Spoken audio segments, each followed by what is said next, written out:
and Chengdao stands immovable against the swarming tide of monstrosities. Not a single trace of hesitation flickers in his eyes as the freaks close in.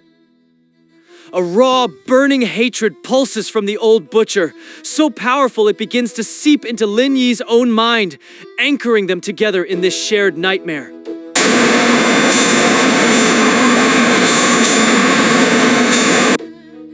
The line between observer and participant blurs. Lin Yi feels the weight of the steel in his hands, his own muscles tensing as he joins the gruesome dance of slaughter. He lunges forward, the bone-chopping knife leading the way. The target is a lunging freak, its grotesque form wide open for a strike.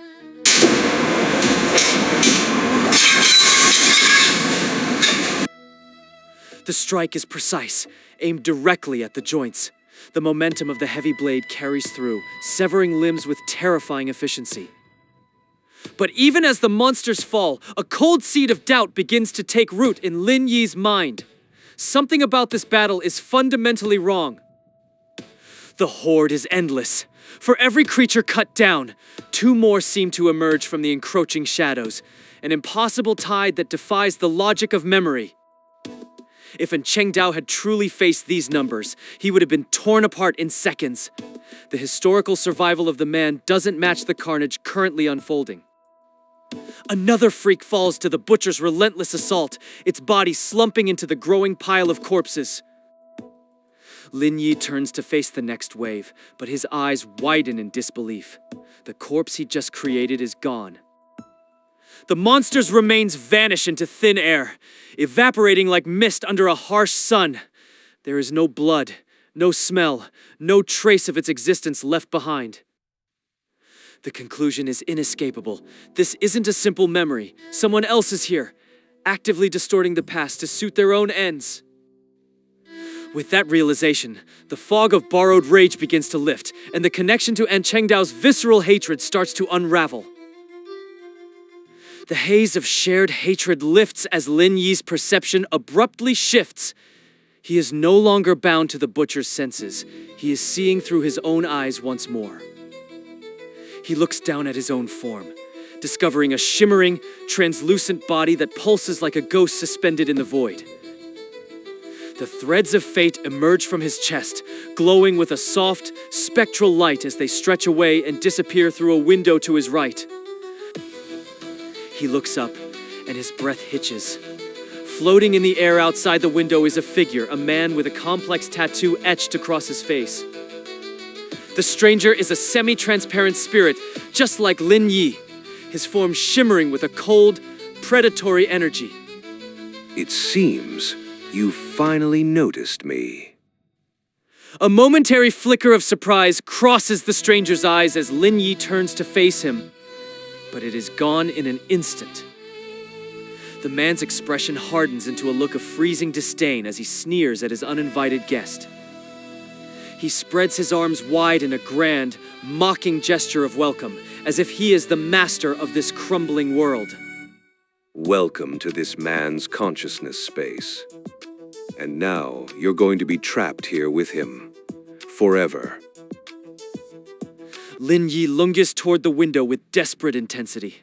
He has to reach that man, to tear his influence out of Chengdao's fractured mind. But his path is abruptly cut off. A freak surges from the gray mist, its distorted form blocking his way with predatory intent.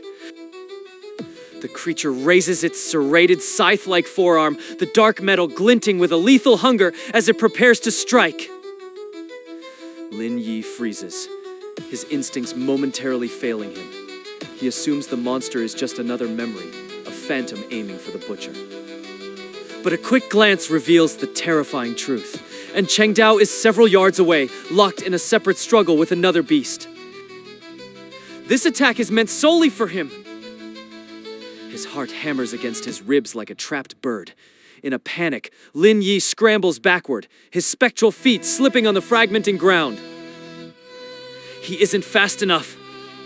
The jagged edge of the monster's limb slices through the air, grazing his chest with a cold, biting precision.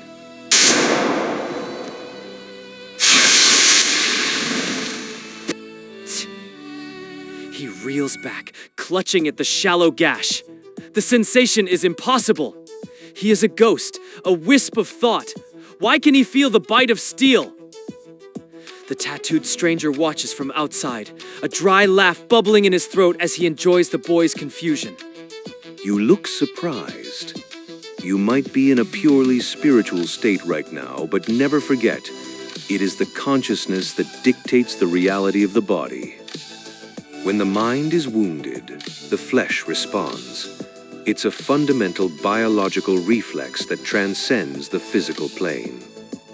To put it bluntly, if your soul is extinguished here, your body will follow it into the grave. Back in the tangible world, deep within the shadows of the forest, Lin Yi's physical body begins to convulse with terrifying intensity. His breath grows shallow and ragged, each gasp a desperate struggle for oxygen that no longer seems to satisfy his starved lungs. The color drains from his face, leaving him a sickly, ashen gray as a cold, deathly sweat breaks out across his brow. The stranger flicked his wrist with effortless grace, and more freaks emerged from the void, their forms coalescing from the gray mist like ink in water. There was no doubt now this man was actively rewriting in Chengdao's memories, inserting his own horrors into the fabric of the old man's past. But a question burned in Lin Yi's mind. If he had the power to change the past within a mind, why wait until now? Why choose this specific moment to intervene? Lin Yi tried to mimic the stranger's actions, reaching out with his mind to reshape the memory himself. Since his own ability was a mirror of the other man's, he should have been able to do the same. But no matter how hard he focused, how much he willed the scene to change, the fragmenting world remained stubbornly indifferent to his touch. He didn't understand the mechanics of the stranger's power. Experimenting blindly was dangerous, and it would take time he didn't have. Whether it was the battle raging in the real world or the crumbling stability of Chengdao's mind, time was a luxury he couldn't afford. He was trapped. Every time he tried to move, the phantom freaks surged forward to block him, their movements synchronized and robotic. These weren't memories of monsters, and Chengdao had actually fought. They were constructs, entities birthed by the stranger within the memory itself. Why could he create them, but Lin Yi couldn't? There was something he was missing, something fundamental about the nature of this mental landscape. Lin Yi searched his mind, remembering the surge of hatred he had felt when he first entered in Chengdao's perspective. In that instant, the threads of fate at his chest flared with a brilliant, blinding light, reacting to a power he had yet to fully grasp. Through the fragmenting haze of the memory, a vision emerges from the void, a tree of impossible proportions. It is a colossal, primordial entity that pierces the heavens, its crown lost in the infinite, glowing clouds above. Countless glowing threads hang from its ancient branches, swaying gently in a phantom breeze that carries the scent of ancient stars. One of those threads, a brilliant filament of light, drifts toward him, seeking him out with a divine purpose. The moment the thread touches his chest, his mind is flooded with a crystalline clarity. The fog of confusion vanishes, replaced by an absolute, divine understanding. In that instant, he knows. He understands exactly what the stranger's power is, as if the secret were etched into his very soul. The ability is called Dreaming of the Past, a name that carries the weight of 1,000 stolen memories.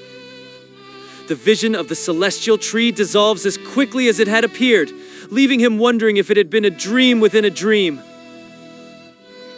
The vision of the celestial tree fades, but the clarity it bestowed remains. Lin Yi has no time to linger on the cosmic mystery. The fragmenting memory demands his focus. He turns his attention toward Chengdao, who is still locked in the phantom battle. Suddenly, a voice, soft, heartbreaking, and impossibly clear, whispers in the old man's ear. Chengdao, run. Please. You have to survive. The words are a fragment of a lost truth, the final wish of a woman who was taken too soon in the real world, and Chengdao never heard them. He had been too far away, arriving only in time to find the tragedy complete. But here, in this reconstructed past, the message finally reaches its mark. Lin Yi has woven this truth into the memory, using the stranger's own power to anchor the butcher back to reality. And Cheng Dao freezes. The relentless fury in his eyes is replaced by a shattering realization. He turns his head, casting a final, lingering look at the phantom of his home. The constructs the stranger created, the monsters and the distorted world, begin to crack and splinter like fragile glass under a heavy hammer.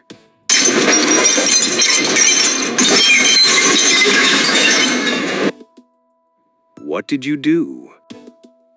The stranger's smug expression vanishes, his face twisting into a mask of pure, unadulterated rage as he loses his grip on the memory. I just put Uncle Anne's memories back on the right track. He looks up at the floating man, his gaze meeting the stranger's fury with an immovable determination.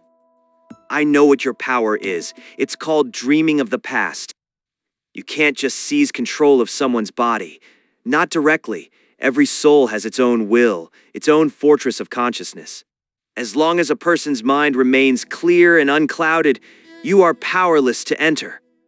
But every fortress has a crack, a weakness born of human emotion. Regret, guilt, despair. You look for any feeling powerful enough to fracture the ego. Once you identify that crack, you wait for the victim to slip back into their own past. That's when you strike, stoking those dying embers into a localized firestorm. The consciousness spirals into chaos, and in that moment of total vulnerability, you simply step in and take the wheel. But you don't just stop at control. You keep them trapped in that loop, amplifying the pain until the consciousness itself simply dissolves. And once Cheng Dao's mind was gone, his body would be nothing more than an empty shell for you to inhabit. Brain death. That was your endgame. Deep within the shattered fragments of Cheng Dao's past, a single, festering agony refused to fade, the memory of his wife's final moments. The tattooed stranger had burrowed into that trauma, gorging himself on the butcher's grief. He twisted that sorrow and the man's visceral loathing for the freaks into a mental cage, anchoring his mind to this eternal second of misery. Lin Yi watched the horror unfold, his own spirit dragged into the man's vision. He was a silent witness to the recursive loop, a psychological trap where Cheng Dao's mind was hopelessly ensnared. The intruder stoked the flames of that hatred until it consumed every thought. Spectral monsters, grotesque echoes of the freaks, were conjured from the void, endless targets for Cheng Dao's obsession. And Cheng Dao didn't see the futility or the endless waves. He only saw things that needed to die. He was drowning in a sea of blood fueled by a madness that wouldn't let him rest. To shatter the cycle, Lin Yi knew the narrative had to change. He had to force the memory to move past the moment of impact. From the depths of the psychic void, Lin Yi reached out. He didn't use force, but a memory, a ghost woven from the very silence of the man's mind. Honey? Chang'er? Please, look at me. It was a voice that belonged to the past, the only sound that could penetrate the red fog of Cheng Dao's rage. It was a lifeline thrown into the center of his madness. The strategy held. As the phantom monsters crumbled into shadows, the heavy stalled gears of the memory finally began to turn once more. And Cheng Dao refused to flee. The city was a graveyard, and he would be its silent executioner. Melting into the shadows, he transformed into a predator, driven by a single, icy resolve to butcher every freak within the city walls. He salvaged what meager traces of his life remained, the few items that hadn't been consumed alongside the bones. Then, with a final, somber gesture, he put his home to the torch, watching the flames erase his past. He became a phantom haunting the urban sprawl, a relentless ghost who struck from the dark. He waged a one-man war against the monsters until his lethality became impossible to ignore. Soon, the hunters found themselves being hunted in return. A violent confrontation left him battered and bleeding. Realizing he could no longer stay, he vanished into the dense, unforgiving wilderness of Sifang Mountain. It was there, amidst the trees and silence, that he crossed paths with Lin Yi and his companions. Their presence disrupted his singular focus. He still craved the blood of every freak on Earth, but these children were defenseless, prey waiting for a predator. If he turned his back, they would be torn apart just like the ones he'd lost. The memory of that previous slaughter burned in his mind, and he swore he wouldn't let history repeat itself. He made a choice. He would lead them. He would guide these lambs out of the city's predatory maw, even if it meant delaying his own vengeance. It wasn't merely an act of mercy. It was a silent tribute, a way to honor the ghosts of his family by ensuring these lives wouldn't be wasted. The flow of time snapped back into alignment, and Cheng Dao's consciousness surged like a breaking wave, reclaiming his mind with a violent, focused intensity. A colossal force erupted within the butcher's psychic space. It hammered against Lin Yi's spirit, a tidal wave of mental pressure designed to eject any and all intruders from the man's body. Lin Yi wasn't the only one being purged. The tattooed stranger was also being torn from his host, forced out by the sheer weight of Cheng Dao's returning will. In the shimmering void of pure consciousness, the two intruders faced each other. The stranger's spirit was twisted in a snarl of murderous frustration. You actually think you've won? Don't be so arrogant. There are plenty of other vessels here for me to seize. You want to play the savior? The big hero? Just watch. I'm going to ensure you can't save a single one of them. The threat hit Lin Yi with the force of a physical blow. He understood the bastard's plan. He would possess their bodies and force them to take their own lives. He would turn their own hands into weapons of suicide. Lin Yi lunged forward to intercept him, but his attention was caught by the scene on the ground. Zhang Cheng and the others were already being enveloped in thick, silken cocoons. Even Lin Yi's own physical body, lying unconscious on the cold workshop floor, was being bound by the shimmering threads. That negotiation you had with the freak, was it really just to tie us up like this? Is this actually going to work? Of course it'll work. If that bastard can hijack Uncle Anne's mind, he can do the same to us. The moment he's kicked out of the butcher's head, he'll be looking for a new home. But if we're immobilized, he can't use our bodies to fight each other. Zhang Cheng's gaze flickered toward the girl known as Flower, a trace of his usual meta-humor returning. I really don't want to be forced into a brawl with a girl as pretty as her. It'd be bad for my image. You've got that thick armor, so you'd probably be fine. But me? I'm much too delicate for that kind of roughhousing. But what if he takes over Flower instead? He won't. His loathing for freaks is too deep. That kind of prejudice doesn't just vanish. He'd sooner die than inhabit one of them. To control a monster is to become one.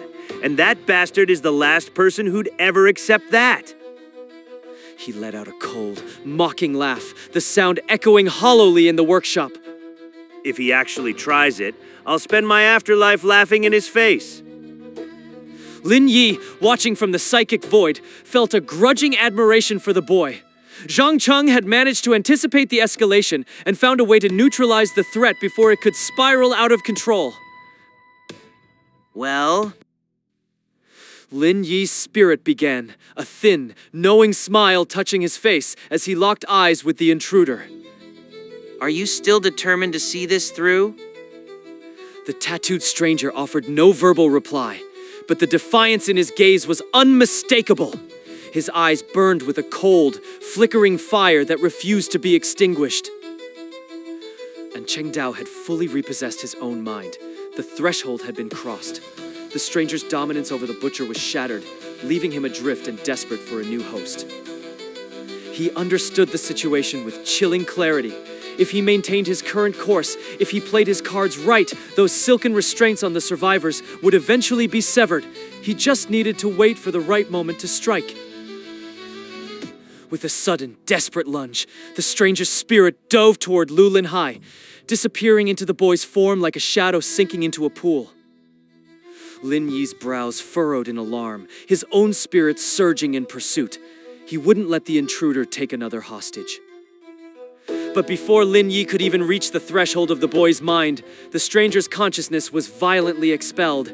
He shot backward, reeling from a rejection he hadn't anticipated. Lin Yi skidded to a halt in the void, utterly bewildered. He watched as the intruder struggled to regain his balance, his features contorted in a mask of pure, unadulterated confusion. Before Lin Yi could even wrap his head around what he'd just seen, the intruder pivoted. His focus shifted to Zhang Cheng, his spirit already in motion. He plunged into the genius's form. On the ground, Zhang Cheng's physical body convulsed, a sharp, violent tremor rippling through his bound limbs. Zhang Cheng? What's happening? I feel contaminated, like some kind of parasite just wriggled into my brain. His gaze darted toward Cheng Dao. The butcher was fully awake, his eyes clear and his posture steady. The skirmish with Flower had come to an abrupt halt. Hold on! That bastard just tried to hijack me, didn't he? Ugh, gross. The sensation is absolutely revolting. It's like having a cockroach in your ear. His assessment was accurate. But just as with Lu Linhai, the stranger's spirit was ejected almost instantly, spat out by the sheer complexity of Zhang Cheng's mental architecture. What in the name of all that is holy is wrong with these two? One of them is a goddamn void, and the other, he's a labyrinth, a literal mental maze. A labyrinth. Lin Yi nodded internally. That was a perfect description for Zhang Cheng's convoluted high-speed mind. But the void? What did that imply about Lu Linhai? Was the intruder suggesting that the boy's head was simply empty? That he was too much of a simpleton to be possessed? A dry, involuntary snort of amusement escaped Lin Yi's spirit. The sheer absurdity of the situation, the intruder being rejected by both a void and a labyrinth, was too much to handle. But the laughter died in his throat as the stranger's head snapped toward him with terrifying speed. The intruder's gaze wasn't on the spirit, however. His burning eyes were fixed on Lin Yi's physical shell, still lying vulnerable and defenseless on the workshop floor. The hunt was far from over. The intruder's mental projection moved with a velocity that defied physical logic. Before Lin Yi could even blink, the stranger's soul lunged, diving straight into the core of his being. Lin Yi didn't hesitate. He threw himself into the wake of the intrusion, racing to prevent the stranger from hijacking his physical form. The threat was existential. If the stranger succeeded in claiming his body, every one of Lin Yi's unique abilities would fall into enemy hands. His power was a fragile thing, currently tethered to the stranger by the glowing threads of fate. It was the only reason he could even use the man's strength. But if that connection was uncovered, the stranger would surely sever the threads, cutting Lin Yi off from his power source. Without that borrowed power, Lin Yi had no idea if his own soul would survive the collapse. He was fighting for his very existence. Lin Yi plunged deeper into the core of his own psyche, following the intruder's trail. But then, he came to a sudden, jarring halt. The scene before him was unlike anything he could have imagined. For the first time, he stood within the boundaries of his own consciousness. It was a gargantuan, silent expanse where thousands of translucent bubbles floated without direction. These spheres seemed to contain the echoes of his history, every memory he had ever lived. The sheer number of them was staggering, a sea of past moments that threatened to swallow his focus. Beyond the drifting bubbles, a colossal structure dominated the horizon. A titanic tree, its roots burrowed deep into the fabric of the void, stood in defiant majesty. Lin Yi recognized it instantly. This was the same tree he had seen before, but its presence here inside his own mind was a mystery that defied explanation. Countless silk threads draped from its massive branches, forming a complex, shimmering tapestry of fate. This time, the image was searingly clear. The intruder was equally stunned. He stood frozen, staring up at the impossible tree with a mixture of horror and pure disbelief. What? What the hell is this thing? His features were twisted in a mask of shock. In all his experience, he had clearly never seen a consciousness as warped as this. Who are you people? What kind of twisted thoughts are you packing in your heads? He seemed to be comparing Lin Yi to others he'd encountered, Zhang Cheng, Lu Lin Hai, even and Cheng Dao. Compared to this, and Cheng Dao's mind had been the only one that felt normal. Hearing the man's outburst, Lin Yi couldn't help but wonder. If his own mind was this bizarre, what would the internal worlds of Chu Kai or Chu Yun look like? The stranger ground his teeth in frustration. He had intended to seize Lin Yi's body, but this landscape was so alien he didn't even know where to begin. In a desperate attempt to find a foothold, he reached out to grasp one of the passing bubbles, hoping to strip away Lin Yi's secrets. But his touch met only a cold, unresponsive void. The memory bubbles remained sealed, their contents invisible to him. Lin Yi tried the same, reaching for a bubble as it drifted past his spectral hand. Faint, blurry shapes flickered briefly, images that made no sense even to him. They were locked away, guarded by a power he didn't understand. The stranger's patience finally snapped. He let out a feral growl of pure, unadulterated irritation. Lin Yi spoke up, his voice steady despite the chaos of his surroundings. Give it up. I don't know why my mind is like this, but it's clear you're not welcome here. He felt a surge of relief. Whatever this place was, it was protecting him from the hijacking. Now, get out of my head. We have things to talk about. Lin Yi wanted answers about the world, not a mental brawl. But as the thought formed, the celestial tree reacted. One of the thousands of threads began to move, snaking through the air like a living thing. It reached out for the stranger. The strand latched onto the man's soul. Instantly, he collapsed, his face contorted in a scream of absolute agony. He clawed at the thread, trying to rip it away, but his hands passed through it as if it were made of light. He was powerless to stop the connection. In that moment of forced contact, the floodgates opened. The stranger's entire history began to pour into Lin Yi's mind. Through the hazy distortion of the psychic link, a new image materialized. Lin Yi saw a young boy, small and unassuming. It was the stranger, but from a time long before he became the hardened scavenger he was today. Back then, he had been a gentle child, his eyes still bright with an innocence that had long since withered. The parallels were chilling.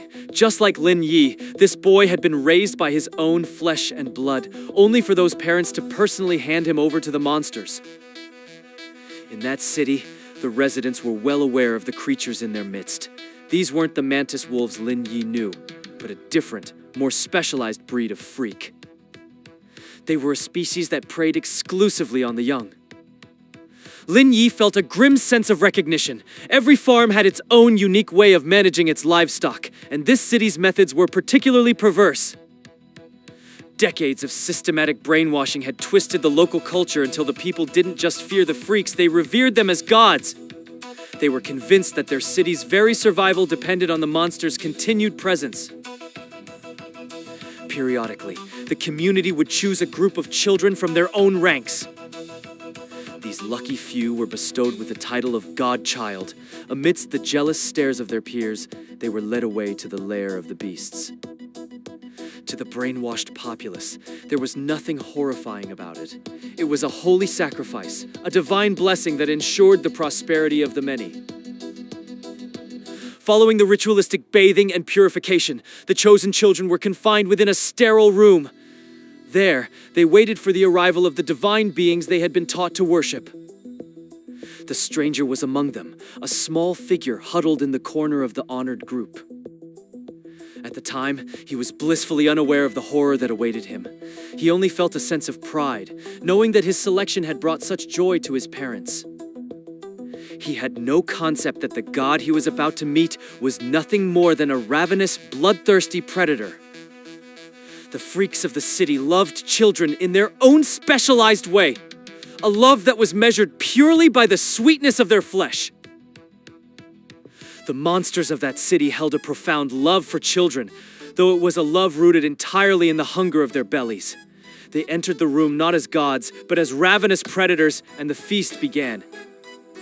The creatures tore into the children with a savage, methodical hunger, savoring each mouthful as screams of unimaginable agony filled the sterile chamber. Through the psychic link, Lin Yi watched the young stranger. The boy was kneeling, his entire frame racked with uncontrollable tremors as the nightmare unfolded mere feet away. He desperately tried to cling to his indoctrination, telling himself that this was a holy blessing, a supreme honor beyond his understanding. He wanted to believe that what he saw wasn't real. The other children were doing the same, their lifelong brainwashing warring with the primal instinct of survival. But the human body is designed to feel pain, and no amount of faith could dull the agony of being eaten piece by piece. The air grew thick with the metallic, pungent stench of blood. The louder the children wailed for their parents, the more excited the monsters became, their feeding growing more frenzied. The boy wanted to run, but the terror had anchored him to the blood-slicked floor. In his final moments of despair, he felt his consciousness begin to drift, detaching from his physical form as a freak slithered toward him. Just as the monster's claw was about to descend, the reinforced door was kicked inward with a thunderous crash. A volley of blades hissed through the air, burying themselves deep into the freak's bloated hides. A lanky, nonchalant man strolled into the carnage, a dozen circus daggers spinning in a lethal orbit around him. He took in the scene with a casual, unimpressed gaze. He clicked his tongue in mock sympathy, his voice cutting through the screams with chilling ease. Well, this is just plain cruel. As the man stepped further into the light, Lin Yi's attention was seized by a single detail, a silver earring dangling from his earlobe, shaped into the letter R. A tall, slender figure emerged from the crimson haze. Around him, a swarm of butcher knives danced in the air, their blades catching the flickering torchlight with a lethal gleam. The man moved with a clinical precision that felt eerily familiar. With a flick of his wrist, the knives streaked forward, carving through the freaks before they could devour the huddling children. The creature they called a divine being slumped to the obsidian floor, its grotesque form leaking dark fluids as the swarm of blades finished their work. As the monster fell, the young boy's consciousness snapped back into his own trembling frame. The dissociation shattered, leaving him cold and breathless on the stone floor. He was safe. Relief flooded through him, a desperate hope blooming in his chest. He needed to find his parents to tell them the truth about the monsters they worshipped. The boy stumbled through the doorway, his heart pounding with a desperate need for the warmth of home. But as he looked up at his parents, the embrace he craved was nowhere to be found. Instead, he was met with eyes full of cold, sharp disgust. Why are you back? Why didn't you die like you were supposed to? You were meant for the Lord Divine Being. Why are you still here? His mother's face contorted into a mask of pure rage. She glared at him with such intensity that he feared she might lung forward and crush the life from his throat. This wasn't the gentle woman he remembered. She was a stranger, a monster in his mother's skin. This is your fault, every bit of it. You brought this ruin upon us. His father's fists were white-knuckled as he stepped closer, his shadow looming large over the trembling boy. With a sudden, violent jerk, he seized the boy by his collar and hoisted him into the air. The Lord Divine Beings have turned their backs on us because of your cowardice. Because you refuse to be consumed, our city is being torn apart. In the distance, the muffled sounds of the city's destruction bled through the thin walls. Thick, oily smoke billowed against the smoggy sky, accompanied by the faint, agonizing wails of those caught in the chaos. The boy went limp in his father's grip, a cold, hollow realization settling in his gut. They had always known what those divine beings really were, and they had still handed him over without a second thought. He searched his mind for some mistake he had made, some hidden sin that could justify this betrayal, but there was nothing. He just wanted to live. He just wanted to be with them. Was that truly such a terrible thing?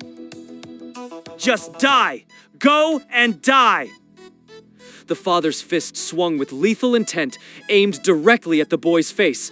The child squeezed his eyes shut, bracing for a blow that would surely shatter his world. But the impact never came. Don't be afraid. You've done nothing wrong. This isn't your fault. A figure had appeared as if woven from the shadows themselves. With effortless strength, he caught the father's descending fist, his voice a soothing balm against the boy's trembling terror.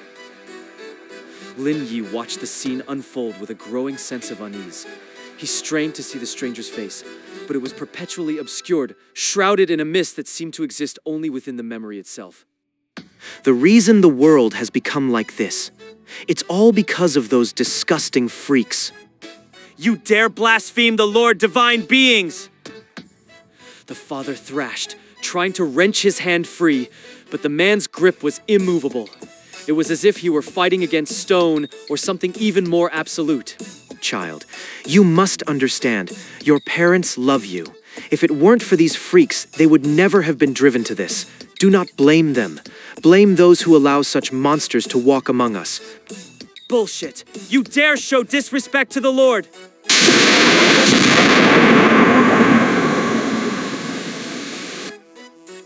The father was gone. In his place, a cloud of crimson spray hung in the air, slowly dissipating into the smog. The man in the mist gathered the boy into a protective embrace. Don't be afraid. From this day forward, I am your father. I will protect you. In return, stand with me. We will overthrow those who allow these freaks to exist. We will slaughter them all and reclaim our world. The boy looked up, his gaze suddenly becoming firm and cold.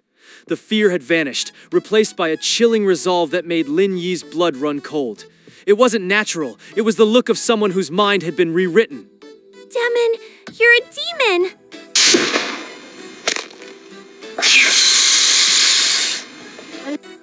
Pitiful, ignorant people. You were all innocent. If it weren't for the freaks, you would have had happy lives. Rest easy. You are free now. This city, it will find the same freedom as you. The mist man stood in the center of the crimson haze, his hand resting gently on the boy's head. For a moment, the swirling fog at the top of his form shifted, as if he were turning to look directly at a presence that shouldn't exist. If you wish, you could also become my child. I'll be waiting for you. Lin Yi's breath hitched as the words echoed through the psychic space. He looked around frantically, but the room was empty of anyone but the boy and the man in the mist. The realization hit him like a physical blow. Those words were meant for him. How could a memory from the distant past sense his presence? The very thought made his skin crawl. This mist wasn't just a recollection, it was something that could see across time itself, reaching out from the stranger's mind to find him.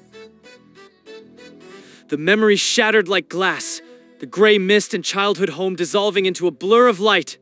When Lin Yi opened his eyes again, the cold reality of the godchild chamber rushed back to meet him. He found himself still bound, his limbs heavy and numb. Beside him, Zhang Cheng and Lu Linhai were also tied up, their faces etched with a mix of relief and suspicion. He's awake! Lin Yi is finally awake! Quiet. We don't even know if that's actually Lin Yi in there or some other nightmare using his skin. Lin Yi ignored them, his mind still reeling from the visions. The stranger's consciousness had departed, leaving a void where the memories had been. For a fleeting second, he almost regretted the man's exit. There was still so much he didn't understand. He looked across at the stranger's physical body. The man lay slumped and unmoving, the floral sedative still keeping him trapped in a deep, dreamless slumber. His chest rose and fell in a slow, steady rhythm. A daring thought crossed Lin Yi's mind. Could he use the man's own technique against him? Could he project his own mind into that sleeping frame? It was a gamble, an invasion of a god-chosen's territory, but the potential for intel was too great to ignore.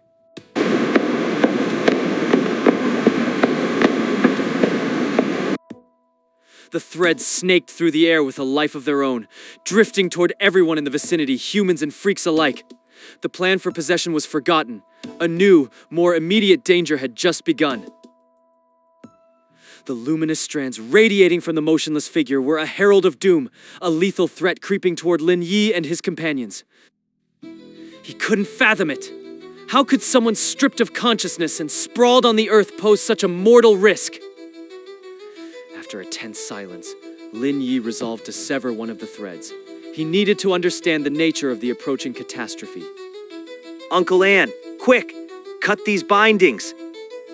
Still ensnared in the freak's viscous silk, Lin Yi turned his desperate gaze toward In Chengdao, who stood ready nearby. Don't touch those threads. Not until we're sure.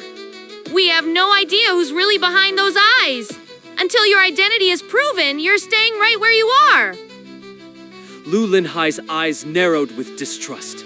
The fact that Lin Yi's first instinct upon waking was to escape the restraints only deepened his paranoia. It's me, Lin Yi. That stranger's mind has already retreated to its original shell.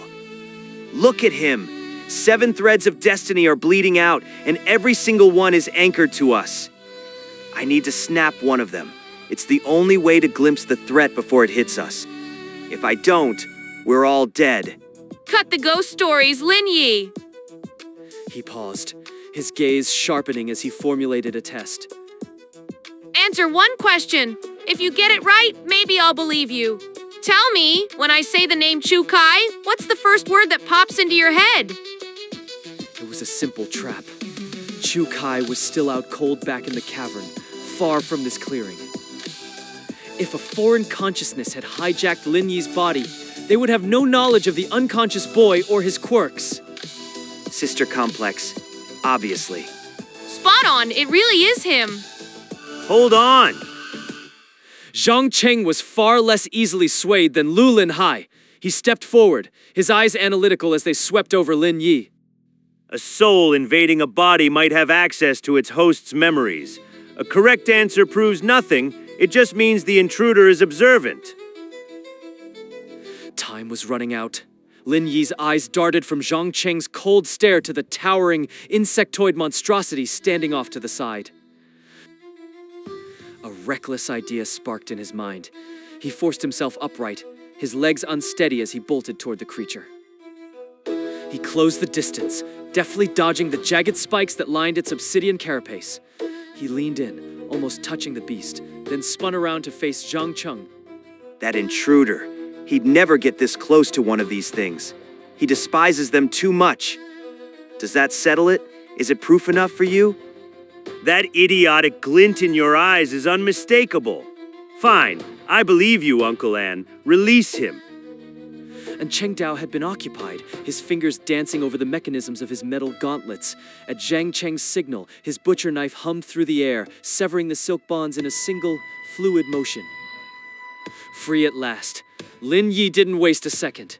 He reached out, his fingers closing around one of the spectral threads, and pulled with all his might. It was impossible. No matter how much spiritual force he applied, the strand emerging from the stranger remained stubbornly intact. What's the holdup? It won't snap. I can't break the connection. A cold dread washed over him. If the threads were unbreakable, was their doom already sealed? Was there truly no escape? Has your power finally hit its limit? If it had failed, I'd be blind to them. Something else is wrong. He leaned in, his eyes narrowing as he scrutinized the fibers. He saw it then, the subtle, terrifying difference. The light within them was faint, almost spectral. They were translucent, shimmering like heat haze, only slowly solidifying into reality. Usually breaking a thread triggered a chain of lucky accidents that averted disaster, but these translucent strands were different. Their state suggested that while the danger was avoidable, it wouldn't happen through mere chance. Luck wasn't on the menu today. To survive, they had to either end the stranger's life immediately or flee this clearing before the threads fully manifested. But Lin Yi hesitated. He was certain this man held the keys to the mysteries surrounding the city of Oracle. He needed another way, a more direct, more dangerous method. If he could see what the man intended, if he could glimpse the next move before it was made, they might still stand a chance. He could go deeper.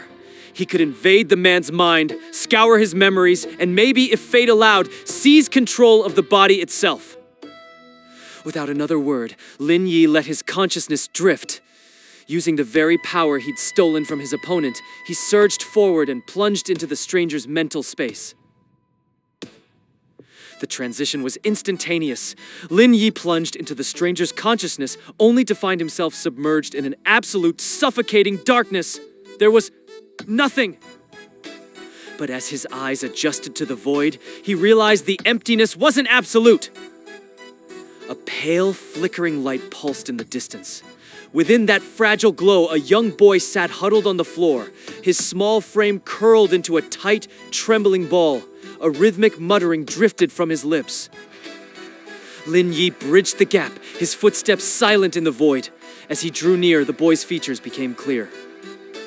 It was the stranger, but as a child, a ghost of the man's former self? Why was the mental landscape so barren? It defied everything Lin Yi knew about the human mind. The man's previous behavior had suggested a complex, functional mind. This void was a contradiction. If the space was empty, it meant the memories were gone, and with them, any hope of finding the truth. The silence was broken by the boy's voice, a dry, rasping whisper that chilled Lin Yi to the bone. Die. Everyone, die. Lin Yi's brow furrowed. This child was more than a vision. He was a living fragment of a suppressed past. Driven by a desperate need for answers, he reached out, his hand trembling as he moved to touch the boy's shoulder. The instant his skin made contact, a tidal wave of psychic pressure slammed into him, threatening to crush his very soul. Lin Yi recoiled, his heart hammering against his ribs. In that fleeting, violent connection, a single image had been seared into his mind. Standing in the center of the child's world was a man, a figure whose features were obscured by a swirling, unnatural mist. The truth hit Lin Yi with the force of a physical blow. This wasn't a natural mental state. The emptiness was a construct, a fortress built by the shrouded figure. It was the ultimate failsafe. Hypnosis, deep-seated indoctrination, and mental erasure. The moment the stranger faced a threat he couldn't overcome, his own mind would purge itself. Like a pre-compiled routine, the program executed without hesitation, wiping away every trace of identity and history. It was a perfect defense. No interrogator, no telepath could ever extract information from a mind that no longer existed. The void was a clean slate, leaving only one primal directive, a final suicidal mission to take his captors into the grave with him. Die. We all die. Lin Yi's consciousness slammed back into his physical form, his lungs burning as he let out a jagged, desperate cry. Run! Get out of here! Now! He's a bomb. He's going to kill us all. The fate threads radiating from the stranger were no longer translucent. They were sharpening into solid, crystalline lines of light. Their time had evaporated. There was no time for explanations. No time to recount the horrors he'd witnessed in the void. There was only the raw, animalistic need for flight. But human legs were no match for the speed of the impending detonation. The threads were already beginning to pulse with a lethal intensity. Flower's eyes swept over the group, making a silent, split-second decision. Thick, writhing vines erupted from her skin, snaking out to entwine Lin Yi and the others in a secure, protective grip. The nearby freak moved with terrifying, insectoid efficiency. It drenched the mangled remains on the ground in a layer of sticky silk, then scooped Flower up in its massive claws and launched itself into the night sky. As they ascended, the clearing shrinking below them, the spectral threads anchored to their chests began to fade, their lethal clarity dissolving back into transparency. Lin Yi's breath hitched in a moment of pure, agonizing relief. But as he looked down, the stranger's body became the epicenter of a massive, reality-warping suction force that began to devour everything in the clearing. Lin Yi and his companions felt a sudden, powerful force pulling at them, compelling them to glance back at the scene they had just left. The stranger who had been collapsed on the forest floor was now levitating. His limbs contorted unnaturally, his entire frame folding and snapping like paper being crushed by an invisible hand, only to be reshaped into something grotesque. His physical form finally gave way, shattering into fragments. From the cavity of his chest, a jagged object emerged. It mirrored the crystals they had seen before, but this one was devoid of light, an absolute abyssal black. A violent vacuum radiated from the dark crystal, dragging everything toward its center with relentless hunger. What? What kind of nightmare is that? Lin Yi stared at the spectacle, his features frozen in sheer disbelief. It's a weapon.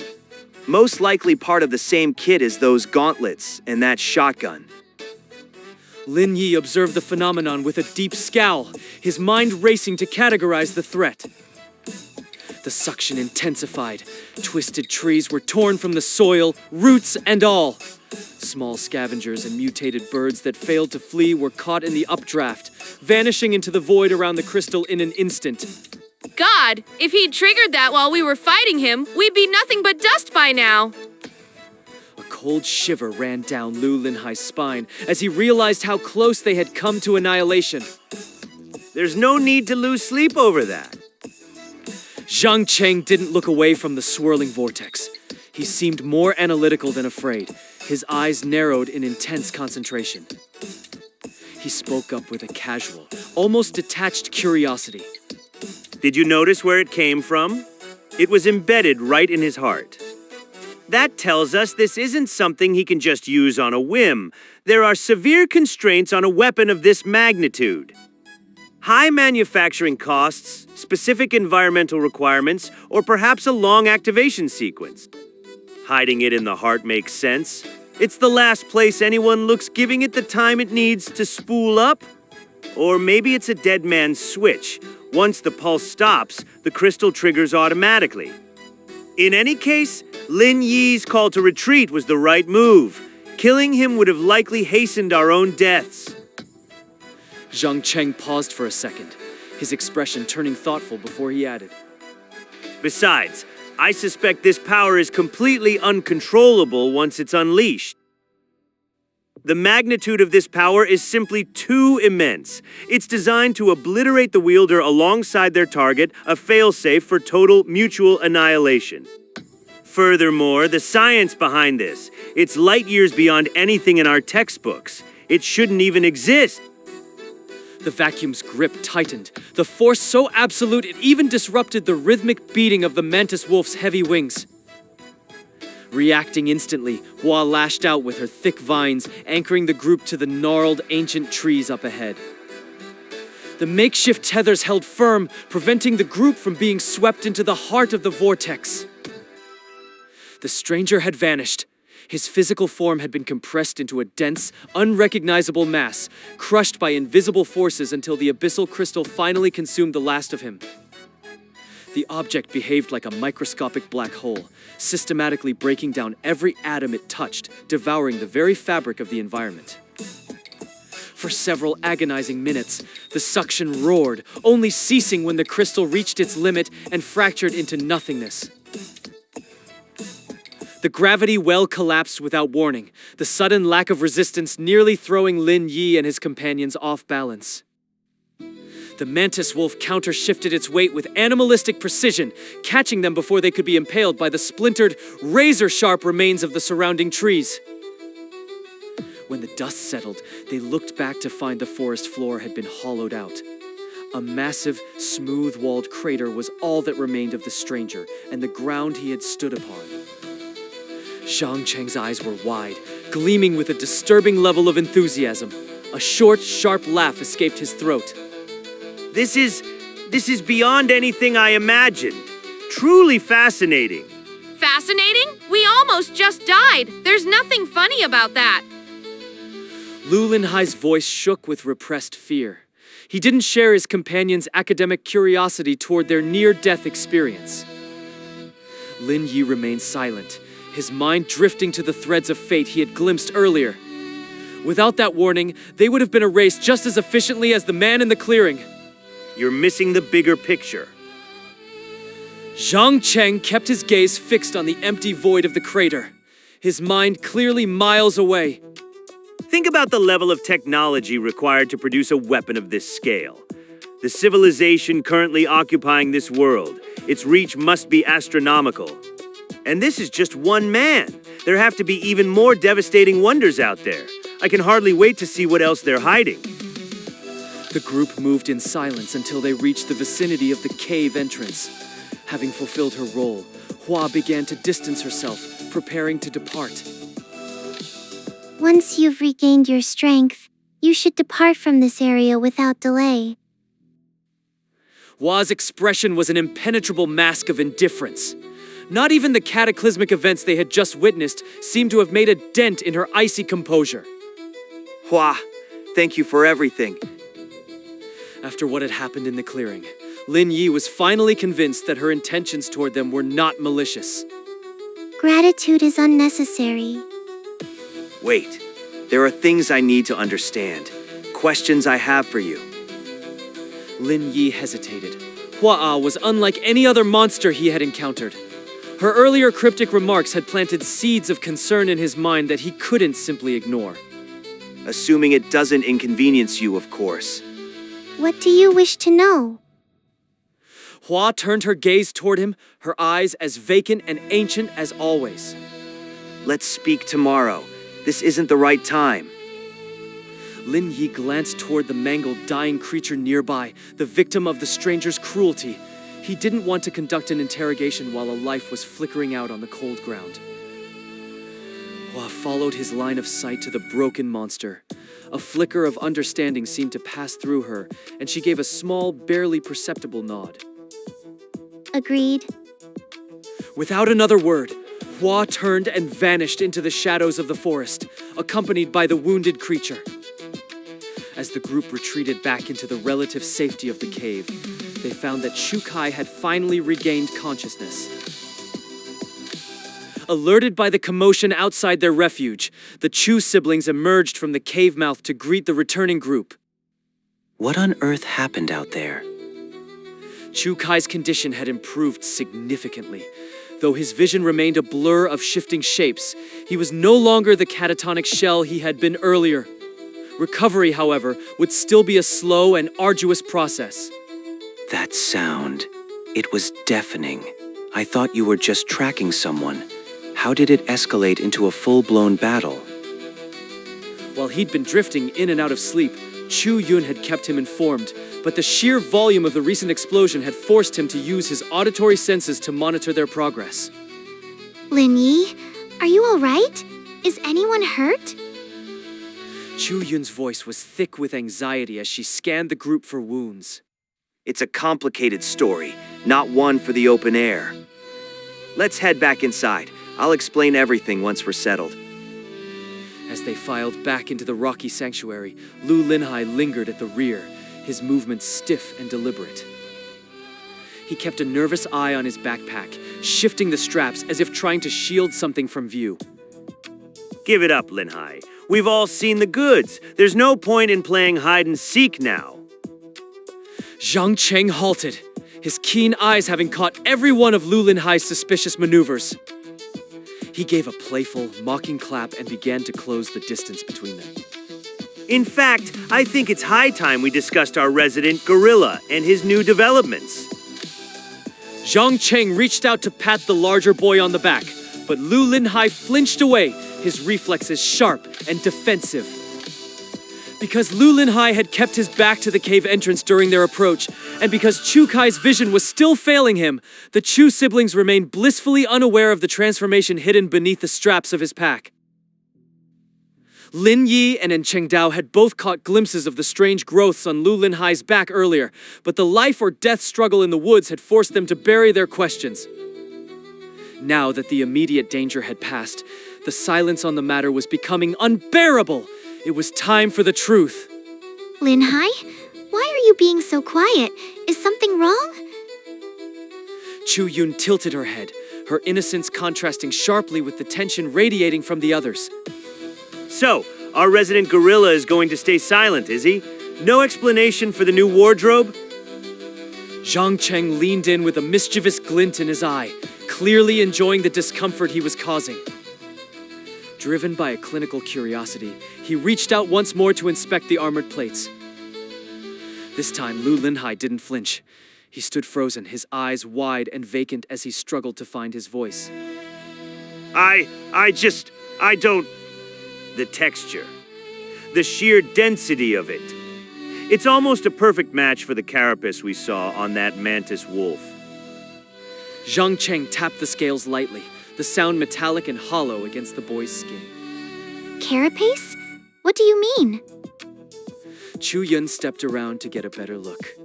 When her eyes fell upon the shimmering insectoid scales, her expression shifted from curiosity to utter bewilderment. Lin Yi, what is that? What's happening to you? I'm not one of them! I swear, I'm still human! Lu Linhai's face flushed a deep, embarrassed red. The words finally tore themselves free from his throat, desperate and heavy with the fear of being misunderstood. Watching Lu Linhai's awkward expression, Zhang Cheng seems to find the situation quite amusing. No one's calling you a freak? He walks over to Lu Linhai's side, his smile widening with genuine warmth. Rest assured, we've never once suspected you were anything of the sort. Really? Lu Linhai looks genuinely surprised. Ever since those grotesque scales had sprouted across his back, he'd lived in constant terror of this moment. He had been convinced his companions would turn on him, suspecting he was one of the monsters they were fighting. He feared being ostracized or worse, abandoned in the dark. It was that fear that had kept him silent, hiding the transformation beneath his clothes. But Zhang Cheng's tone suddenly shifts. The humor vanishes, replaced by a cutting edge of seriousness. But you aren't exactly human either. Zhang Cheng begins to pace around Lu Linhai, his voice rising and falling in a melodic yet unsettling cadence that thickens the tension in the cave. Chu Kai mentioned it first. He said your heartbeat doesn't sound right. It doesn't thrum like a man's. It beats with the frantic, predatory rhythm of a mantis wolf. A normal person doesn't just mimic another species' physiology. It's impossible.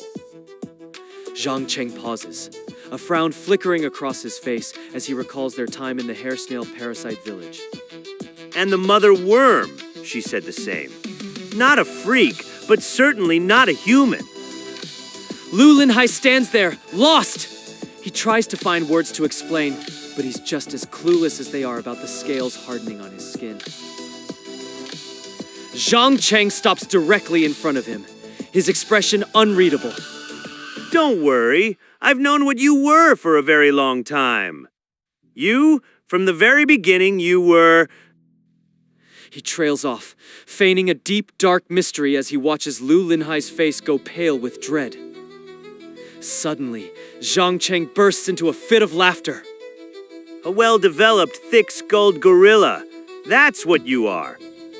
Neither monster nor man, just a total silver-backed gorilla. Look at you! It's a cruel joke, but it works. The crushing weight on Lu Linhai's chest begins to lift. Even with the scales, their bond hasn't changed. They still see him as the same old Lu Linhai. Lin Yi steps forward, his voice a steady anchor amidst the group's chaotic laughter. Stop messing with him. He glances at Zhang Cheng, who is still doubled over, clutching his stomach as he gasps for air. Lu Linhai, don't pay him any mind. He's just being himself. Lin Yi pauses, his expression softening for a fleeting moment before he continues. Though, there is one point he's right about. Are you going to say I'm a gorilla too? Lu Linhai's tone is flat, a mixture of exhaustion and resigned acceptance.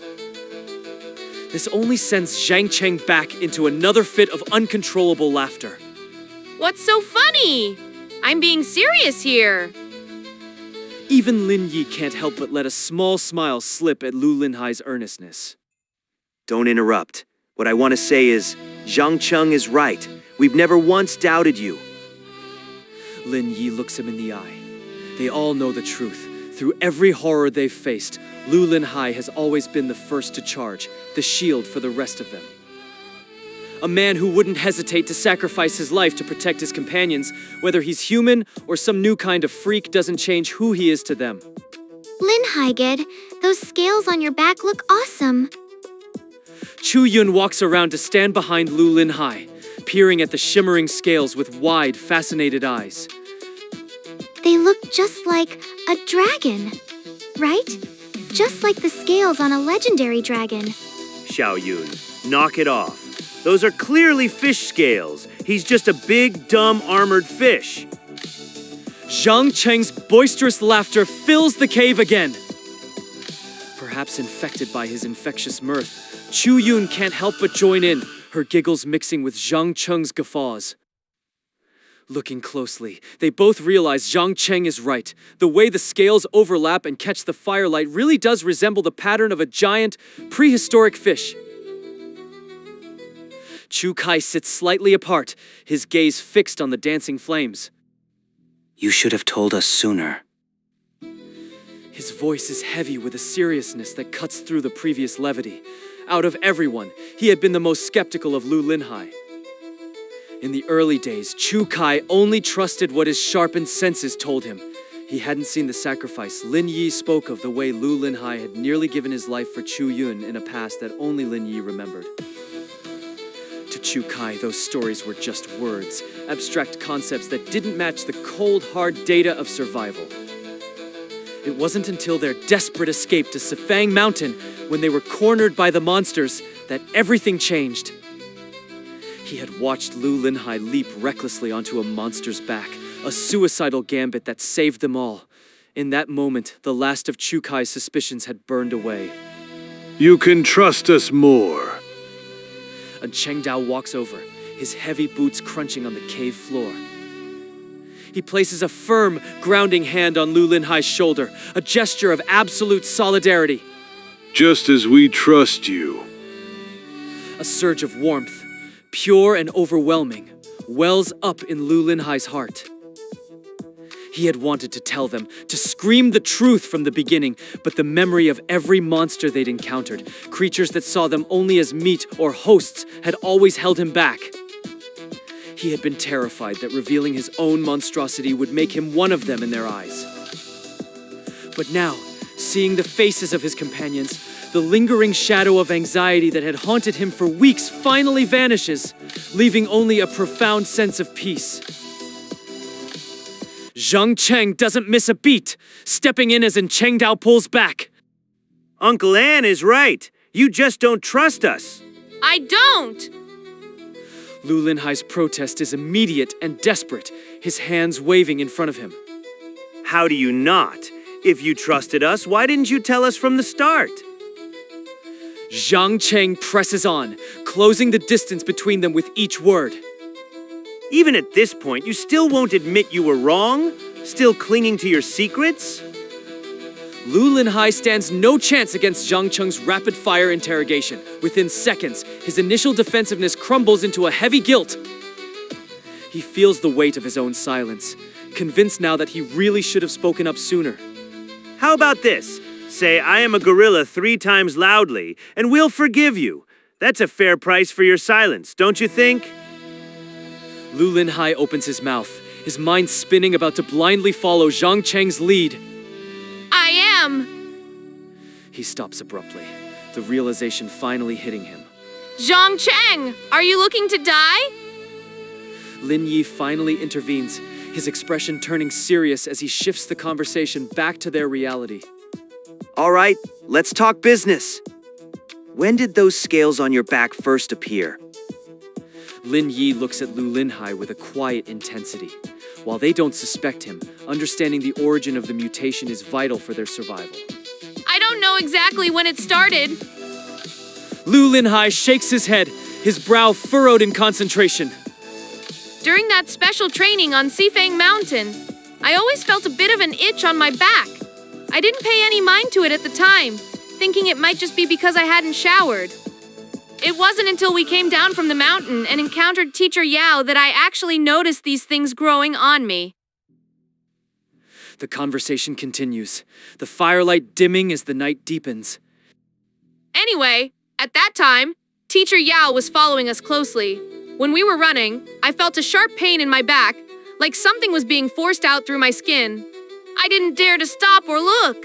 I just kept running, the pain growing more intense with every step. He pauses, the memory of that agonizing moment clearly etched on his face.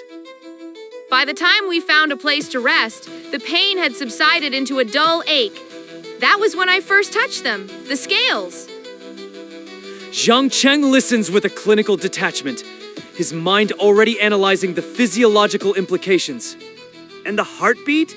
You mentioned a change there, too. Yeah, it's stronger now, steadier. It feels like it's not just a human heart anymore. Lin Yi looks at his friend, a profound sense of shared destiny washing over him. Whatever happens, we face it together. Human or not, you're one of us. Lu Linhai nods, a genuine smile finally breaking through his exhaustion. Chu Yun, sitting next to him, gently places a hand on his arm, her silent support more eloquent than any words.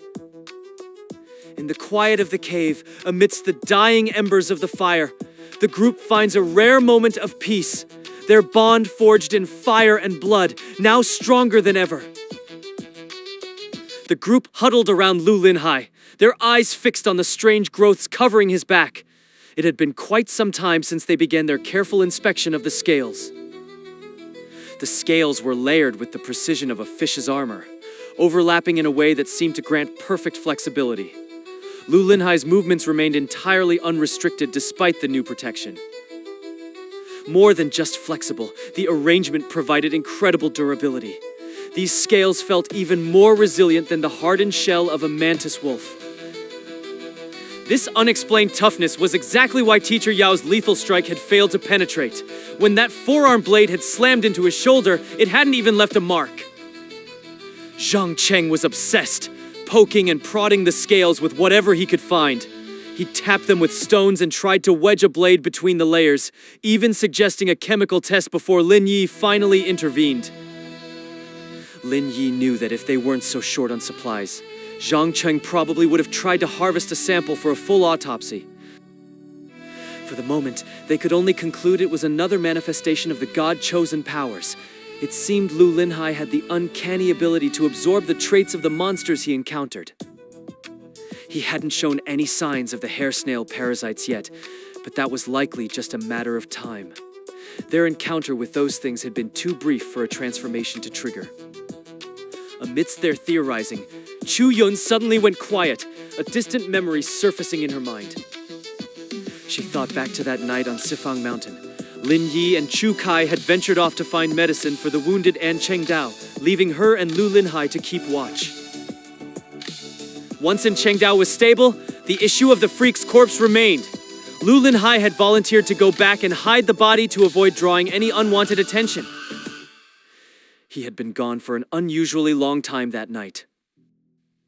Looking back, disposing of such a massive creature must have been a grueling chore.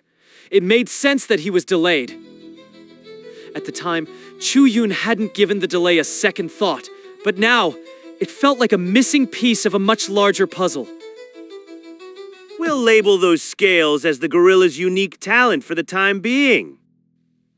Zhang Cheng remarked, brushing the dust from his palms. Anyway, we need to decide on our next move. Where are we heading? A heavy silence fell over them as the weight of the question sank in. Every face turned grim. We were originally aiming for that sanctuary Uncle An found in his notes, the Peach Blossom Spring. Zhang Cheng began his breakdown. But it's a complete gamble. We have no coordinates. The Great North is a massive region. How are we supposed to find a needle in that haystack? Do you think they mean the North Pole? Lu Linhai chimed in. The North Pole is nothing but ice and snow. Lin Yi replied, shaking his head. Hardly the paradise the name suggests. And let's not forget those notes were scribbled by hand. There's no way to verify if any of it is even true. Zhang Cheng added. Then there's the City of Oracle. Zhang Cheng cast a brief look at the discarded shotgun. My advice? We stay as far away from that place as possible. Brother Lei's accounts had made one thing very clear, that city was no refuge for the likes of them. Even if the god chosen among them could pass as human, they couldn't risk the others. They had non-powered members to consider. Specifically Chu Yun, to the city of Oracle. She was just another piece of meat, livestock to be processed. If she set foot inside those walls, her fate would be sealed in the worst possible way. So what's the alternative? Lin Yi asked, his voice low. Think back to how Brother Lei got out. Zhang Cheng prompted. He mentioned the city was breached and the prisoners were set free. That implies there's a resistance out there. A group actively waging war against the freaks and their masters. Any group dedicated to liberating livestock must have some shred of morality. At the very least, they won't treat us like cattle. I say we try to find them. If they're as good as they sound, we might finally have an army to join. Striking at the heart of the enemy, butchering freaks, and breaking the chains of the enslaved, it was a mission that finally felt right. Lin Yi's mind drifted back to the visions he'd seen, the fragmented memories of that enigmatic traveler. The parallels between those memories and Brother Lei's testimony were undeniable. They were pieces of the same puzzle. But the image of the figure obscured by the mist sent a shiver down his spine. It was a presence that radiated nothing but cold, calculated self-interest. The R insignia. It has to be the mark of this group. Lin Yi said, looking up at the others. An R? Lin Yi paused, the realization hitting him like a physical blow. Wait, you're saying that maniac we ran into is actually one of them? Lin Yi was visibly shaken. To him, there was nothing heroic or friendly about the man who had nearly ended them. Lin Yi gave a somber nod, recounting the horrific details he'd pulled from the stranger's mind. I can't wrap my head around it. How could anyone willingly offer themselves up as a meal for those things? Lin Yi's voice cracked with disbelief. A wave of nausea swept through the group. The idea was too perverse to comprehend. You're missing a crucial distinction. Zhang Cheng corrected, rubbing his chin thoughtfully. They weren't sacrificing themselves. They were offering their own children to the slaughter. The parents remained safe. It was the innocents who paid the price. But you shouldn't be so surprised. After generations of brainwashing, this behavior becomes second nature. It's no different from the blood sacrifices of ancient civilizations. They've simply replaced gods with monsters. Lin Yi's scowl deepened. When put that way, the logic was as clear as it was repulsive. I have no sympathy for people like that. And Cheng Dao muttered, tearing into a piece of food without looking up. Neither do I. Zhang Cheng agreed. A leopard doesn't change its spots. Those beliefs are baked into their very souls. You can't just rescue someone from that level of insanity. The residents of that city were beyond saving. They didn't see the freaks as predators, but as deities worthy of absolute devotion. If they were ever liberated, they would likely turn on their rescuers at the first opportunity, viewing them as heretics. To take such people in would be to invite a viper into one's home. Their ingrained worship would eventually lead to the organization's downfall. The R organization's solution was undeniably brutal, but in this world, it might have been the only practical choice. Still, the efficiency of their cruelty left a bitter taste in the air. But here's the real problem. Zhang Cheng continued, his gaze narrowing. Based on what we've seen, this resistance might be just as monstrous as the things they're fighting. It was a sentiment Lin Yi shared. The organization's methods were effective, but their philosophy was poisoning the next generation. They weren't just teaching the children to survive, they were breeding them for pure, unadulterated hatred. That hatred extended to anyone who had even crossed paths with a freak, regardless of the circumstances. That was why the stranger had tried to kill them without a moment's hesitation. He didn't see people, he saw potential infections. Lin Yi couldn't help but think of Flower and the creature at her side. They were different. They didn't fit the all freaks are monsters narrative. Were the city-dwelling freaks truly inherently evil, or were they merely products of their environment? After all, it was the masters who were raising them on a diet of human flesh. The horror was being manufactured by humans themselves. This organization is far more extreme than I originally thought. Zhang Cheng said, a rare frown marring his features. And that figure Lin Yi saw in the mist, he's a snake. A hypocrite who wraps his own agenda in the flag of liberation. They are a collective driven by fanaticism, a group that recognizes no boundaries in the pursuit of their objectives. Sacrifice be it their allies, the innocent caught in the crossfire, or their very own existence is treated with cold, unyielding indifference. That mysterious individual we encountered was the living embodiment of their philosophy. Years of systematic brainwashing had distilled his loathing for the freaks into a singular, razor-sharp focus. The R organization operates on that same foundation of absolute, uncompromising dogma. Their primary directive was never the liberation of the human livestock. It was the total eradication of every last freak on this planet. The children they pulled from the ruins of the city weren't saved out of mercy.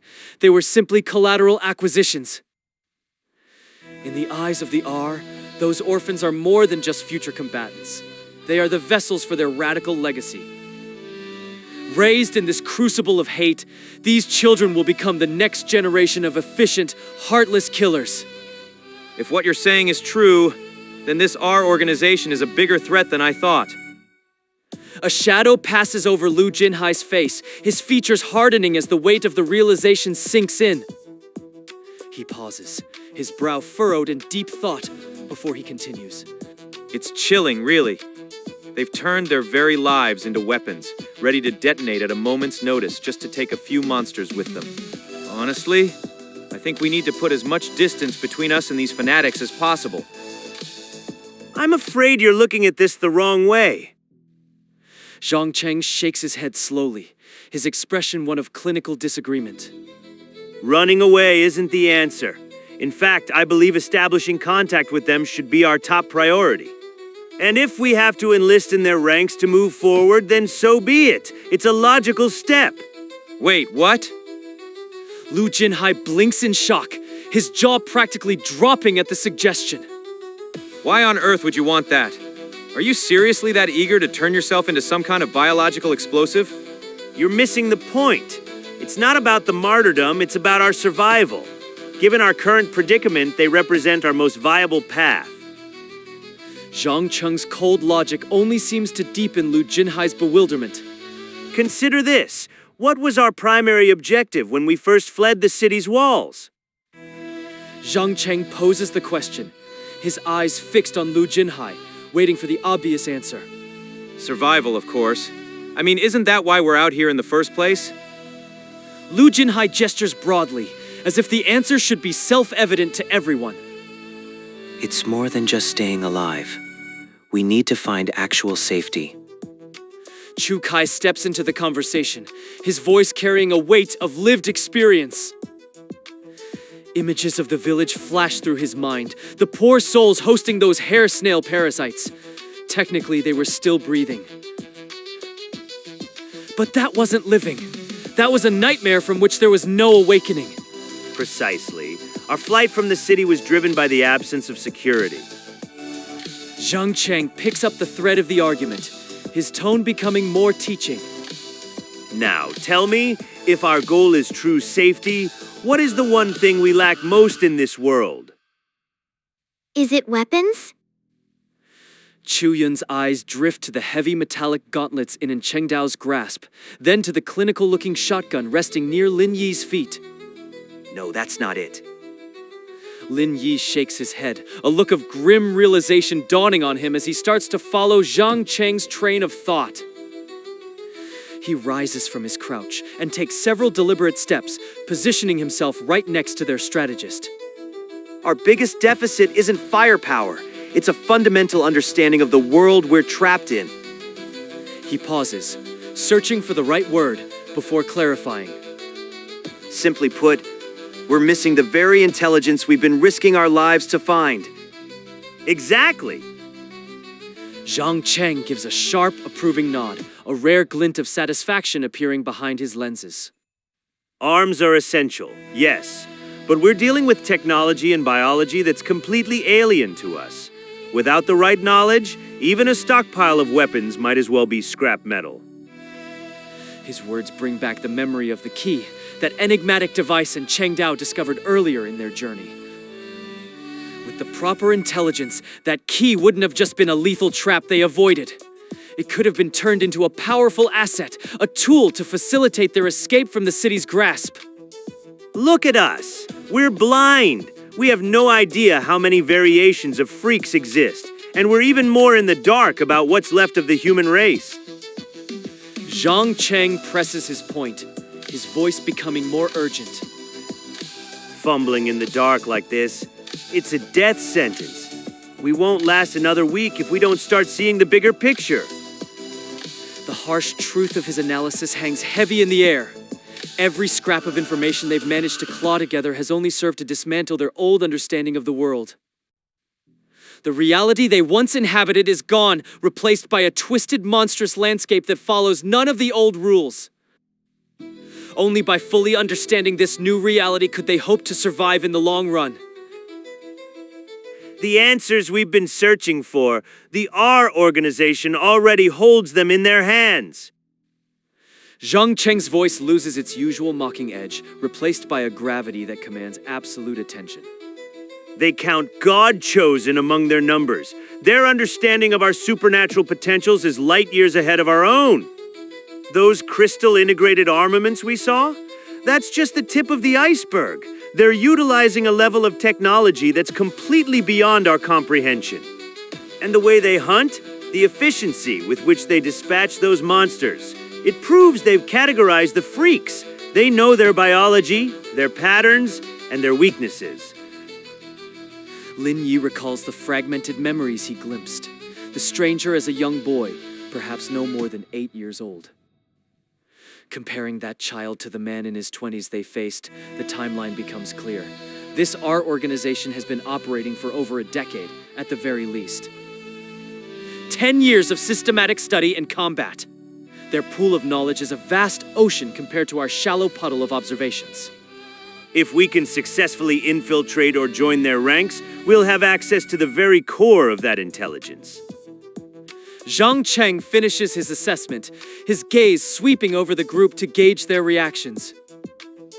I'm in. And Cheng Dao finally breaks his silence, his voice cutting through the deliberation with the finality of a falling cleaver. His features settle into a mask of grim determination, and his tone drops to a low, resonant rumble. I don't care how radical they are.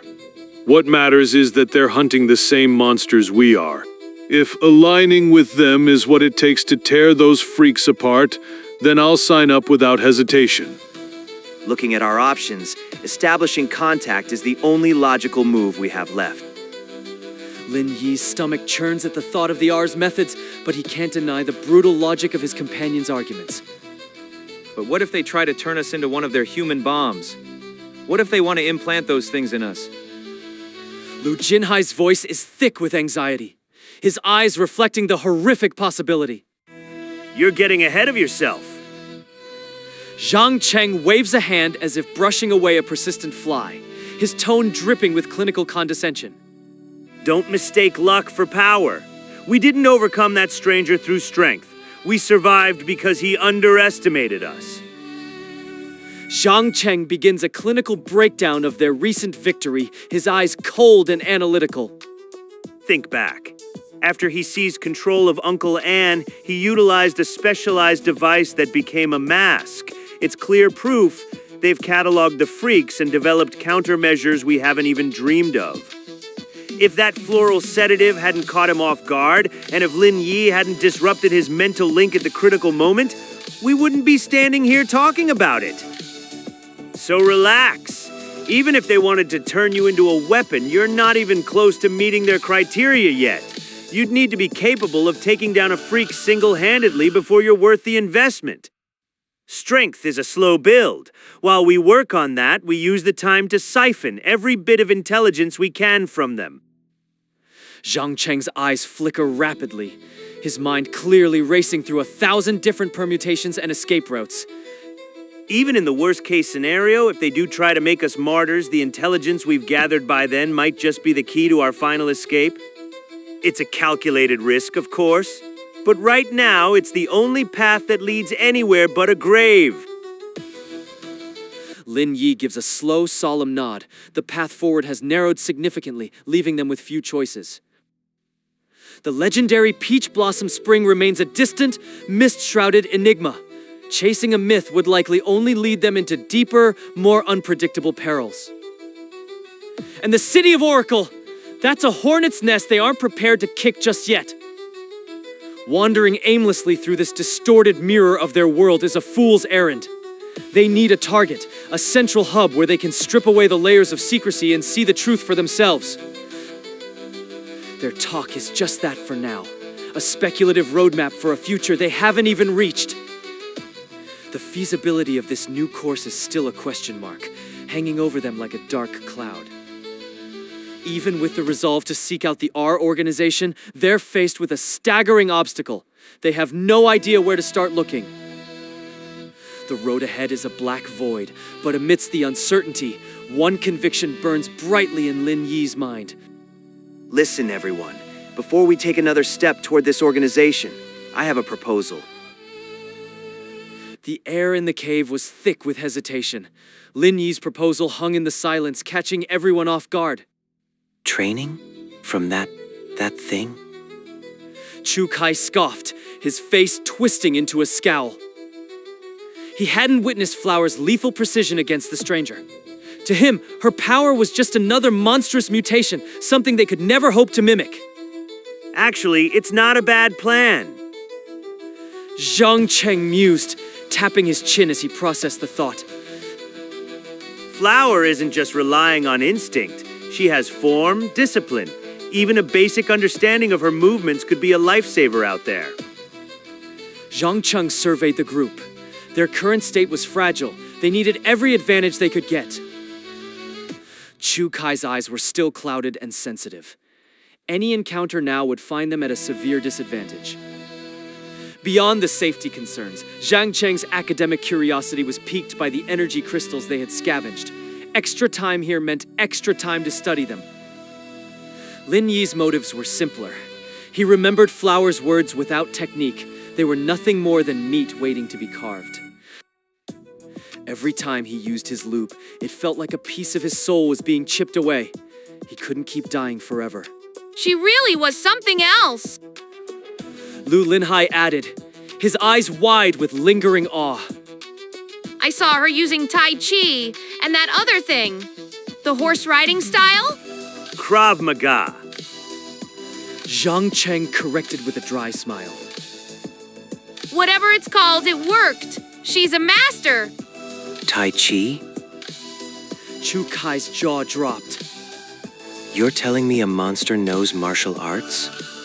Not just knows it. She's proficient. It's built into her muscle memory. Is that why you're so curious about her, Lin Yi? The why behind it? Lin Yi nodded. She says she was raised by a mantis wolf. I believe her, but that can't be the whole story. There's something in her past that explains how she became this. If we find it, maybe we understand this world a little better. Fair enough, and honestly, she's quite easy on the eyes. Looking at her beats looking at these cave walls. Beautiful? She's nothing compared to my sister. Brother, stop. Chu Yun hissed, her face flushing as she covered his mouth. If your eyes worked, you'd see she's way more beautiful than me. Lin Yi looked away. They saw the mask, the delicate beauty. He saw the predator that had torn through the night. He thought of her head splitting open like a blooming flower, the wet stamens reaching from her throat. He wondered if Zhang Cheng would still be so charmed then. All right, it's settled, we ask her. But if she refuses, we leave immediately. No forcing her hand. Dawn broke over the forest, painting the sky in pale, uncertain hues. As promised, Flower arrived at the cave's mouth, flanked by her family.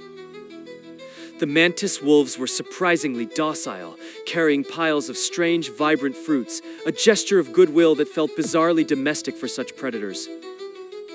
Flower stood still, her face a mask of indifference. Lin Yi stepped out to greet her, his mind still heavy with the previous night's carnage. About yesterday, that one we saw. It survived. Flower interrupted, her voice as flat as her expression. The legs will mend in time, but the wings are gone. It will never fly again. They can just regrow legs? Lin Yi muttered, his own skin crawling at the thought of such vitality. Lin Yi cleared his throat, pushing aside the gruesome details. He felt a flush of embarrassment as he prepared to make his request. Not long ago, he had looked at her with pure hatred. Now, he was asking for her help. The irony wasn't lost on him. I can teach you. She said before he could even finish. But why stay? You were so desperate to escape before. Humans truly are the most contradictory of things. Flower, who taught you to fight like that? Lin Yi asked, his curiosity getting the better of his fear. A person. Someone like you. But you were raised by monsters, right? Have you met other humans besides us? Yes. He taught me my words, my movements, everything I am. He must have been incredibly strong to survive out here. I don't know about strength. She replied with a slow shake of her head. Can you tell us his name, or where we might find him? Zhang Cheng leaned in, his analytical mind racing. A trace of profound sorrow flickered in Flower's dark eyes. It was the first time Lin Yi had seen her show such a human vulnerability. You will never find him. He is long gone. By your standards of time, he could never be alive. It has been hundreds of years. The world seemed to stop. Lin Yi's breath hitched, his mind struggling to process the impossible numbers. What? Hundreds? Hundreds of years? A few centuries? Are you serious? Lin Yi's face went pale, his jaw dropping in pure disbelief. Wait, if she's been around that long, what era are we even talking about? The Qing? The Ming? How far back does this go? Were those things already prowling the world even then? A heavy silence fell over the survivors. They stared at Hua, trying to reconcile her youthful appearance with the weight of centuries. If her words were true, she was a living relic of a forgotten age. She stood there, as delicate and fresh-faced as Chu Yun. There wasn't a single wrinkle, no sign of the passage of time on her skin. The discrepancy was haunting. What? I have to know. Just how many years have you actually seen? The question escaped Lin Yi's lips before he could stop it, driven by a raw, gnawing curiosity. Lin Yi, you can't just ask a girl that. It's insensitive. Chu Yun's voice cut in, sharp with a mix of embarrassment and protective instinct. It doesn't bother me. Hua gave a slight dismissive shake of her head. The human concept of vanity seemed entirely foreign to her. Time doesn't measure my existence the way it does yours. Years are irrelevant. In the language of my kind, I have reached what you might call my flowering phase. I have passed through the sprouting and the seeding. Now, I bloom. Beyond this comes the time of pollination, and then the final stage of growth. But pollination is a shared act, and so far, I am alone. Finding another like me, it seems unlikely. I may linger in this wait for a very long time, and if I never find another, I will simply skip ahead to the end, the decay. Their life cycles were alien, a botanical progression that ignored the steady ticking of a human clock. There was no childhood, no middle age, only stages of biological readiness. Each species followed its own internal rhythm. Some might burn out in a season, while others endured through the ages. Hua was different from the predatory mantis wolves. She was a sentient flora, a creature of patience and deep roots. Even among the monsters, she was an anomaly of longevity. Zhang Cheng stood apart from the group, his brow furrowed. He tugged at his chin, his mind visibly racing through a complex web of theories. It wasn't Hua's words that unsettled him, but the way she had fought. There was a jarring familiarity in her movements. He replayed the battle in his head, dissecting every strike and parry, the fluidity, the economy of motion. They were echoes of contemporary martial arts, not the primitive brawling of antiquity. The timeline was wrong. The past she described was not the history written in their textbooks. It was something else. His eyes scanned their makeshift campsite, landing on the debris of their recent struggle.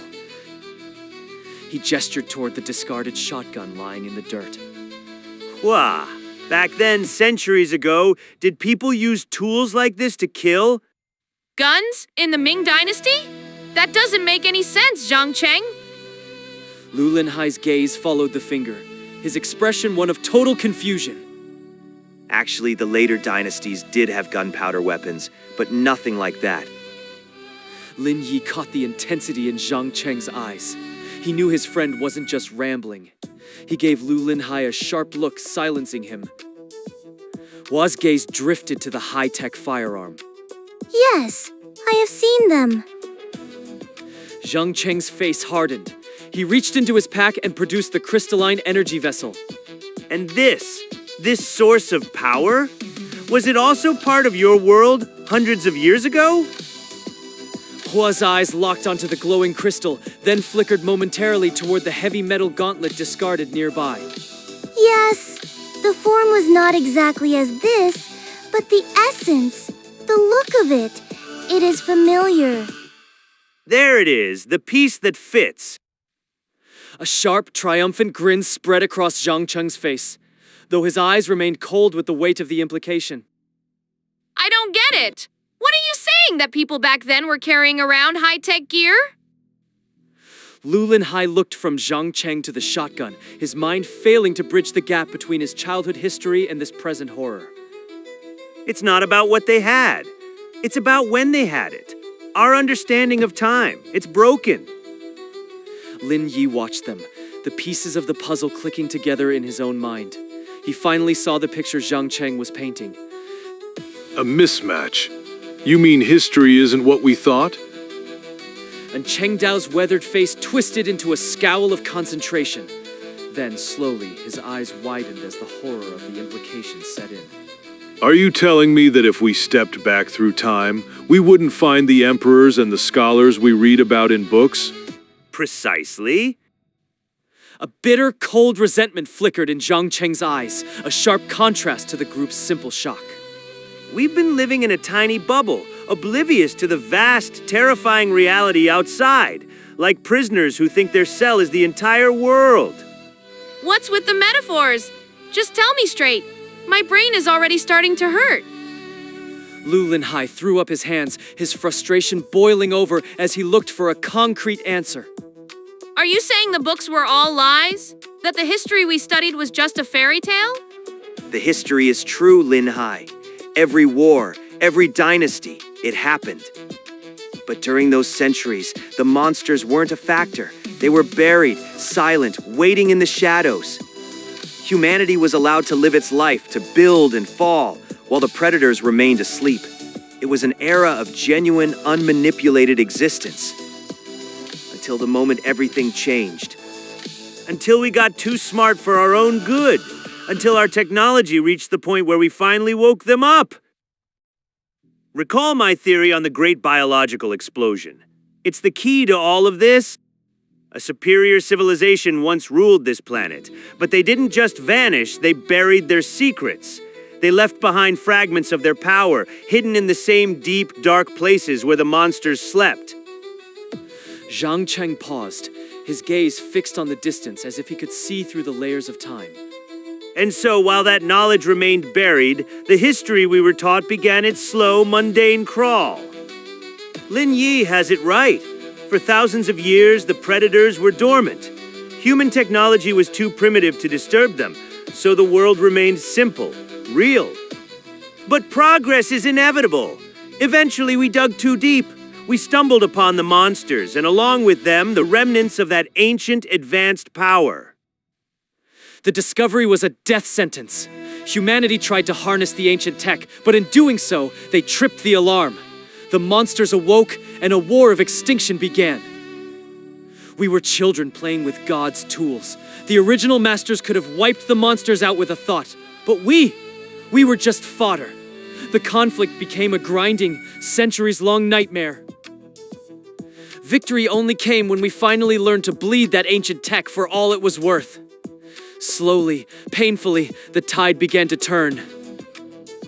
Yet it was a hollow triumph. Even at their peak, the ancients couldn't kill the monsters. They could only put them to sleep.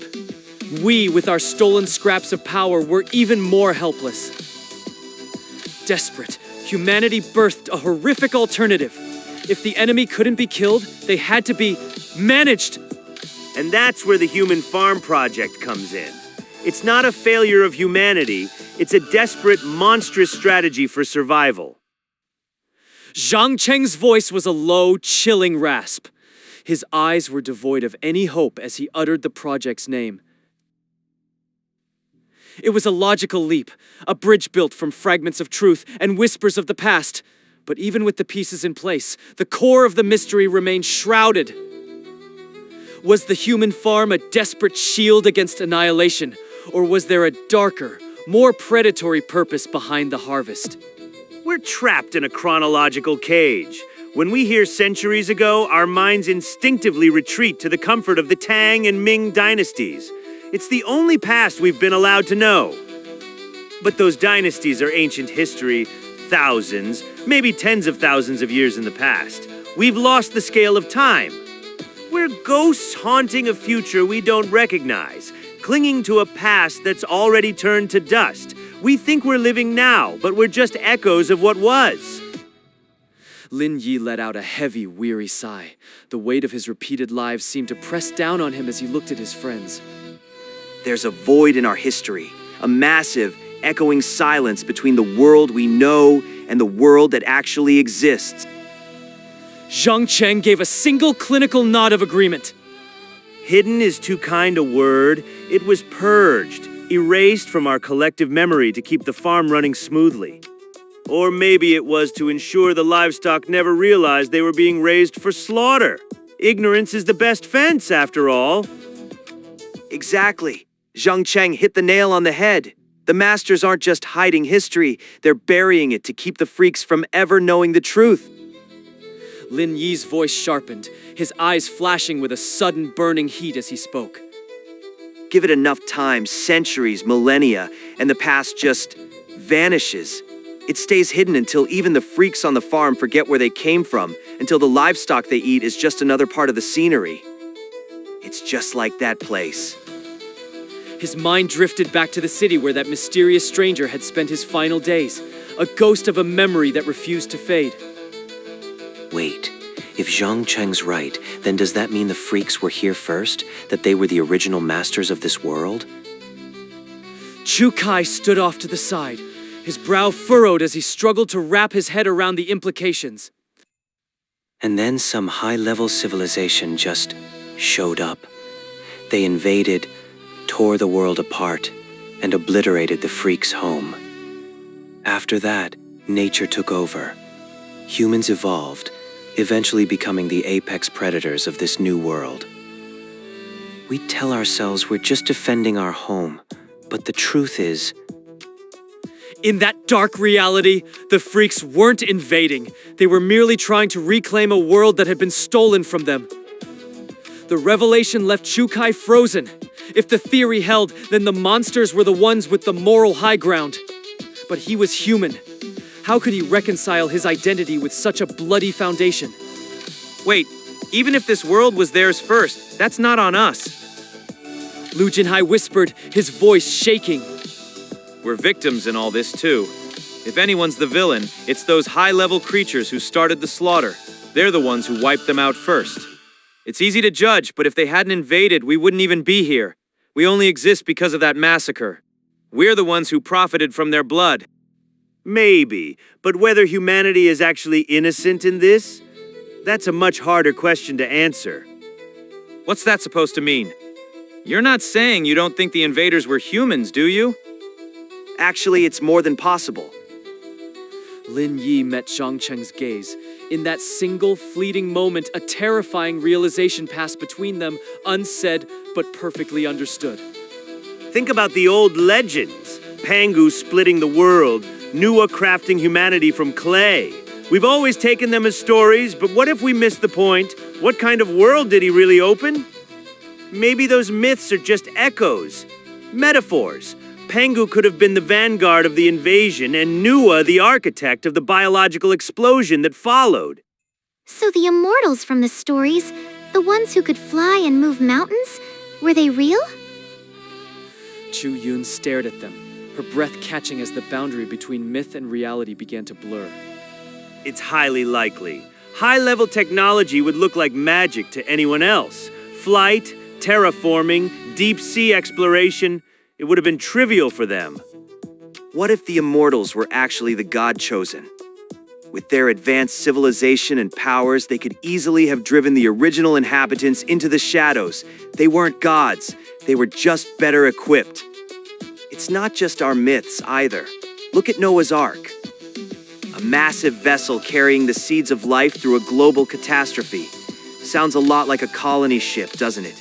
That could explain the sudden explosion of life on Earth. But myths are just fiction, right? Stories we tell to make sense of the world? Most of them are, but the ones that endure, they usually have a grain of truth buried deep inside. Think about the classic of mountains and seas, all those impossible beasts. What if they weren't monsters? What if they were just the freaks that survived the first purge? The dragons, the Killin, the so-called divine beasts the gods rode into battle. They could have been nothing more than tamed freaks, used as weapons by the invaders. Lu Jinhai scowled, his mind racing. It sounded insane, but after everything they'd seen, the impossible was starting to feel disturbingly logical. Look at it this way, it's about perspective. If an ancient peasant saw a jet or a smartphone, they'd call it a miracle. They'd build a temple around it. We're no different. When we saw those energy crystals, we couldn't believe our eyes either. It was just technology we didn't understand yet. Lin Yi's thoughts turned back to the black crystal's violent eruption, a raw, terrifying force that had defied every law of physics he knew. So, wait, does that make me the alien in this story? Don't flatter yourself. You're not that special. You really think a high-tech civilization capable of planetary slaughter would have anything in common with a gorilla like you? Lu Jinhai just shrugged, already used to Zhang Cheng's constant barbs. It was just background noise at this point. But if they were that powerful, why hide? Why lock all that technology away? And why Earth? Why come here at all? Who knows? Interstellar war is the most likely culprit. Space is a big place. There could be thousands of civilizations more advanced than that one. Maybe they lost. Maybe they were refugees, fleeing to a backwater planet to survive. And the lock? That was probably to stay off the radar. If you don't use the tech, you don't get found. It's all just a theory, of course, but it fits the data. The intellectual thrill was clear in Zhang Cheng's eyes. For a moment, the horror of their situation was eclipsed by the sheer scale of the mystery. Zhang Cheng quickly smothered the excitement. Theories were a luxury they couldn't afford to get lost in right now. Knowing the truth didn't change the blood on the ground or the hunger in the shadows. It was just information. Analyzing the past was a distraction. Their time was better spent on the only thing that mattered, survival through strength. Only the strong lived long enough to demand answers. Only the survivors would ever see the end of the mystery. Wah! We're putting our lives in your hands from here on. Hua had stood motionless through their debate, and silent observer to their frantic attempts to parse the world's history. She had lived for centuries in this cave, a biological constant in an ever-shifting world. She had seen humanity before, but she had never cared to look closer. Questions weren't in her nature. She simply was. Despite her age, her knowledge of the why was as shallow as theirs. She knew the what, but the reason had never interested her. These things belong to you to begin with. I am only returning them. What? Can I ask? The person who taught you all this, where did they go? Chu Yun had noticed it. The subtle softening in Hua's gaze whenever that mysterious teacher was mentioned. It was the only crack in her otherwise perfect indifference. I do not know. He simply departed. There were no words, no warnings. He was there and then he was gone. What a complete scumbag. Lu Jinhai's outburst echoed through the cave mouth.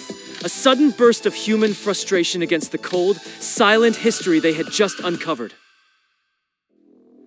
The decision was made. If they wanted to survive the trials ahead, they couldn't afford to be weak.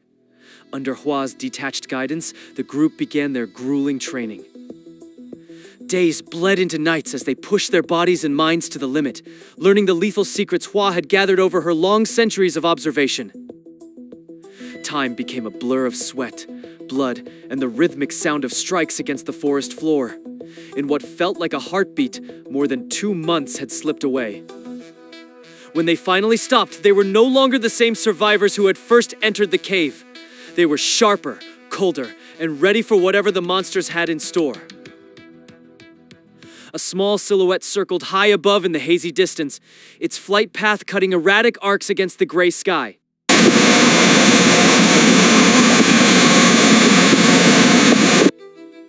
The fuselage jerked and shuddered, a metal bird seemingly moments away from a fatal plunge, yet it clawed stubbornly at the air. Stationed at the forest's perimeter, Zhang Cheng's hands were tight around the remote's joysticks, his gaze locked onto the small screen with unwavering intensity. So, how's the bird doing today? A voice drifted from behind him, familiar and uncomfortably close. Zhang Cheng didn't need to look to know who was encroaching on his workspace. Is it actually stable now, or is it going to belly flop into the dirt again like last Tuesday? You really shouldn't push your luck with the range. Chasing that thing down through the brush is a nightmare I'd like to avoid.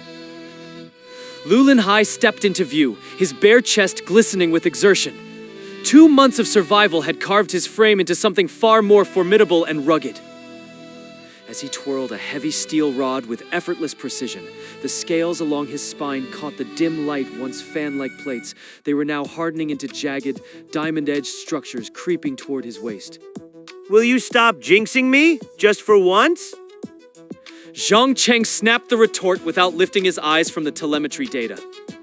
The last few trials gave me exactly what I needed. I finally mapped the energy consumption required to maintain a steady hover. A few more tweaks to the power distribution, and this thing will be bulletproof. Who else but you would prioritize a drone and a heavy toolbox while running for their life? Doesn't that pack weigh you down? Lin Yi leaned over Zhang's shoulder, squinting at the grainy video feed flickering on the controller. Zhang Cheng's brow furrowed in immediate irritation, and he shot a look of pure loathing at his companion. Back off, will you? You're drenched in sweat and you smell like a wet gorilla. That drone was more than a machine to him. It was a labor of love, every wire and solder joint a testament to his own ingenuity. It had been a lifeless hunk of plastic and electronics when they fled the city, further battered by the impact of the bus crash, but Zhang couldn't bear to leave it behind. Then, after weeks of wandering in this hellscape, a sudden flash of insight had changed everything. If the raw energy harvested from those crystals could supercharge shotguns and turn gauntlets into weapons of mass destruction, there was no reason it couldn't be harnessed for more delicate machinery. A fully operational drone would be an invaluable asset, a silent eye in the sky to map this nightmare landscape and sniff out threats before they arrived.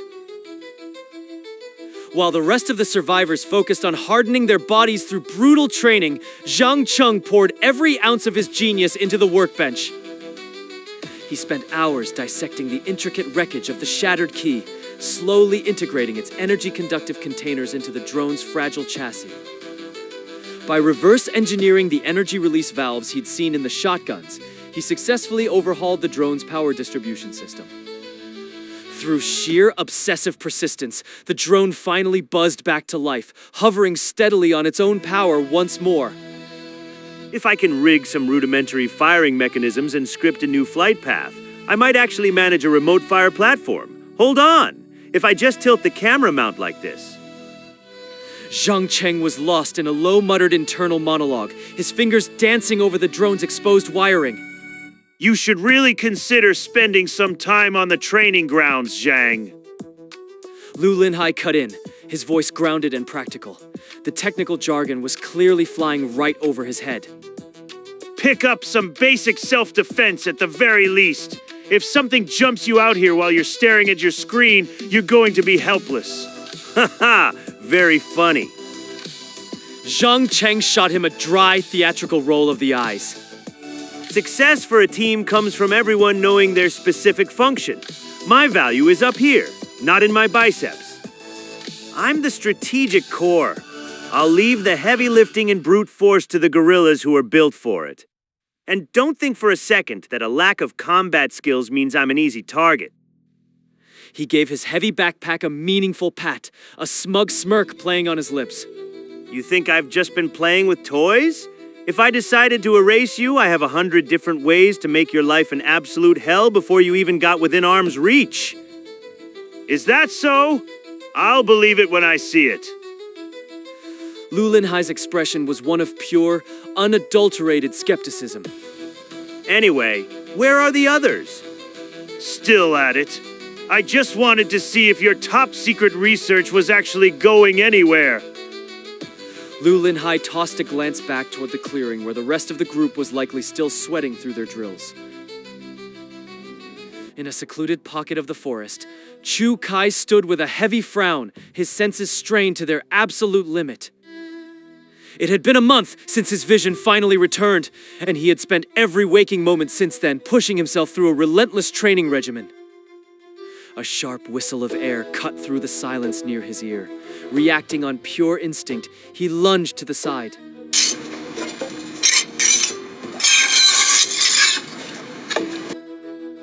The blade bit into the bark exactly where his head had been a fraction of a second ago. Chu Kai didn't stop. He spun, jumped, and dodged in a fluid dance of survival as more knives hissed from the shadows. Not bad. Your reflexes are finally catching up to your senses. And Cheng Dao emerged from the dense undergrowth, his expression unreadable as he retrieved a stray blade. A glowing thread of fate shimmered between them, binding Chu Kai's form to Lin Yi's. Lin Yi stood a few paces away, his face a mask of grim concentration, his entire body coiled like a spring. A sudden rustle in the foliage behind him triggered a lightning-fast reaction. He spun and dove into a roll. A massive obsidian-colored vine reared up from the dirt like a strike-ready serpent and lashed down with bone-breaking force. Before the first strike could even settle, a second vine whipped through the air, targeting his exposed back. Drawing on the enhanced perception shared through the fate connection, Lin Yi navigated the storm of lashes with a confident, almost predatory smile. But the forest wasn't finished. The smile vanished as dozens of vines erupted from the ground simultaneously, weaving a net of living thorns. He could feel them coming, but there was nowhere left to run. The vines coiled around his limbs, pinning him in place as a final, brutal lash descended.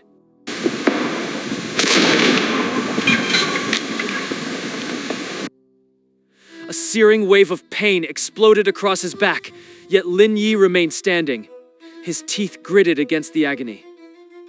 A nearby monster tree suddenly shuddered violently, its branches thrashing as if it had taken the blow itself. Faintly visible in the dim light, a second thread of fate pulsed with a rhythmic glow, tethering Lin Yi to the trembling, mutated trunk. After 2 months of grueling, near-death drills, Lin Yi had achieved a breakthrough, the ability to weave and sustain 2 threads of fate at once. But the true epiphany was more profound. He realized his threads weren't limited to human lives. He could bind his destiny to the ancient, predatory monster trees that watched from the shadows. By siphoning the kinetic energy of the impact through the thread, Lin Yi stood his ground, letting the monster tree absorb the bone-crushing weight of the vine's strike. Damn it, Flower, you're hitting way too hard. Lin Yi winced and reached back, his fingers probing the burning, sensitive area where the lash had landed. You specifically requested an increase in force. Flower's response was as flat and devoid of emotion as ever, her gaze fixed on him with clinical detachment. I meant a bit more force, not a full-speed execution strike. Humans are an incomprehensible species. She tilted her head slightly, her voice dropping into a cool, dismissive register. First you demand more strength, then you whine when it is delivered. There is no logic in your complaints.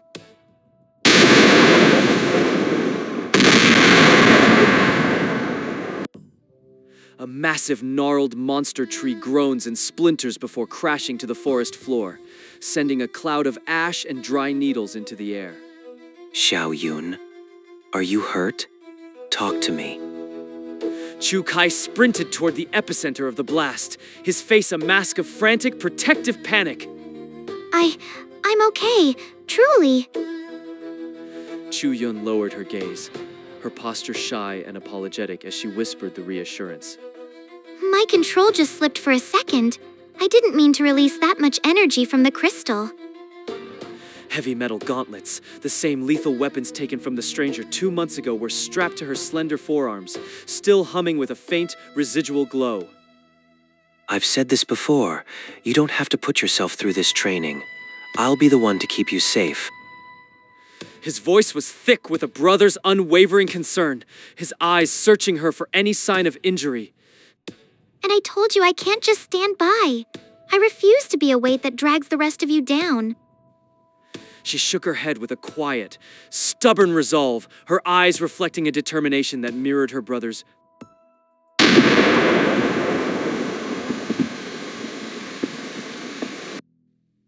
In another sector of the woods, Zhang Cheng and Lu Linhai both flinched at the sound, but their attention was immediately pulled back to the flickering console.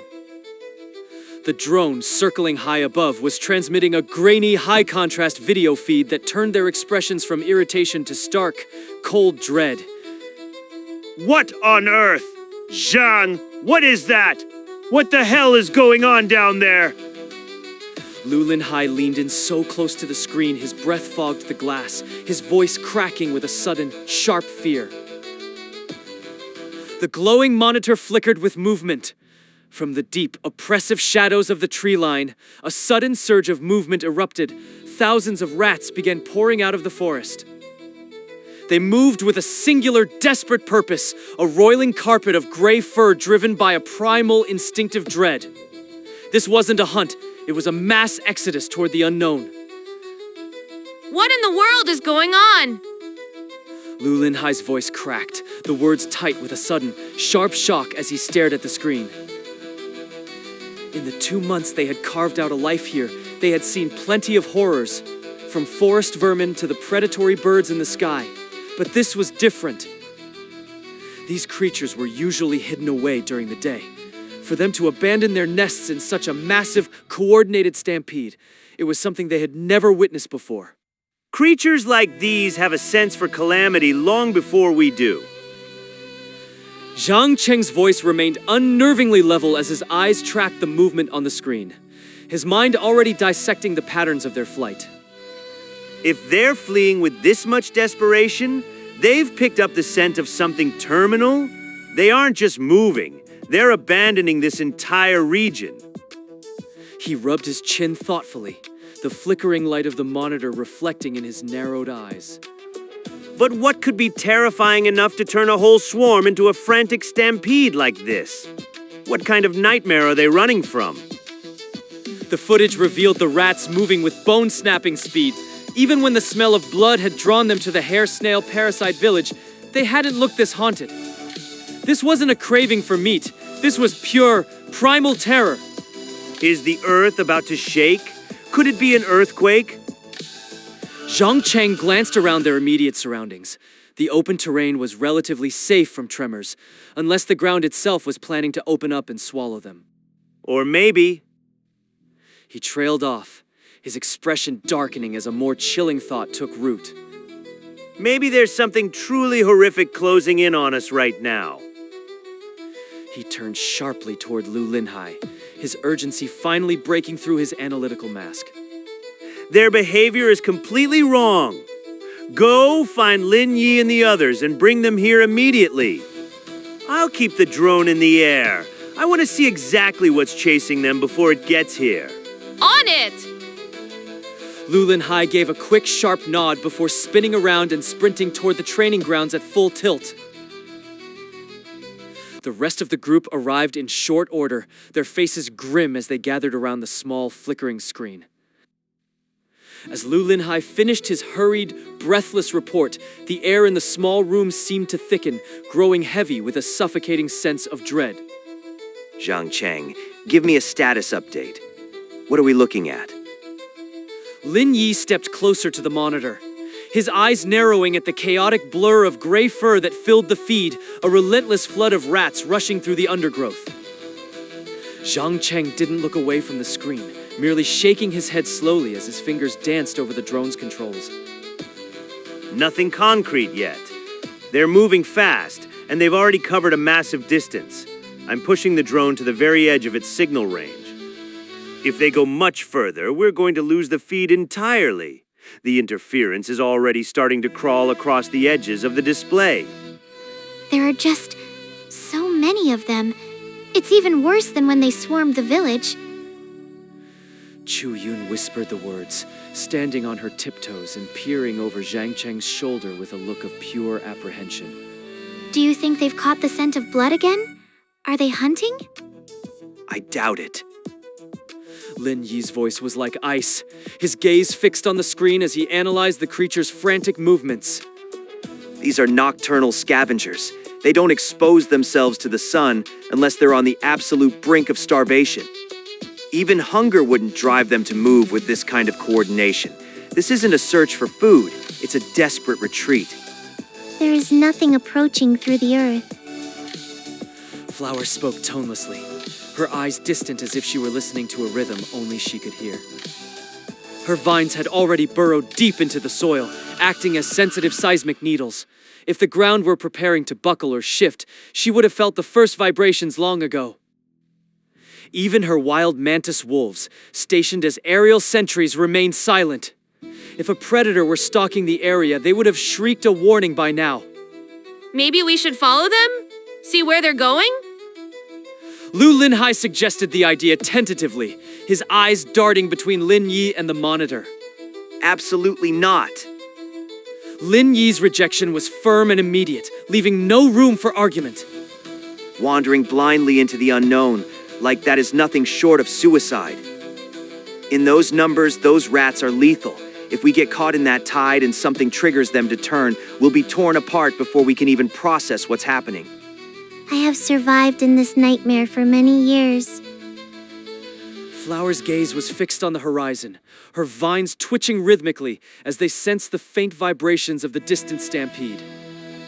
Never in all that time have I seen them move like this. Never. If even Flower hasn't witnessed this behavior? Zhang Cheng's brow furrowed, his analytical mind struggling to reconcile the data with his existing knowledge of the world's horrors. Then we are facing something truly unprecedented. His curiosity was a dangerous living thing. When faced with an enigma, his first instinct was always to peel back the layers and see what lay beneath, regardless of the risk. His eyes darted across the flickering screen, a reckless plan beginning to take shape in his mind.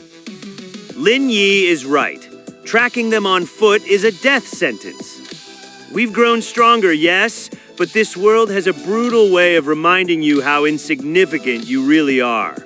Caution is our only real advantage here. He fell silent, his gaze once again locked onto the relentless migrating swarm on the monitor. In that case, the solution is simple. I'll head out on my own. The hell you will! Lu Linhai's voice boomed, cutting across Zhang Cheng's words before Lin Yi could even think about intervening.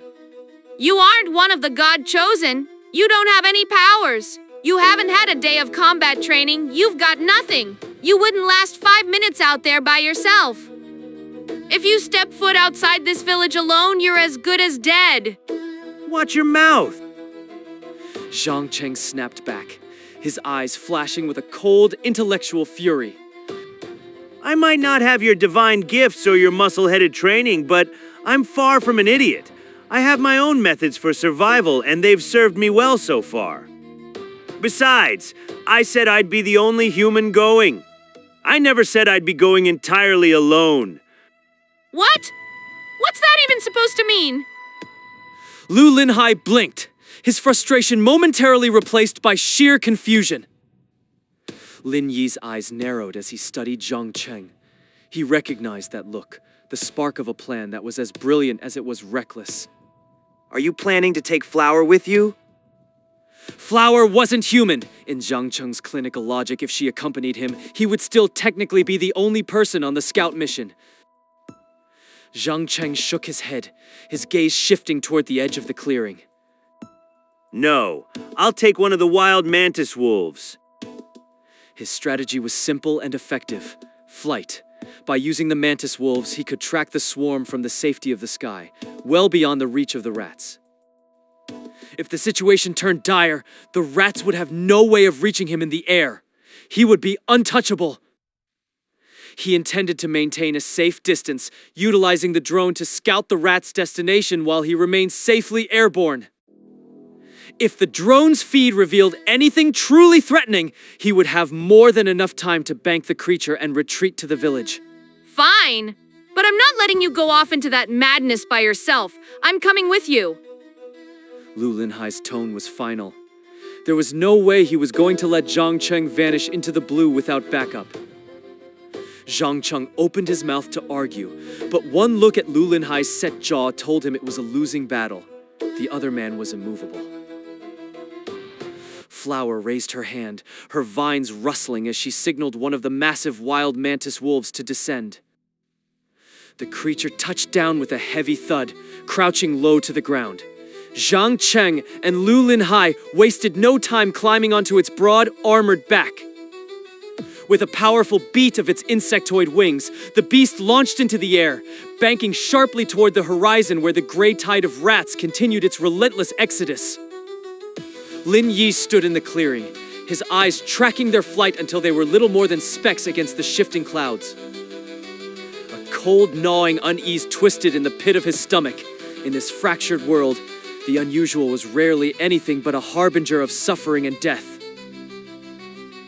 Lin Yi closed his eyes, extending a spectral thread of fate toward Chu Kai, hijacking the other man's enhanced vision to follow the monster's path through the sky. He maintained the connection with exhausting focus, watching as the mantis wolf and its riders became tiny flickering specks on the horizon before finally vanishing beyond his range. Linhai is with him. I'm sure they'll be just fine. Chu Yun spoke softly, her eyes still fixed on the empty expanse of sky where the creature had disappeared. Worried about Zhang Cheng? Chu Kai let out a short, dismissive snort, shaking his head at his sister's concern. Don't bother wasting your breath. Do you honestly think he was joking back there?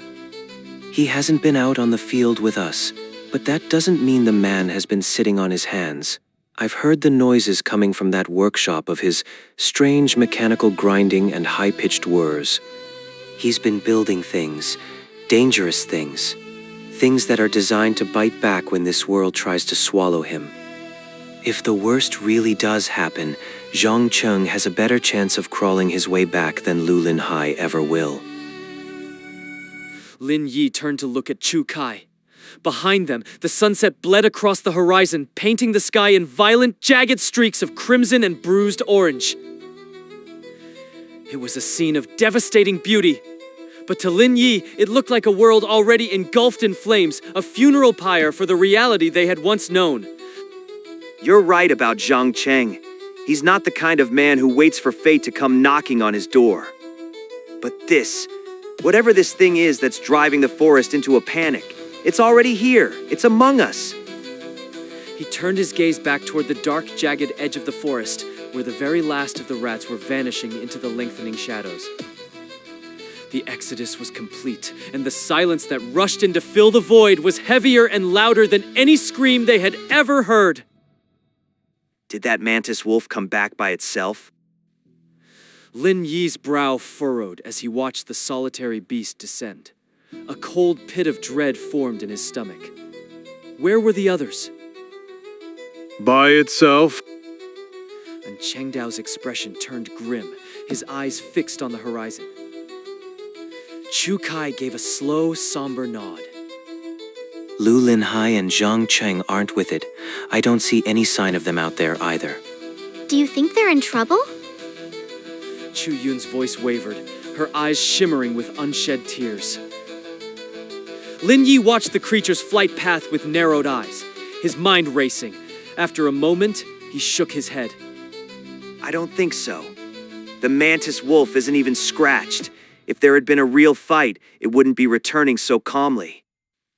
Flower had specifically commanded the beast to protect them before they departed.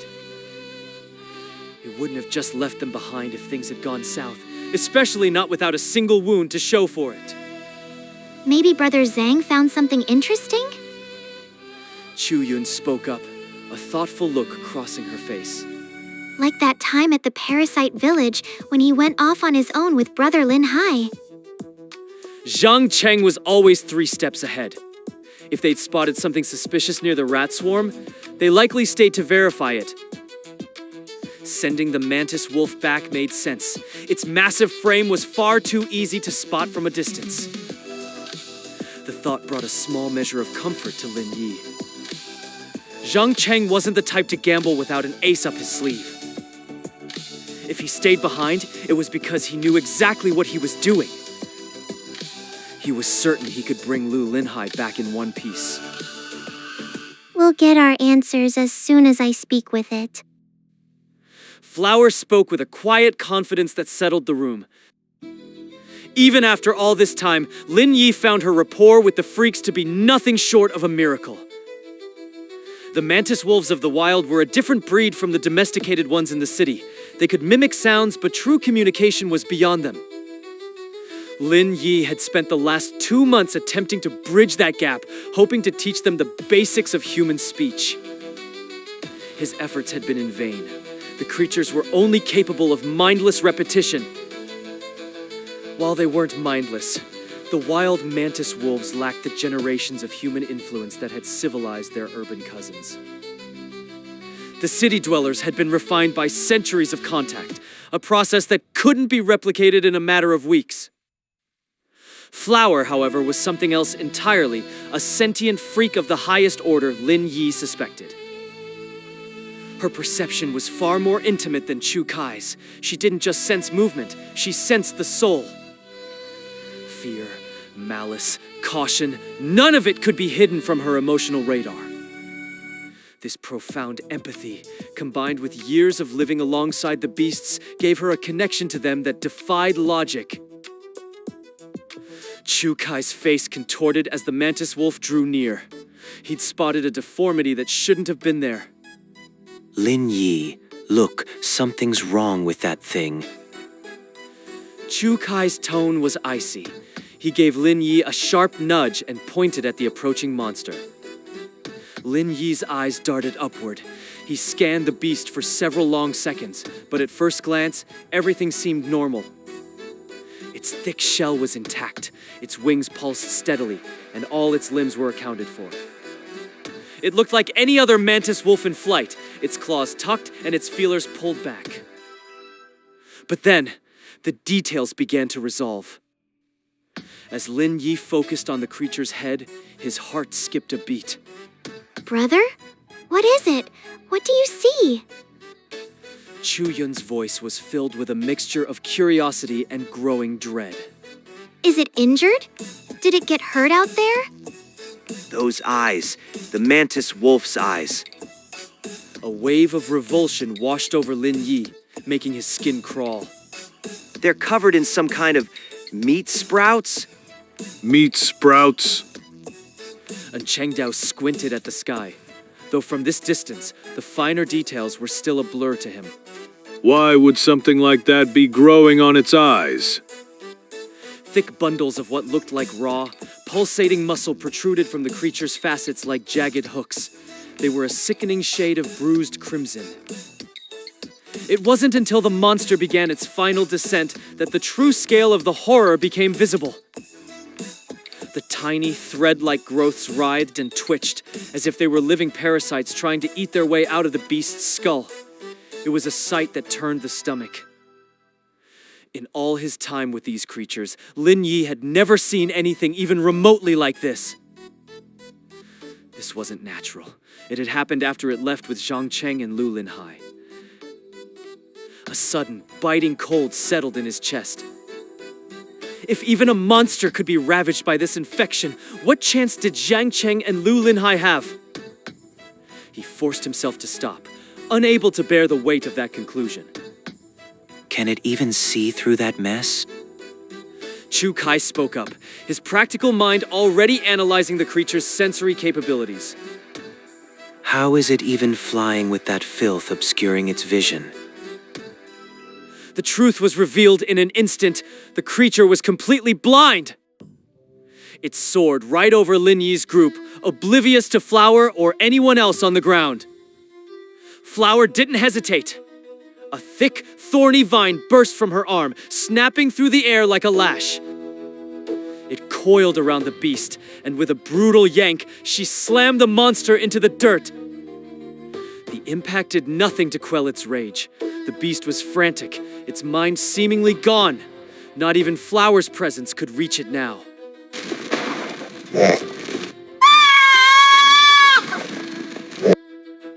Its underbelly tentacles whipped out in a blind frenzy, slicing through the air with serrated edges. The tooth-lined suckers clamped onto the binding vine, tearing into the plant matter with animalistic hunger. As it bit down, the crimson growths on its eyes pulsed and writhed with renewed vigor. Hold on. Those things, they aren't just growths. They're... Chu Kai's senses had been honed by years of survival. His perception far more acute than Lin Yi's developing eyes. He could see the microscopic reality hidden beneath the carnage. It's a fungus. A living mold. Fungus? You're kidding. Lin Yi's brow knit together in confusion. He looked back at the struggling beast and watched in horror as the bite marks on Flower's vine began to sprout their own crimson filaments. Is it spreading? Is that thing contagious? Worse. It's airborne. It's releasing spores right now. Chu Kai's voice cracked with urgency as he screamed at Flower. Flower, drop it. Get away from it now. The spores are moving too fast. If you don't break the connection, you're next. Flower didn't waste a second. Without even turning her head, she threw her weight back and severed the vine with a sharp, decisive snap.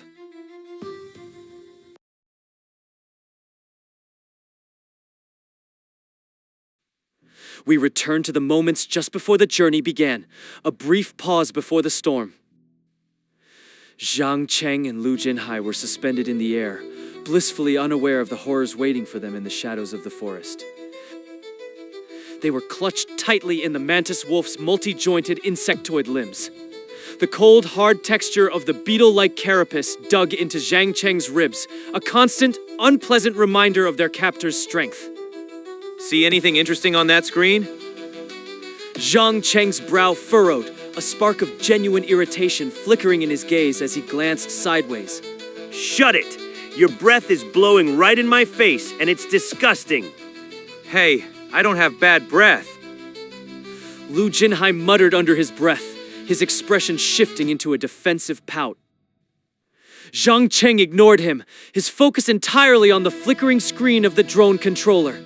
Below them, the rat swarm was a chaotic, surging tide of gray, moving with a desperate, unified purpose. As he scanned the feed, something caught his eye, an anomaly in the pattern of the swarm's flight. Wait, what the hell is that?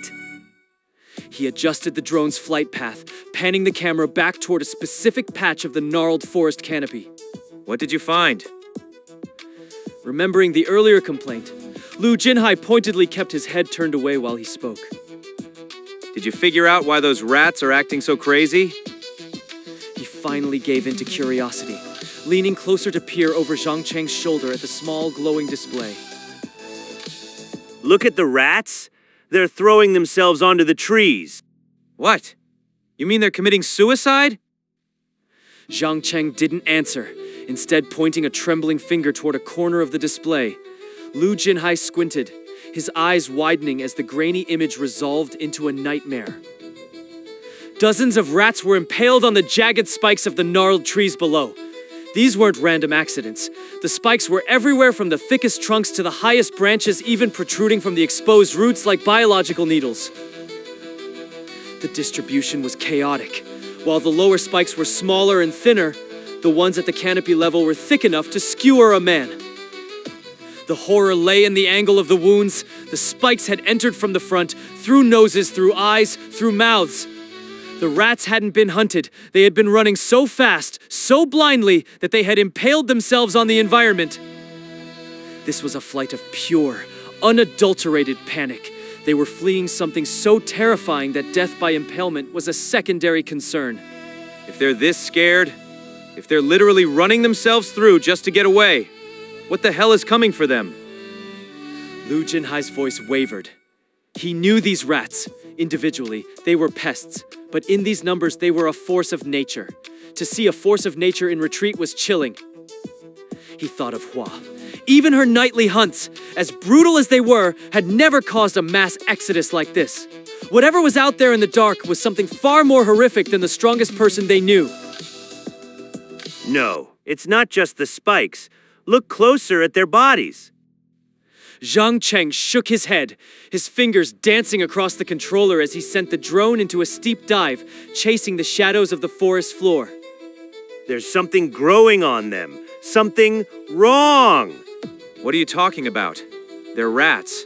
They probably just have fleas or something. They wouldn't be this scared of a few bugs, would they? Lu Jinhai leaned in, his eyes scanning the flickering display. At first, he saw only the gray blur of fur and the dark smears of blood on the spiked bark. But as the drone's camera zoomed in, the fur began to resolve. It wasn't hair.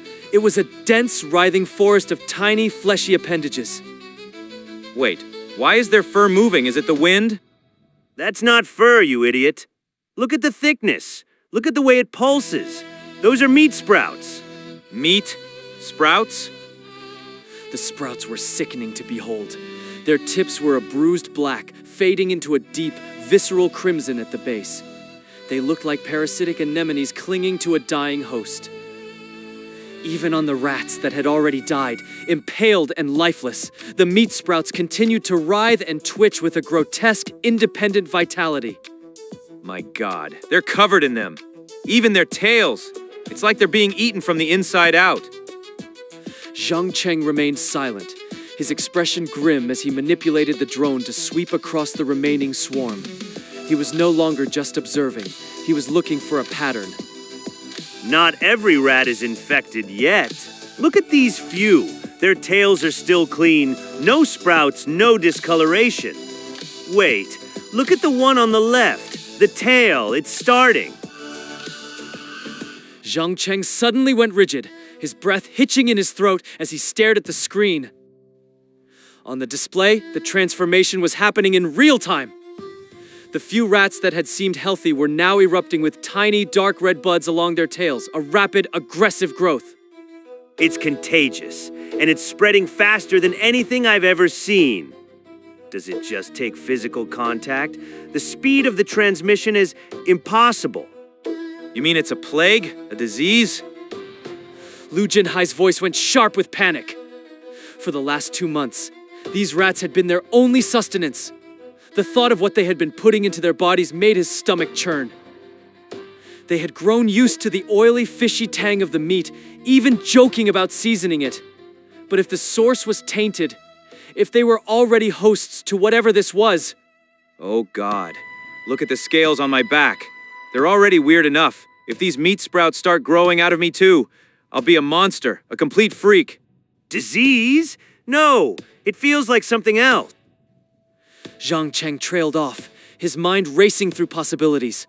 But the theoretical musing was cut short by a sudden sharp pressure against his chest. The mantis wolf's insectoid legs, which had been holding them with a firm but steady grip, suddenly constricted. The chitinous segments groaned as they squeezed the air out of Zhang Cheng's lungs. Gah! Too tight! It's crushing me! Lu Jinhai felt the pressure too, though his broader build and the protective plating of his scales shielded him from the worst of it. Hey, you ugly bug! Can you hear me? You're squeezing too hard, loosen up! The creature didn't respond to the command. If anything, the pressure intensified, its grip becoming a vice that threatened to snap their ribs like dry twigs. Something's wrong. It's not just squeezing, it's reacting to something. The rhythmic thrumming of the mantis wolf's wings accelerated into a frantic, high-pitched roar. The creature's entire body began to vibrate with a disturbing, predatory excitement. Hey, you listening to me? I said let go! The contraction became unbearable. Zhang Cheng's face went pale, his vision blurring as the chitinous plates ground into his ribs. Lu Jinhai, seeing his friend's agony, acted on instinct. He balled his fist and hammered it against the creature's soft, segmented abdomen, a desperate attempt to force a reaction. The reaction was instantaneous and catastrophic. The mantis wolf shrieked, its multi-jointed legs snapping open in a sudden, violent reflex. Gravity took hold. The two survivors plummeted from a height of 5 stories, the dark sky rushing away as the gnarled, spike-covered canopy of the forest rose to meet them. Below them lay a forest of biological needles, a graveyard designed for anything that fell from the sky. They were destined to be skewered before they even hit the ground. Zhang Cheng? In the heart-stopping moment of freefall, Lu Jinhai's hand clamped onto Zhang Cheng's. With a strength born of desperation, he yanked his friend close, curling his own massive armored body around the smaller man. Zhang Cheng's world dissolved into a roar of wind and the crushing embrace of his friend. He squeezed his eyes shut, waiting for the final lethal impact. A thunderous explosion of sound erupted in Zhang Cheng's ears, followed by the heavy, bone-jarring impact of flesh hitting the earth. The shockwave rippled through him, making his internal organs feel as if they had shifted out of place. Nausea surged in his throat, a bitter wave of sickness that threatened to overwhelm him. Lu Jinhai? Are you... The realization hit him harder than the ground. Lu Jinhai was beneath him. His friend had intentionally taken the brunt of the fall, acting as a human cushion to shield him from the impact. Lu Jinhai lay flat on his back, the gnarled biological scales along his spine digging into the earth. It was those very scales that had saved them, their inhuman toughness resisting the sharp, lethal spikes of the thicket. They had been lucky! The mantis wolf's sudden descent before the release and the cushioning effect of the snapped branches had combined with Lu Jinhai's sacrifice to leave Zhang Cheng miraculously unharmed. Zhang Cheng gasped for air, his hands searching for purchase as he tried to scramble out of his friend's protective embrace. But as he moved, a new sound reached him, a high-pitched, chaotic cacophony of chattering teeth and skittering claws. They hadn't just landed in the forest. They had fallen directly into the seething, terrified heart of the rat swarm.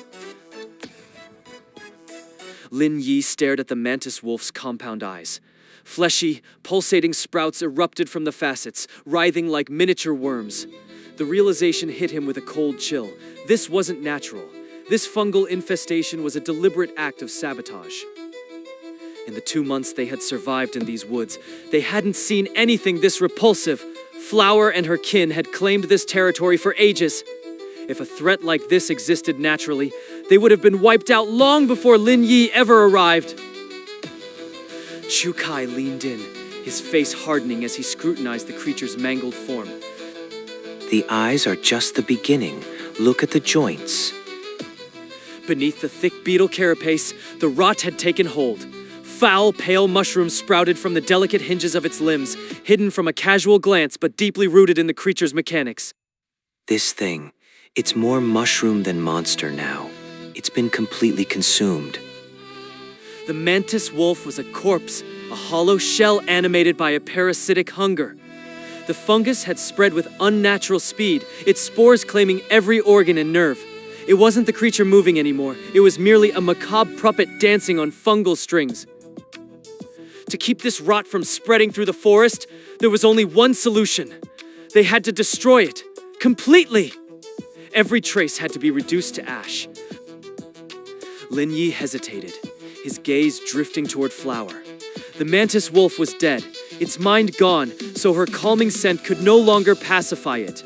He knew she saw these creatures as her family, and even though this one was a lost cause, he worried how she would take its destruction. But Flower didn't need his pity. Her reaction was swifter and far more cold-blooded than he had anticipated. Before anyone could react, thick, thorn-studded vines erupted from Flower's silhouette, whipping through the air like organic lashes.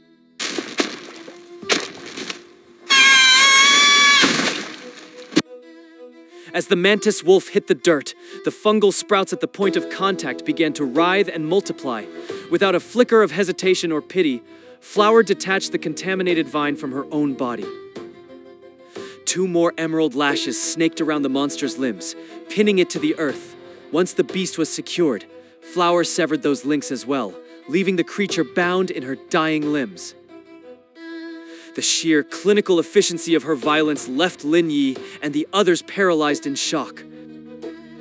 Flower turned her emotionless gaze toward Chu Yun, her voice as sharp as a winter frost. Chu Yun, incinerate it now. Wait, what? Its life is already gone. There is nothing left to save. It was heading back to our nest. If it reaches the others, the infection will consume them all. Lin Yi watched her, realization dawning. Whether by instinct or the fungus's dark design, that puppet was a vector for extinction. Flower wasn't being cruel, she was being protective. He wondered if he could have done the same, sacrificed a loved one to save the many. He clenched his fists, hardening his resolve. He couldn't afford to be weak. Not anymore. Chu Kai stepped forward, his hand resting briefly on his sister's shoulder as he nodded. Listen to her, Xiao Yun. Do it. Chu Yun took a resolute step forward, her hands raised as if in a defensive posture. On the backs of her heavy metal gauntlets, the embedded crystals began to throb with a rhythmic, ghostly luminescence. They had initially thought to give the gauntlets to Cheng Dao or Lu Lin Hai, but the veteran warriors had struggled with the complex controls. Compared to the simple mechanics of a shotgun, these high-tech relics were temperamental and demanding. Using them required more than just physical strength. It required a psychic resonance, a subtle tether between the wearer and the machine. Zhang Cheng theorized that the interior was packed with advanced sensors. He'd hovered over them for days with his tools, his eyes gleaming with academic hunger. But he'd ultimately backed down, fearing he could never reassemble such intricate technology. Unlike a standard firearm, the crystals didn't just fire on command. They had to be coaxed, the energy meticulously channeled and manually triggered through sheer focus. It was a delicate dance of power management. Mastery over the crystals unlocked several lethal functions. By guiding the energy to overflow and pool around the hands, the user could manifest a shimmering, invisible barrier, the defensive shield mode. By narrowing the output to a single point at the fingertips, the energy could be compressed into a searing beam. This ranged mode carried a devastating incendiary punch, capable of downing airborne threats in a single blast. But Chu Yun's preference was for direct confrontation. By wrapping the entire gauntlet in a sheath of raw power, she could deliver bone-crushing strikes with melee mode, turning her fists into weapons of mass destruction. Standing beside such sophisticated hardware, the crude shotguns Brother Lei had scavenged seemed like primitive toys, relics of a far simpler and less dangerous era. The distinction was clear. While the shotgun was a mass-produced tool for foot soldiers, these gauntlets were elite, specialized instruments. Their multifaceted nature was a testament to their superior design. For all their combat experience, and Cheng Dao and Lu Linhai were too rugged for such a delicate interface. They lacked the finesse needed to tap into the true potential of the gauntlets. Lin Yi and Chu Kai, already burdened by their own developing powers, had stepped aside. They had no need for more complexity in their lives. Zhang Cheng, true to his nature, had dismissed the weapons as tools of war. To him, they were puzzles to be solved, not assets to be deployed in the field. In the end, the choice had fallen to Chu Yun. It was a gamble that had paid off instantly. She had an innate, almost instinctive connection with the device. A concentrated beam of energy sliced through the mantis wolf's armored shell with surgical precision. But as the light faded, a sudden, violent anomaly erupted that took them all by surprise. The rot wasn't merely skin deep. Within the hollowed-out chest of the mantis wolf, every organ had been replaced by a dense, pulsating mat of fungal fibers. A cloud of fine, dark spores had already saturated every remaining inch of the creature's interior.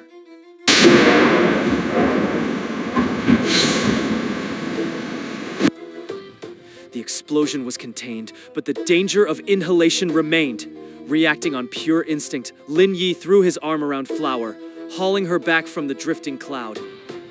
Don't breathe it in. Stay back from the spores. As Lin Yi shielded her, a ghost of an expression crossed Flower's face, a flicker of recognition, or perhaps a long-buried memory. It was gone in an instant, replaced by her usual cold apathy. I didn't mean for that to happen. I'm so sorry. It's okay, Zhao Yun. None of us knew it was a ticking time bomb. And Cheng Dao's expression shifted from concern to a dark, simmering dread. If one creature was a vector, the entire forest was a minefield. His mind immediately went to the others out in the dark. If this one was a carrier, then Lin Hai and Zhang Cheng are walking into a slaughterhouse. I can't stay here. I'm going after them. I'm with you, Uncle An. We can't leave them out there. Chu Kai and Chu Yun moved as one, checking their gear and tightening their packs. The comfort of the clearing was gone. The mission had changed. The forest is different now. Tread carefully, or the rot will claim you as well. She made no move to join them. Her duty, it seemed, lay with the nest and the creatures she called family.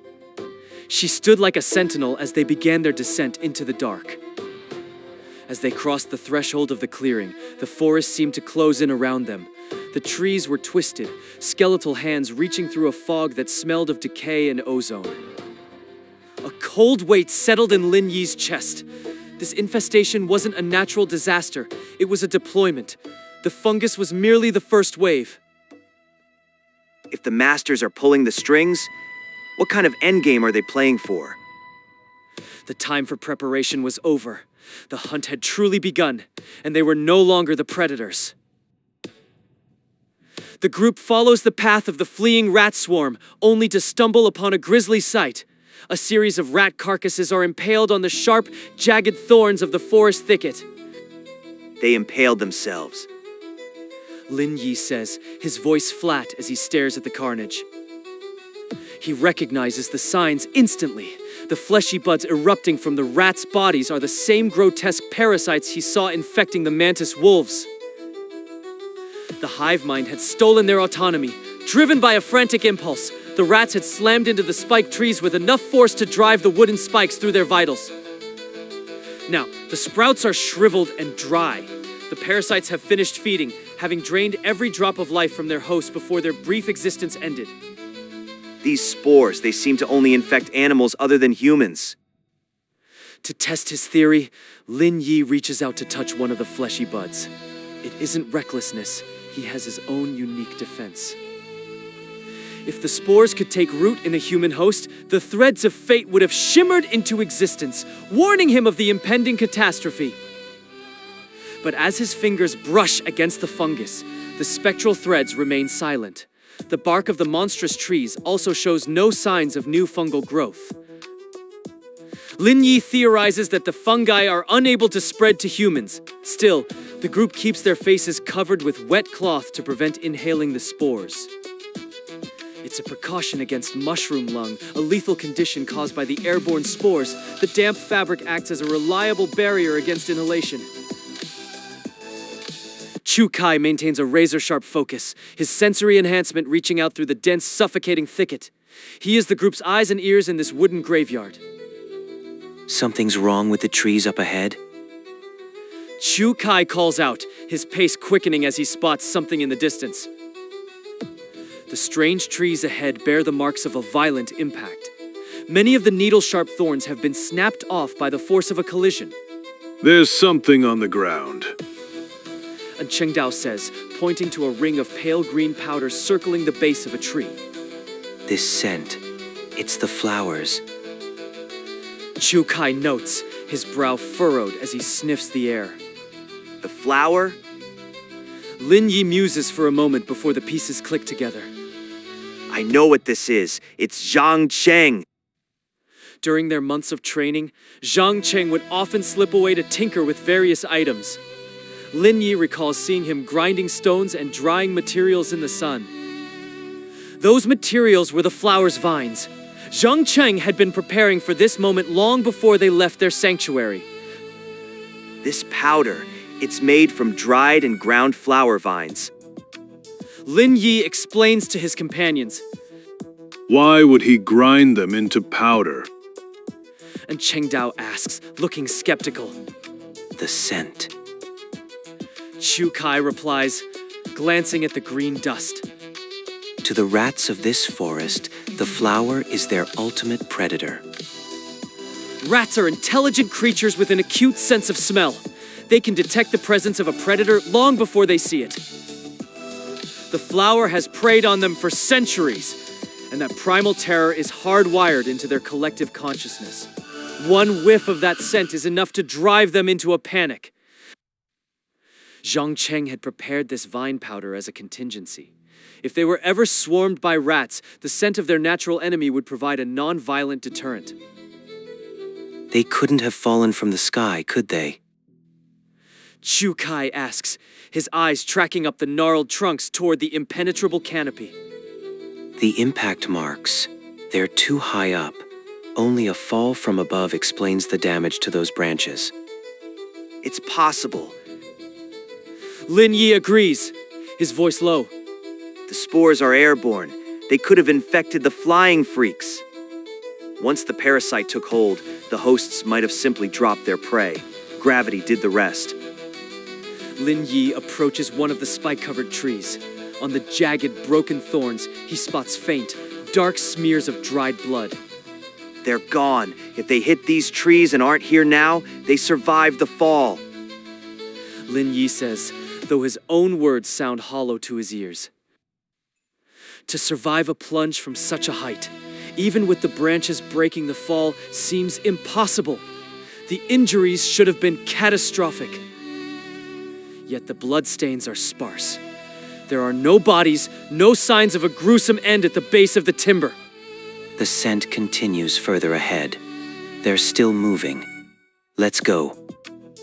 Chu Kai says, his confidence cutting through the dread. A wave of relief washes over Lin Yi.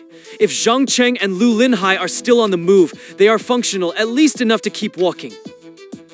Zhang Cheng is nothing if not cautious. If they were truly incapacitated, he would have found a way to hunker down and wait for rescue. The lack of signs of a struggle is another good omen. Zhang Cheng would have left a signal, a mark, something if they had been cornered. The group pushes deeper into the suffocating woods, but the further they go, the more Chu Kai's expression twists into a mask of revulsion. What's wrong? Did you lose the trail? Lin Yi asks, noticing the way Chu Kai is flinching from the air. The scent. It's being buried. Chu Kai says, sniffing the air aggressively before gagging on a sudden pungent wave of decay. There's a stench of rotting meat, thick, cloying, and everywhere. It's masking their trail completely. Rats ahead. And Cheng Dao shouts, pointing toward the forest floor where the first of many carcasses lie. A few rats lie scattered across the ground, their bodies grotesquely bloated. Fleshy buds erupt from their skin, but unlike the impaled ones, these animals met no violent end. It's as if the entire swarm simply collapsed mid-stride. As they move forward, the number of carcasses begins to rise, a carpet of dead vermin stretching into the gloom. Did they all just drop dead? Lin Yi wonders, the scene defying any biological logic he knows. Normally, an infected freak returns to its nest to spread the plague. This outbreak seems to have decimated the colony in a matter of hours, leaving a trail of shriveled corpses. But the direction is the strangest part. Every single rat was heading the same way, as if drawn by an irresistible siren call toward a central point. Wait, I hear something. Chukai says, freezing in place. His head tilts, his enhanced ears filtering through the heavy silence. It's a human voice. Someone is crying for help. Help. Is it Lin Yi or Zhang Cheng? And Cheng Dao asks, his hand tightening instinctively on his weapon. No. Chukai shakes his head, his expression turning grim. It's a voice I've never heard before. Could it be the one who spread the fungi? Lin Yi muses aloud. These things didn't appear by accident. Someone introduced them into this forest. Let's check it out. Lin Yi decides after a moment of calculation. The trail for the others ends right here. They might have found this person too. If we find them, we might finally get a lead on what's really happening. As they draw closer to the source of the voice, the forest floor gives way to a scene of absolute, stomach-churning horror. The ground is a literal carpet of dead rats, shriveled fungal buds erupting from their bodies like a grotesque harvest. The sheer density of the corpses makes the air feel thick and heavy. Layer upon layer of vermin are piled so high that solid ground is a memory. The group has no choice but to step directly onto the sea of decaying flesh. Every step is a nightmare. The sensation is sickeningly soft, punctuated by wet, muffled thuds as their boots sink deep into the mass of shriveled hosts. It's only the parasitic fungus that makes it bearable. The organisms have consumed the rat's internal organs entirely, leaving behind only hollow, leathery husks. As they push further, the mountain of rats grows even deeper, a rising tide of gray fur and white sprouts. And there, at the apex of the charnel mound, lies a naked man. He is face down, his lower half submerged in the mound of rotting flesh as if the forest itself were attempting to swallow him. Save me! The man rasps, his voice a weak, rattling whisper. I don't want to die!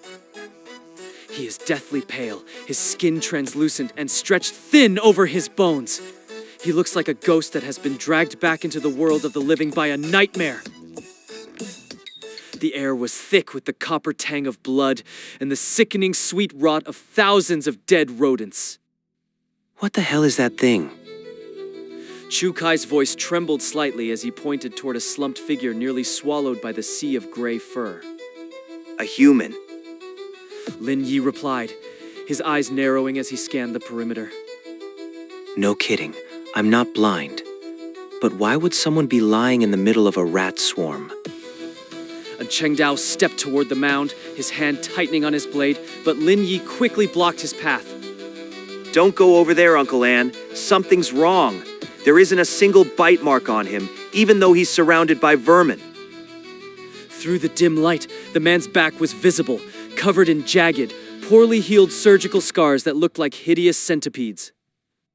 Zhang Cheng and Lin Yi come first. We can't afford to get distracted by whatever this is.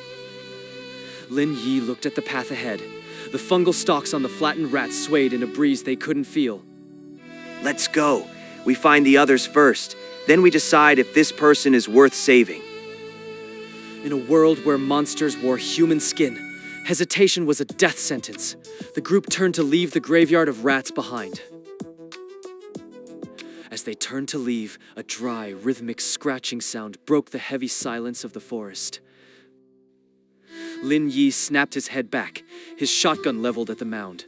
The figure remained motionless atop the sea of gray fur. I could have sworn I heard something moving. I heard it too.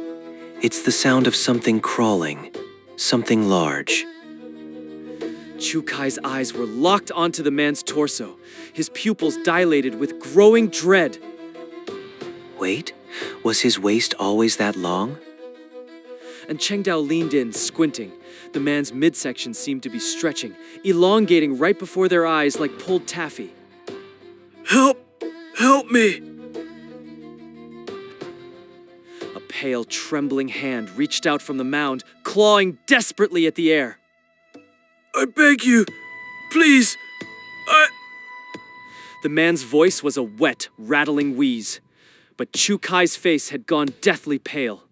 Chu Kai, what's wrong? Why are you looking at him like that? And Cheng Dao's knuckles whitened as he tightened his grip on his heavy bone-chopping knife. It's not just him. There are other voices crying out for help. Chu Kai's gaze dropped to the shifting pile of rats, his eyes scanning the gaps between the corpses. They're coming from underneath, right below the pile. Lin Yi felt a cold shiver run down his spine. He looked at the mound, imagining bodies buried deep under the layer of rotting vermin. How many can you tell for sure? 3. 2 women and another man. They just started calling out as soon as he moved. A faint, rhythmic whispering began to rise from the depths of the pile, a chorus of broken voices. Did you hear that? They said, St. Farrell's city-state. St. Farrell? What kind of name is that supposed to be? Chu Kai shook his head, his hands instinctively covering his ears as if to block out the sounds only his heightened senses could capture.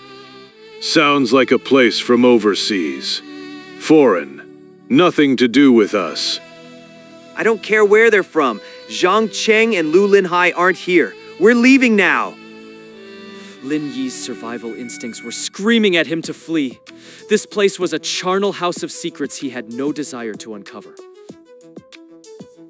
They hadn't gone 3 paces before the forest erupted with a sound like wet leather dragging over stone. They spun around to see the creature's waist had stretched to impossible lengths, coiling through the rat mound like a bloated gray serpent. Stay back. I take back what I said earlier. That thing is definitely no human. The monstrosity accelerated, slithering over the sea of corpses with a sickening, liquid speed, its upper half lunging forward. Its right cheek was a crater of putrid meat, where dozens of twitching insectoid legs tore at the decaying flesh from within.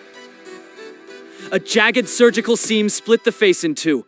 The left eye was nothing but a bottomless black pit devoid of any soul. From its throat, a thick, barbed tentacle slithered out. Its tip peeled open to reveal a single, lidless, non-human eye that stared directly at them. help me! The voice was a wet rattle. Suddenly, the creature's waist coiled, thrusting its torso high above the mound of rats. With a sound like snapping wood, dozens of grayish-white ribs burst through the skin of its waist, spreading out like the legs of a giant centipede. What in the name of God is this guy? The nightmare had shed its human mask, revealing a skeletal, multi-legged horror that defied all biological reason. Without warning, the stranger's torso cracked wide, ribs splaying out like a skeletal trap. Lin Yi didn't hesitate. His hunting rifle was already up, the barrel cold and steady as he aimed for the monster's distended midsection.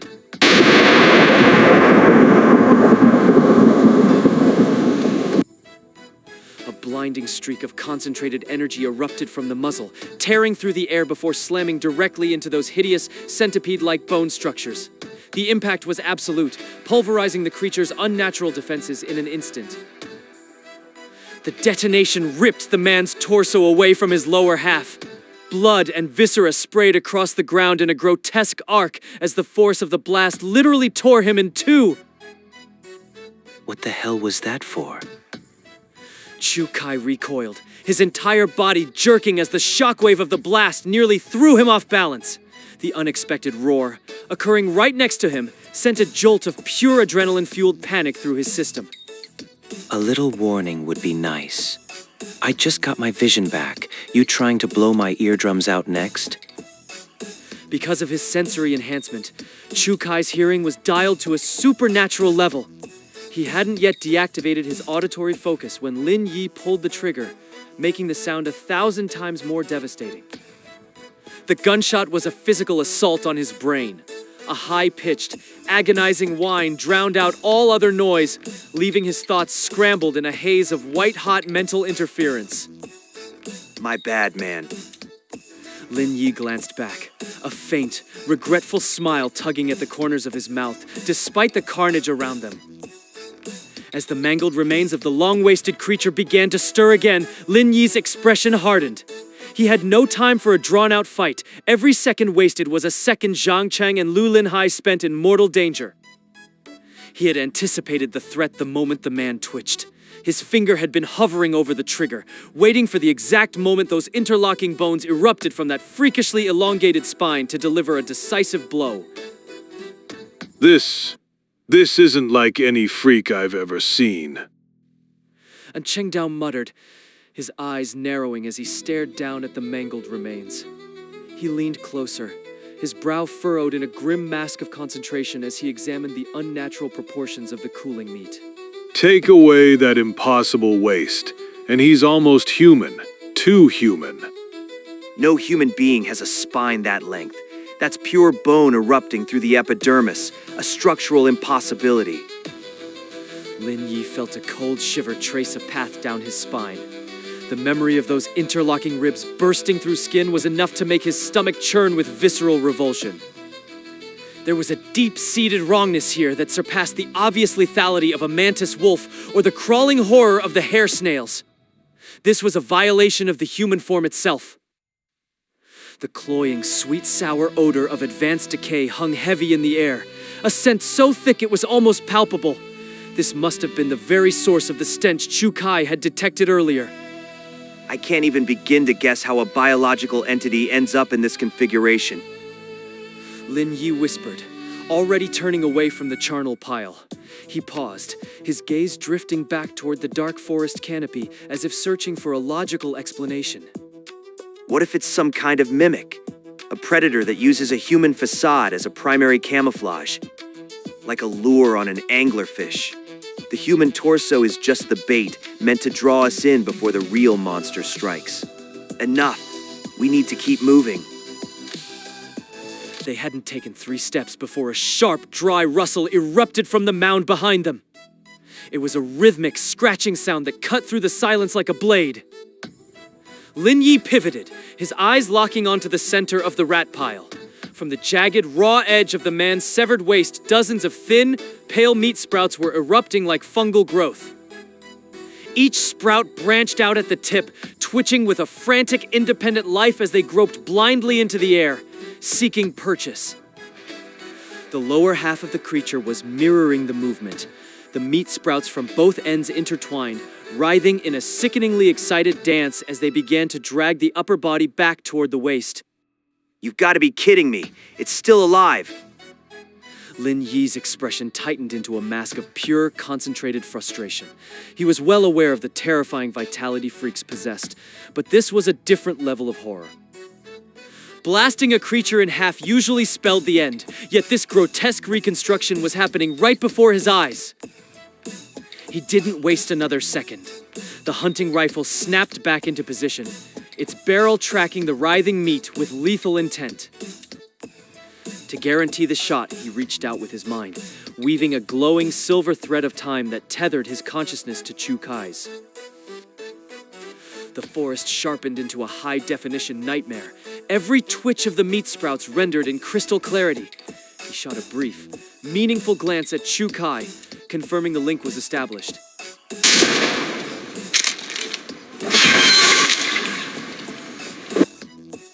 The second bolt of energy slammed into the creature's upper torso, pulverizing the remaining human-like features into a cloud of red mist and charred meat.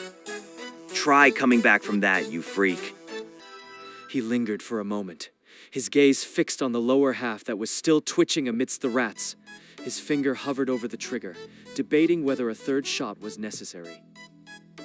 Then, a sudden, chilling realization washed over him. He looked at the vast mountain of rat carcasses and felt a cold pit form in his stomach. Chu Kai's enhanced hearing had pinpointed 4 distinct voices pleading for salvation. One was now a heap of charred meat, but 3 more were still down there, buried under thousands of dead vermin. If the first one was this kind of biological nightmare, what were the chances the other three were anything less than horrific?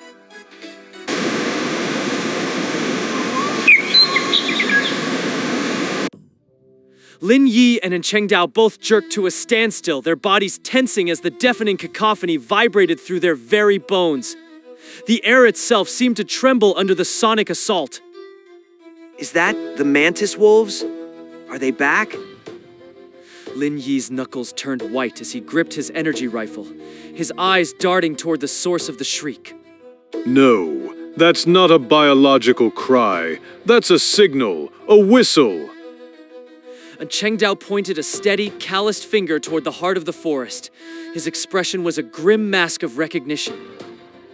High above the dark, jagged canopy, a handful of obsidian shapes were circling. They had the silhouettes of oversized crows, but their flight patterns were far too rigid, too disciplined to be mere animals. Quail hunters. Does that mean the masters have arrived? Are they already here? Lin Yi felt his heart hammer a frantic rhythm against his ribcage. The mere thought of the slave masters being so close sent a wave of icy dread through his veins. Perhaps not the elite, but they're hounds. They're definitely on the scent. If they've already secured the village perimeter, it's only a matter of minutes before they pinpoint our location. Lin Yi's gaze snapped back to the horrific mound of rat carcasses. A paralyzing conflict tore at him. He couldn't abandon the others to this filth, but staying to dig would lead them straight into a quail hunter ambush. We can't just leave them. We have to dig them out now. There is zero time for a rescue, Lin Yi. If we linger here for even a minute longer, we're all as good as dead. I am not leaving my friends to rot under a pile of vermin while those things hunt us down. I'm not doing it. The air between them crackled with tension, but before the argument could escalate further, the entire mountain of rat carcasses began to heave and buckle from within. Without warning, 3 pale, elongated hands erupted from the shifting carpet of rat carcasses. The skin was translucent, stretched tight over spindly bones that looked far too long to be human. 3 more figures hauled themselves out from the filth, their movements wet and heavy. Each one was a perfect, horrific duplicate of the man Lin Yi had just pulverized. They formed a silent, spectral row against the dark forest. Their bodies were deathly pale, their midsections distended into that same impossible, skeletal length that defied all biological logic. They didn't lunge, they simply stood there, their heads tilted in a synchronized, bird-like gesture, staring at the survivors with eyes that were nothing more than vacant, hollow pits. There's more of them, an entire line. Watch their hands. They aren't moving to strike. They're waiting. As if controlled by a single mind, the 3 duplicates unhinged their jaws in perfect unison. Help us! Please! It hurts so much. Don't let them take us back. A wave of paralyzing cold washed over Lin Yi. Those weren't just random pleas. They were the unmistakable voices of the classmates who had vanished into the woods days ago. Is that Xiao Ming's voice? And Zhang Hua. I recognize that stutter. It's him. Close your ears, Lin Yi. It's a lure, a psychological bait. They're stripping the memories from the dead to weave a trap for the living. Right on cue, the 3 figures began to spasm. Their bodies jerked in a synchronized rhythmic twitching, an unnatural dance that signaled the end of their silent observation. The 3 duplicates didn't retreat. Instead, they began to liquefy, their pale forms sinking back into the gray carpet of rat carcasses. They melted into the filth like sugar in boiling water, leaving behind only a churning, viscous sludge. Are they retreating? They're just giving up? No. Look at the way the mound is shifting. They're not running, they're merging. The mountain of vermin began to heave and split. From the center of the charnel pile, a colossal shape erupted, rising like a dark, wet monolith. It was a towering pillar of raw flesh and protruding bone, standing easily 10 feet high. The 3 men were no longer separate entities. Their faces were now grotesque, frozen masks embedded into the pulsating surface of the pillar, their mouths still locked in piteous O's of mimicked pain. Their elongated waists had fused into a single, massive trunk of corded muscle and bone. The entire structure pulsated with a slow, nauseating rhythm that made the ground beneath them vibrate. From the crown of the pillar, a nightmare head erupted. It was a horrific hybrid of human features and centipede anatomy, its surface covered in hundreds of unblinking obsidian eyes of varying sizes. Dozens of tiny, clicking legs lined its distended jaw, twitching in anticipation. Is that it? Is that the source of everything we've seen? It's a composite. A high-level freak born from the fusion of dozens of independent hosts, a biological singularity. And by the look of those eyes, it hasn't fed in a very long time. Lin Yi didn't wait for the abomination to make the first move. He squeezed the trigger, sending a searing bolt of concentrated energy screaming toward the center of the pulsating pillar. The impact was silent. Instead of a violent detonation, the energy bolt simply vanished into the creature's mass, the surface of the pillar rippling like a disturbed pond as it swallowed the lethal charge whole. In horrific unison, the embedded faces unhinged their jaws. A collective, overlapping laugh erupted from the pillar, a mocking, metallic sound that seemed to vibrate the very air. It just ate the shot? How is that even possible? It's worse than absorption, Lin Yi. It's metabolizing the charge. You're not killing it, you're feeding it. As if to confirm his words, the pillar began to pulse with a low, sapphire light. The glow was an exact match for the energy bolts from Lin Yi's rifle, coursing through the creature's transparent veins. We're out of options. We cannot take this thing down here, not with the quail hunters already on our heels. And Cheng Dao's hand clamped onto Lin Yi's shoulder like a vice, his grip firm and urgent. He jerked the younger man away from the horrific spectacle. But what about the others? We can't just leave them buried with that thing. Lin Yi's vision blurred, hot tears of pure, impotent rage and grief stinging his eyes as he looked back at the charnel pile. They're already gone, Lin Yi. Look at the faces. That nightmare, it hasn't just buried them, it's consumed them. Lin Yi forced himself to look. He realized with a sickening jolt that those weren't just mimicked masks, those were the physical remains of the students, their very essence subsumed into the biological monolith. Move now. Run if you want to live. They pivoted and sprinted into the dark, jagged embrace of the forest. Behind them, the piercing mechanical whistle of the quail hunters erupted again, sounding dangerously close. The forest was no longer just a graveyard. It had become a hunting ground, and the predators were closing in from every side. Lin Yi tracked the dark cloud of birds swirling in the distance. The horrifying realization hit him like a physical blow. Those piercing shrieks weren't cries of pain. They were a siren's call, a beacon for every predator in the forest. The sea of rats hadn't just been driven here by mindless hunger. The parasite had been planted long ago, turning the swarm into a mobile nursery for spores. Now, the meat mass below was reaping what it had sown. White mycelium threads erupted from the rotting ground, snaking into the twitching hosts. It wasn't just a meal. The abomination was draining the very essence of the fungus it had cultivated within them. Above, the sky churned with aggression. If that feathered nightmare reached them, their defensive line would shatter in seconds. There was no room for hesitation. Lin Yi snapped his shotgun into position, his finger tightening on the trigger as he locked onto the screeching source.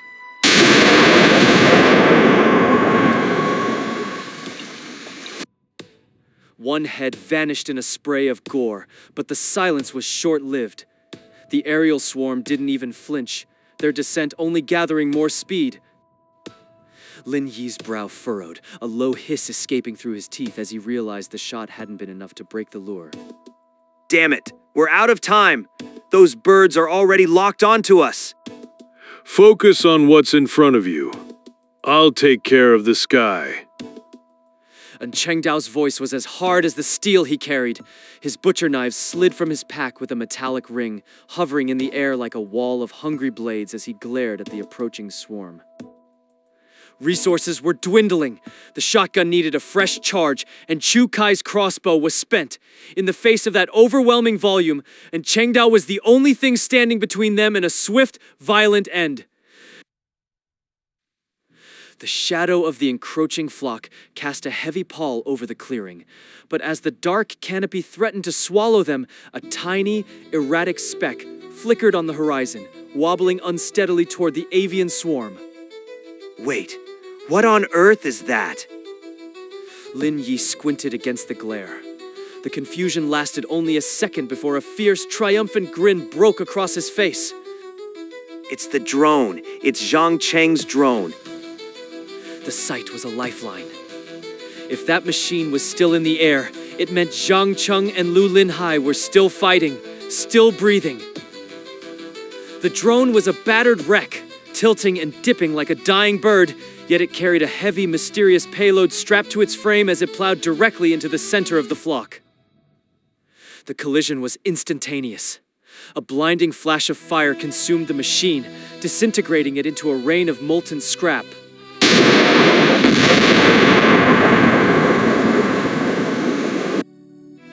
A brilliant cloud of emerald powder bloomed from the epicenter. The crows, once a unified wall of death, broke their formation in a panic, scattering into the trees as the mist touched their feathers. Chu Kai's nose wrinkled as he caught a trace of the wind-borne residue, his eyes widening as a familiar sweet aroma cut through the stench of rot. That smell. I've encountered this before. The birds were gone, their ranks shattered by the emerald mist. A heavy, ringing silence descended over the forest, punctuated only by the crackle of small fires where the drone's burning debris had peppered the rotting ground. Lin Yi approached the smoking wreckage, his breath hitching as a distorted, metallic voice crackled from a surviving speaker on the shattered frame. Wait, the powder, it isn't an explosive? It's a repellent synthesized from the sap of the vine monsters Wu showed us. The crows, they can't stand the scent. Lin Yi dropped to a crouch beside the debris, his fingers hovering over the hot metal as he strained to hear the voice of his friend. Zhang Cheng, can you hear me? Where the hell are you guys? We're pushing north. The rats, they aren't just fodder. They're being used as ferry vessels for something, spores. They're a different strain. Far more aggressive than the ones we encountered back in the village. And Cheng Dao stepped past the wreckage, his gaze locked onto the pulsating mass of the composite freak. The creature was unperturbed, its multiple heads twitching as it continued to siphon life from the rat carcasses. The white mycelium threads were still snaking through the piles of fur and flesh, pulsing with a rhythmic, sickly bioluminescence that seemed to pace with the forest's own heartbeat. The master's pets are gathering. The birds were merely the opening gambit. Once that emerald mist dissipates, they'll return in numbers we can't hope to match. Lin Yi stood up, his face hardening as he looked at the rotting ground. The temporary safety of the drone strike was already beginning to fade. He's right. We need to move now. They scrambled back into the dense thicket, the jagged thorns clawing at their clothes like the desperate fingers of the dead. Lin Yi refused to look back at the rotting clearing, knowing the composite freak remained there as a silent, biological anchor for the hunt. Ahead, the forest floor was a churning river of matted fur. The sea of rats had abandoned its chaotic swarm, now flowing with a singular, terrifying purpose toward the north.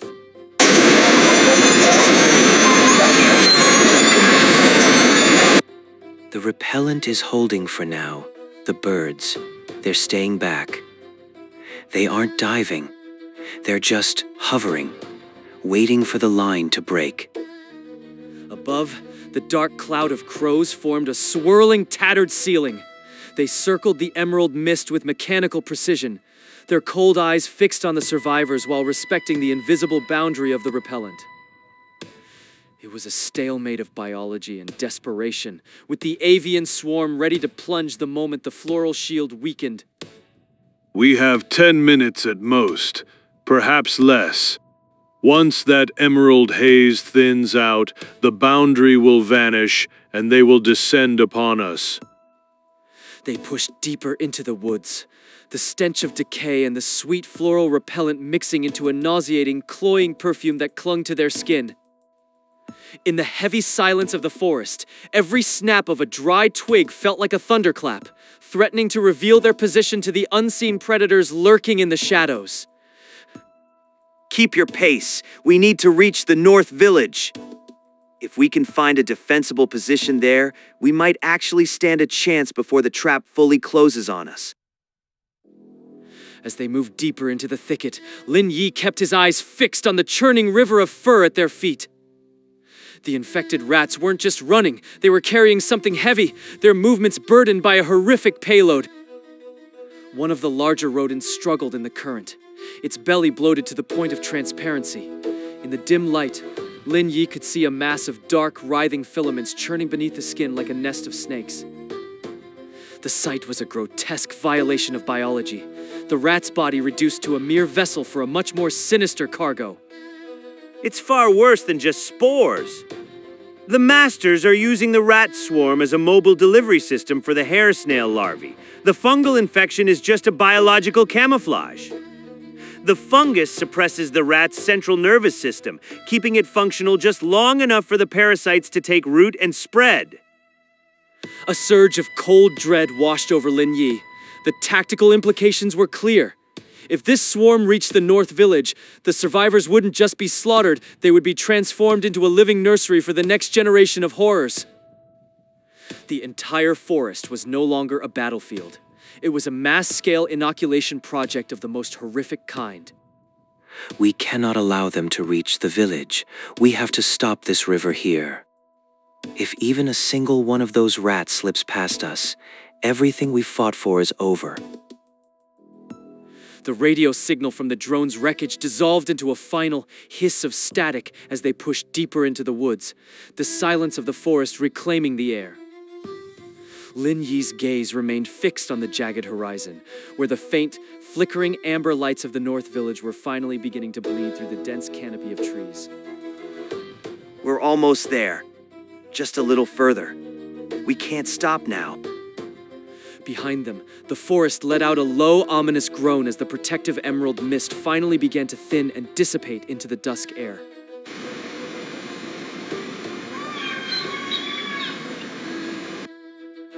The boundary had vanished. With a rhythmic thrumming of wings, the lead bird dove into the thicket, the rest of the flock following like a tidal wave of feathers and hunger.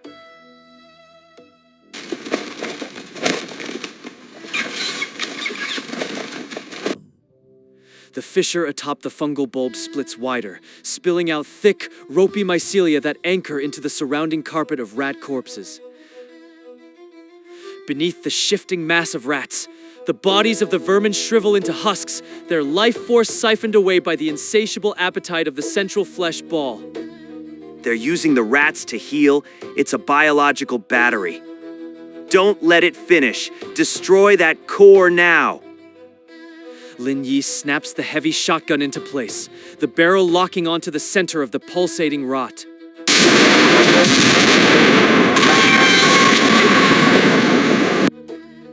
But as the trigger clicks, the fused bodies orbiting the core react with hive mind precision, interweaving into a defensive wall. A woman, her face a half-formed mask of agony, is shoved into the center by the other limbs. Beside her, a man with oversized forearms crosses them like shields, while a rib-covered freak curls its skeletal protrusions to form the outermost shell. The energy blast hits, a violent explosion of light and heat that vaporizes the outer ribs and shreds the meat sprouts. The man in the center loses both arms to the blast, his sacrifice absorbing the remaining lethality before it can reach the core. Most of the heads of these fused beings are gone, blown away in previous exchanges, yet they move with a terrifying wordless coordination. We found the heart. Everything else is just a meat shield for that ball. Lin Yi counts his shots. Only 2 more energy charges left in the current cell. The flesh ball remains a formidable target, dense, pulsating, and partially armored by the very rats it feeds upon. The poison tips will slow down their cell regeneration. Watch this.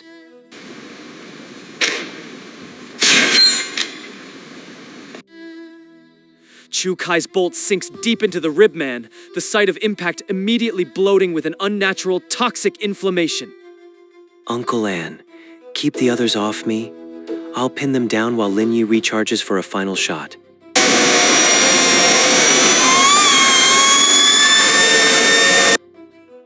The woman on the right lunges, her back sprouting a thicket of meat spines aimed at Chu Kai's skull, only to have them shredded midair by Cheng Dao's flying blade.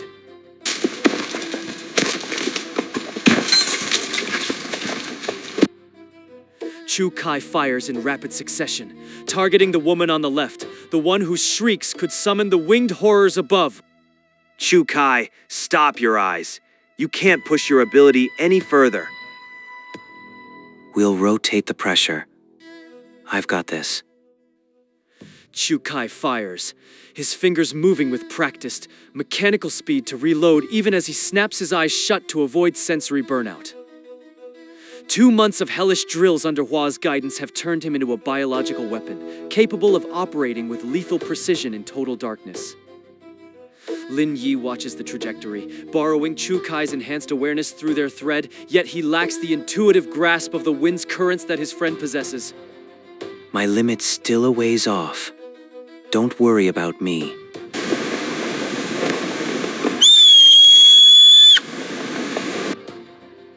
Chu Kai fires at an impossible angle, the bolt reaching its zenith before gravity pulls it back down into the clearing.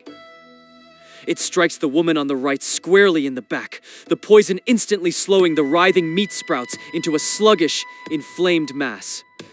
Incredible! You've mastered that trajectory perfectly.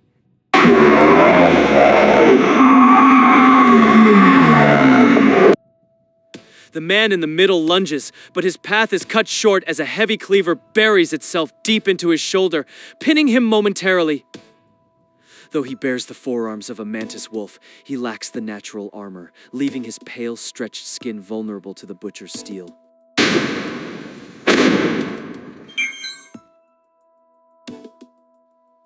Chu Kai opens his eyes for a fraction of a second, sending a final projectile directly into the man's forehead. Now, while they're disorganized,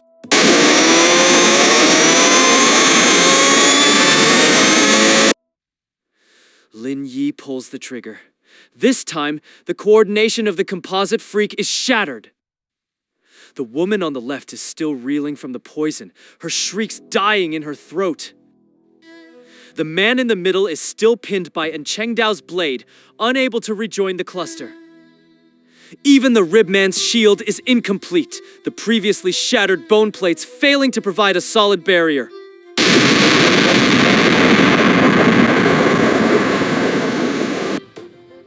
The energy pulse hammers into the core, shattering its dense surface and sending a spray of foul, black-red fluid across the clearing.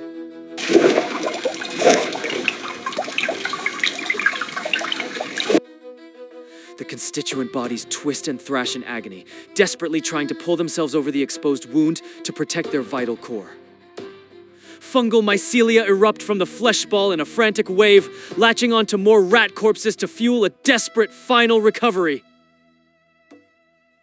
As the outer layers of the core peel away under the relentless energy assault, a horrifying secret is revealed within the translucent, pulsating rot. Suspended in the center of the flesh ball is a fifth person, a teenage boy, his features still remarkably human despite the surrounding nightmare. His eyes are closed, his expression peaceful as if in a deep, dreamless sleep, yet thick mycelia and pus-filled vessels anchor his body to the core's interior.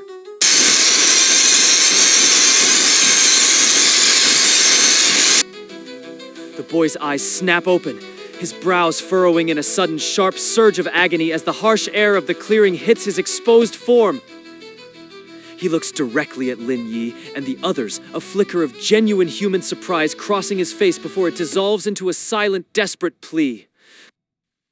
His lips move, trembling and weak, but no sound escapes his throat, his vocal cords likely long since consumed. Through the hyper-focused lens of sensory enhancement, Lin Yi and Chu Kai read the shapes of his final, desperate words. kill me. Lin Yi freezes. the weight of the heavy shotgun suddenly feeling like lead in his hands. He is human. Undeniably, tragically human.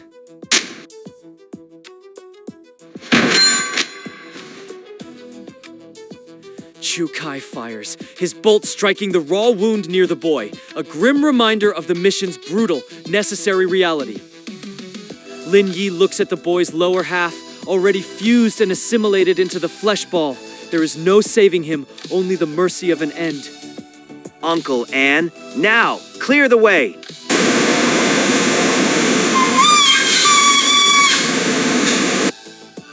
And Chengdao's cleavers fly, pinning the thrashing, protective limbs of the freak away from the central core to create a clear line of fire.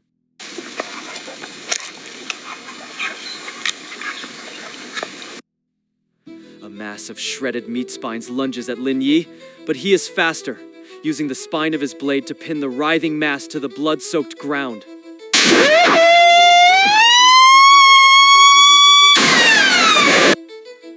Lin Yi stares into the boy's eyes, seeing a sudden, heartbreaking smile bloom on his pale, exhausted face. His lips move one last time, a final, silent whisper of gratitude before the light consumes him. Thank you.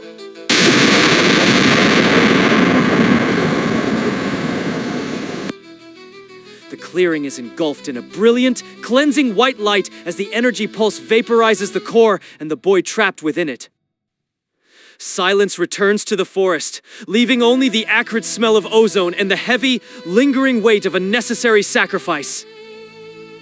Just what on earth is this thing?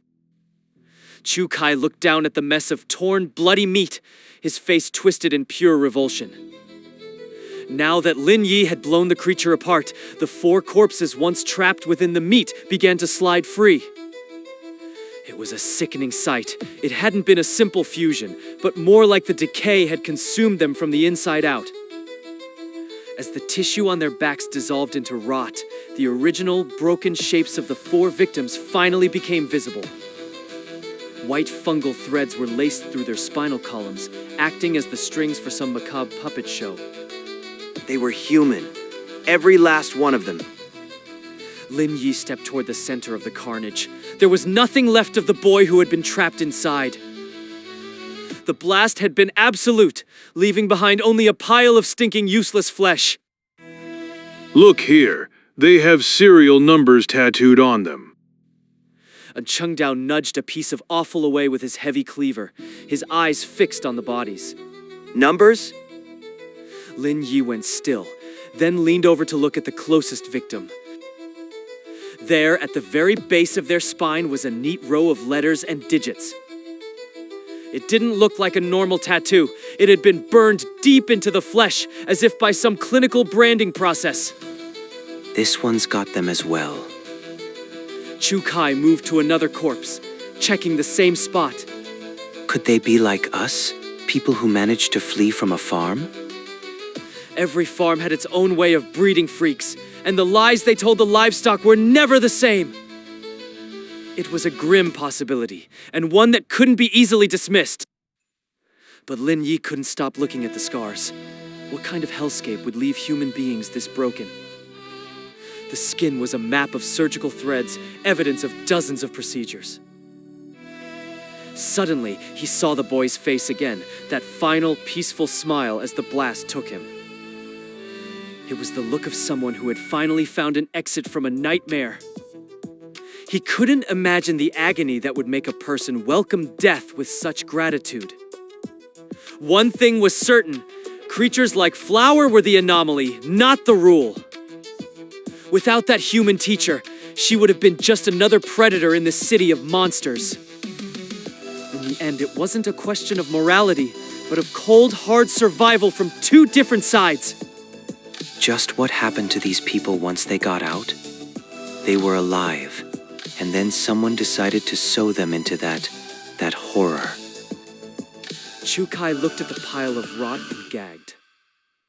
This is even fouler than the smell at that village house.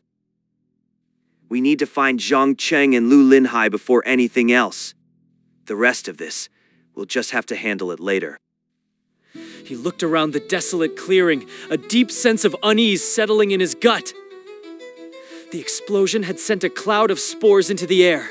There was no telling how long those seeds of rot would last, or how many more lives they would ruin. If the fungus was what had turned those people into monsters, then every living thing in this forest was already in danger.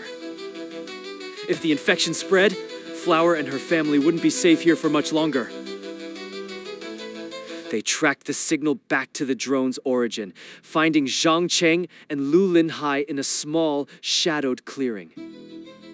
Lu Linhai was curled on his side, his hands tied behind him with strips of torn cloth. He was out cold, his breathing deep and steady. Zhang Cheng sat a few feet away, the drone's control pad still gripped in his shaking hands. He looked like he hadn't slept in a week. He didn't even flinch when the group burst through the trees. He'd been waiting for them. Took your sweet time, didn't you? Zhang Cheng pulled himself up, and as he did, the bruising on his neck became visible, vivid, angry handprints. Your neck. Zhang Cheng? What the hell happened? Zhang Cheng threw a weary look at the sleeping boy. Don't ask. The gorilla here tried to choke the life out of me. Lu Linhai? The news hit them like a physical blow. He actually tried to strangle you? Why on earth would he do something like that? Zhang Cheng went quiet for a moment, then turned to the older man. Uncle Ann, you're going to have to carry him. He weighs a ton! I nearly broke my back just dragging him into this clearing. And Cheng Dao gave a short, silent nod. He quickly unfastened the makeshift bindings, handed the rags to Zhang Cheng, and easily slung the unconscious boy over his shoulder. As the group began the long trek back, Zhang Cheng finally broke the silence, beginning his explanation of the chaos. The fall had been brutal, leaving Lu Linhai crumpled and lifeless on the forest floor. As a river of rats surged around them, Zhang Cheng managed to wiggle free from the boy's protective grip. He fumbled with his pack, pulling out a pouch of ground flower vines and scattering the dust in a frantic circle. The rats were mere puppets for the fungus, but some ancient fear remained burned into their instincts. As soon as the floral scent hit the air, the swarm buckled and split, flowing around the two boys like water around a stone. With the immediate danger past, Zhang Cheng knelt by his friend, his hands hovering over the boy's still form. He'd noticed it earlier, a brief flash of red on Lu Linhai's arm as they fell. The thorns had bitten deep, leaving jagged gouges in the unprotected skin between the boy's scales. But as he leaned in to inspect the damage, the skin was already smooth. The wounds had vanished. Seconds later, Lu Linhai's eyes snapped open. He looked as if he'd just woken from a nap, not a fatal fall. Back in the present, Lin Yi and Chu Kai shared a look of silent, shared realization. They both remembered Sifang Mountain. Lu Linhai's healing had always been fast, but this was something else. Whatever was happening to him, his power was growing beyond anything they could have imagined.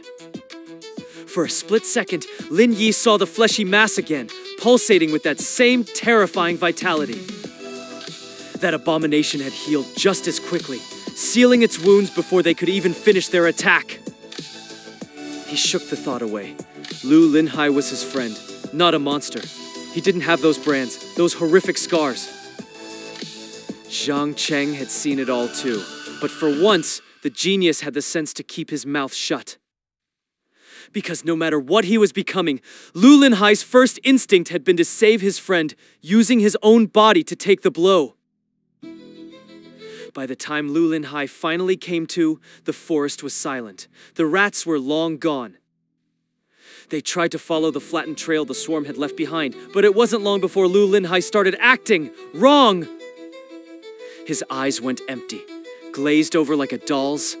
His arms and legs grew stiff, moving with a jerky, mechanical rhythm.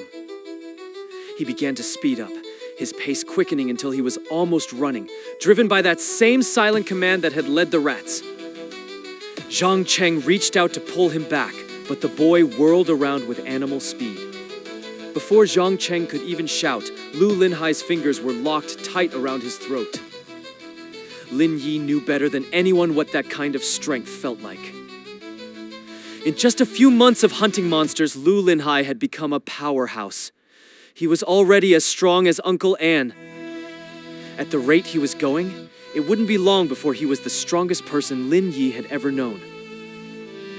And then what happened? How on earth did you manage to take him down? Zhang Cheng managed a weak, painful-looking grin, casting a glance over his shoulder at the boy draped over Uncle Anne. I told you before, the gorilla is no match for a genius like me. In a direct test of strength, Zhang Cheng stood no chance against Lu Linhai. Even with 10 copies of himself, he couldn't match the raw, brute power of the man he nicknamed the Thick-Skinned Giant. However, Zhang Cheng relied on his wits rather than his muscles. He was far too clever to engage in a head-on collision where he was clearly at a disadvantage. During the past 2 months of refuge, he hadn't spent his time training like Lin Yi. Instead, he had been harvesting materials from the flower, vines, corrosive fluids, and most importantly, its scent. The fragrance originated from the stamens hidden within the creature's neck. Zhang Cheng had collected these and soaked them in water, creating a solution with powerful sedative properties. Though less effective when merely inhaled, the water was a potent tranquilizer if ingested or applied directly. Holding his breath, Zhang Cheng pulled a vial from his bag and threw the sleep water squarely into Lu Linhai's face. The flower's potent essence finally took its toll. Lu Linhai's massive strength began to fail, his movements growing sluggish until he finally went limp. For Zhang Cheng, it was a hard-won reprieve, a desperate moment to catch his breath. So, that's your secret? You used that scent to knock Lu Linhai out? Chu Kai questioned, eyeing his companion. Zhang Cheng gave a grim shake of his head. If only it were that easy, he said, his voice heavy with the memory. Lin Yi immediately grasped the situation. He recalled how Lu Linhai had been the first to snap out of their previous unconsciousness. According to the flower's own observations, his recovery had been remarkably swift. the guy seems to have built up some kind of immunity to the scent. He was swaying and tripping over his own feet, but he just refused to go under. Faced with an opponent who wouldn't drop, Zhang Cheng had made the only logical choice. He ran for his life. Zhang Cheng was swift, but he was nothing compared to Lu Linhai's natural speed. It was like a rabbit being chased by a wolf. He maintained a precise gap, just enough to keep Lu Linhai following, but not so little that he'd be caught instantly. He was a master baiter, guiding the giant exactly where he wanted. As they ran, Zhang Cheng realized that Lu Linhai and the rats were in a bizarre, semi-conscious state. They didn't even try to avoid obstacles unless they physically slammed into them. Using his toolkit, Zhang Cheng began planting metal spikes into the ground along their path. He wove a route between dangerous monster trees, hoping to trip the giant up. But Lu Linhai was too powerful. He didn't trip, he simply kicked the tools right out of the earth, his massive strength overcoming the poorly anchored traps. Plan A had failed. Without hesitation, Zhang Cheng switched to Plan B. He poured the remaining sleep water onto his own clothes, soaking the fabric completely. He purposely slowed down, letting Lu Linhai seize him. As the giant's hands closed around him, Zhang Cheng used his soaked sleeves to cover Lu Linhai's nose and mouth. Listening to you, you sound less like a survivor and more like a human trafficker. Lin Yi commented, his lips twitching. The close quarters struggle forced Lu Linhai to inhale a massive dose of the concentrated fragrance. His body finally began to lose its rigidity. Sensing the giant weakening, Zhang Cheng didn't let up. He grabbed a bottle and poured the rest of the liquid directly into Lu Linhai's mouth, forcing him into a deep chemical slumber. If I weren't worried about his safety, I would have used far more permanent methods. Zhang Cheng remarked, looking down at his unconscious classmate.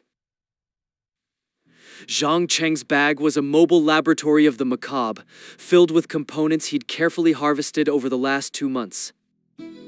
He carried rotting meat from mutated crows, its bacteria capable of preventing any wound from healing. In another pouch lay sharpened spikes from mantis wolves, crafted by Chu Kai into deadly throwing tools. Zhang Cheng had even considered stripping the carapaces from the wolves to make a suit of makeshift chainmail, but he lacked the proper tools for such heavy-duty smithing. Lu Linhai's trance. It must have been a reaction to that woman's scream we heard earlier. Lin Yi mused, his brow furrowed. A woman? What woman? Zhang Cheng's eyes sharpened. This was a variable he hadn't accounted for. He thought back to the strange flock of birds he'd spotted. He'd initially linked them to the rat migration, but the timing didn't make sense. They had arrived far too late to be part of the same event. As Lin Yi explained their encounter, Zhang Cheng stroked his chin, his mind working through the implications. The puzzle pieces were finally starting to fall into place. Chimera! Zhang Cheng whispered, the word hanging in the stagnant air like a curse. A what? Chu Kai asked, blinking in confusion at the unfamiliar term. It's a creature from ancient Greek myth, a monstrosity stitched together from a lion, a goat, and a snake. He adjusted his glasses, his voice taking on a clinical, detached tone. He explained that in modern biology, the term refers to any organism composed of genetically different tissues. Lin Yi, the things you described, they aren't just monsters, they're chimeras. But those people, they looked more like they were fused together by some external force, didn't they? Chu Kai countered, trying to find a more grounded explanation. Zhang Cheng shook his head firmly. I'm not talking about the group. I'm talking about them as individual entities. Chu Kai's argument died in his throat as the true weight of Zhang Cheng's words began to sink in. Lin Yi felt a chill run down his spine. He understood perfectly. Every one of those individuals was a biological nightmare, even before they were fused together. Lin Yi's mind returned to the first man they'd seen, the one with insectoid limbs erupting from the necrotic tissue on his face, his eyes bulging from his open mouth like some sick joke of nature. Then there were the women. One had her eyes perpetually covered, though Lin Yi dreaded to think what was actually hiding behind her lids. Another had grotesque meat sprouts blooming from her back, a physical manifestation of corruption. The third man was even worse, his body fused with parts from a mantis wolf. These weren't just mutations, they were deliberate, surgical grafts. Could it be? And Cheng Dao's voice was a ragged whisper. Are these people some kind of hybrid? Are they being merged with the freaks? The memory of the surgical thread and those cold, clinical serial numbers flashed in Lin Yi's mind. A bone-chilling realization took root, spreading like ice through his veins. The stitches, the numbers. It's a lab. Someone is harvesting freak traits and grafting them onto humans. It's not just random merging. They're trying to create a new species, humans with the power of monsters. A perfect evolution built on a foundation of agony. So those people, they were nothing more than lab rats? Chu Kai asked, his face pale. Lab rats? No, they're much worse than that. They're artificial chimeras. The clearing is thick with the metallic tang of blood and the heavy silence that follows violence. Lin Yi stares at the mangled remains of the creature, a chilling thought taking root. Do you think these chimeras were built for a reason? Maybe as a weapon to hunt down the freaks? It's a logical assumption, certainly. A countermeasure of sorts. Zhang Cheng shifts his weight, his eyes narrow and calculating as he studies the grotesque anatomy. But I think you're overestimating their value. I suspect their origin is much more mundane and much more cruel. They were likely made for entertainment. Entertainment. And Cheng Dao's voice is a low growl. His fists clench, the metal of his gauntlets creaking under the strain of his mounting fury. You're telling me they butchered innocent lives and stitched them into these nightmares? Just for a laugh? Just to see them squirm? It's easier to grasp if you consider the history of human vanity. Think about teacup dogs. Zhang Cheng's tone is clinical, detached from the horror he describes. It only serves to make the truth feel more hollow. Breeders would stunt their growth, twist their skeletons, and ignore the agony of the animals just to meet a market demand for cuteness. Nature didn't create them. Human greed did. He pauses, letting the comparison sink in. The wind whispers through the mutated trees, sounding like a collective sigh of the damned. To the masters, we are nothing more than livestock. Why should our lives be treated with more dignity than a pet's? To them, these half-human abominations have a grotesque beauty that's quite fashionable. And let's not forget the utility. A status symbol that can also rip a man's throat out is a very attractive product for an elite. It's a bodyguard and a conversation piece all in one. And Cheng Dao is shaking now, his breath coming in ragged, heated bursts. The injustice of it all is a physical weight in the clearing. Still, it raises a question. Why would a luxury item like this be wandering out here in the dirt? Chu Kai's eyes light up as a dormant memory finally surfaces through the exhaustion. Wait, I remember now. Those people, the ones we encountered before, they kept mentioning a name. The St. Farrell city-state. The sound of a sharp slap echoes in the clearing as Zhang Cheng strikes his own thigh, a grin of grim satisfaction splitting his face. Of course, that's the missing piece. It explains everything. He paces a small circle, his mind clearly racing through a dozen different scenarios at once. This chimera wasn't an accidental mutation. It likely belonged to a master. It could have simply slipped its leash when they weren't paying attention. Or better yet. He stops, a thin, needle-sharp smile touching his lips. It's the look of a predator who has finally found the scent. Maybe there was a logistical failure, a transport accident, and these products managed to break out of their crates. Transport? You're saying these things are being shipped like cargo? Lin Yi feels a cold wave of nausea. The realization hits him like a physical blow. If they are cargo, then there is a factory. And if there is a factory, there are customers. St. Farrell City-State. The name sounds like a beacon of civilization. But in this world, it can only mean a hub of unimaginable cruelty. Lin Yi's brow furrows as the logic falls into place. The spores didn't ignore humans because of some natural immunity. They were programmed to ignore the owners so they wouldn't ruin the merchandise. Zhang Cheng suddenly halts, his gaze snapping back toward the dark heart of the forest they just traversed. They didn't just appear out of thin air, they left a trail. If we follow it back, we might find the wreckage of that transport. And if we find the vehicle, we find the data. Chu Kai, can you pick up anything? A scent of oil or the sound of metal on metal? We can't get distracted by what-ifs. We have a much bigger problem right here. Lin Yi gestures to the settling dust and the invisible threat lingering in the air. The realization of the fungal spread is a cold weight in his chest. That mass of meat. It released a massive payload of spores before it finally died. We have no idea how long they'll remain active, or how far they'll drift. If the local wildlife gets infected, this forest will become a nursery for mycomorphs. Flower and her pack are right in the path. We need to warn her before we go hunting for any transport vehicles. Zhang Cheng gives a short, sharp nod, his silent agreement signaling a rare moment of shared priority. But his gaze doesn't stay on the forest. It drifts toward the unconscious form of Lu Linhai, his eyes narrowing with a clinical, almost unnerving curiosity. He's really out for the count, isn't he? I've never seen him sleep this heavily. It's not right. Even Flower's strongest scent shouldn't have kept him under for this long. I remember 2 months ago, he was awake within minutes. Lin Yi looks at Lu Linhai with a mix of concern and growing suspicion. Something has changed in his friend. Something deeper than just exhaustion. That might be my fault. I may have supplemented his rest with some flower nectar water. Flower nectar? How much did you give him? 2 full bottles.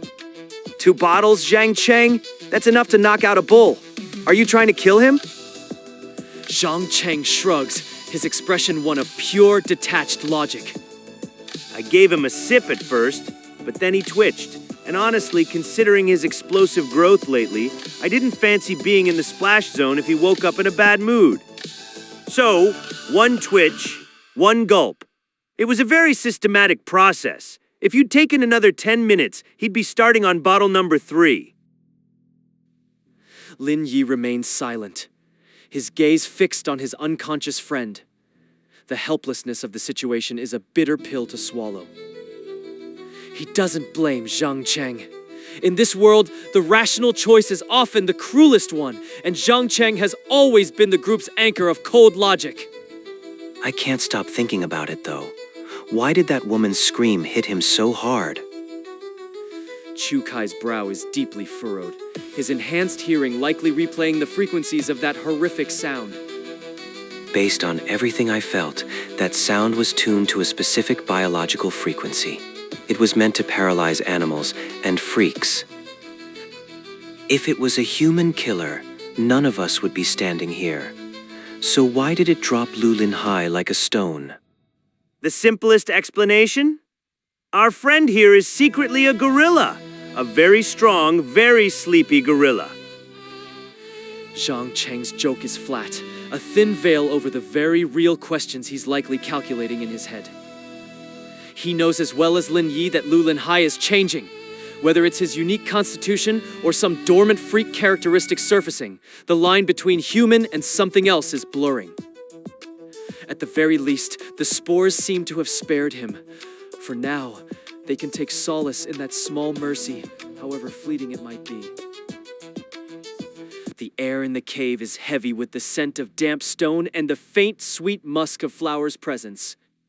Lin Yi speaks quietly, detailing the horror they found in the clearing. Flower listens in silence, her monstrous form casting a long, jagged shadow against the limestone wall. When he finishes, she remains still for a long moment.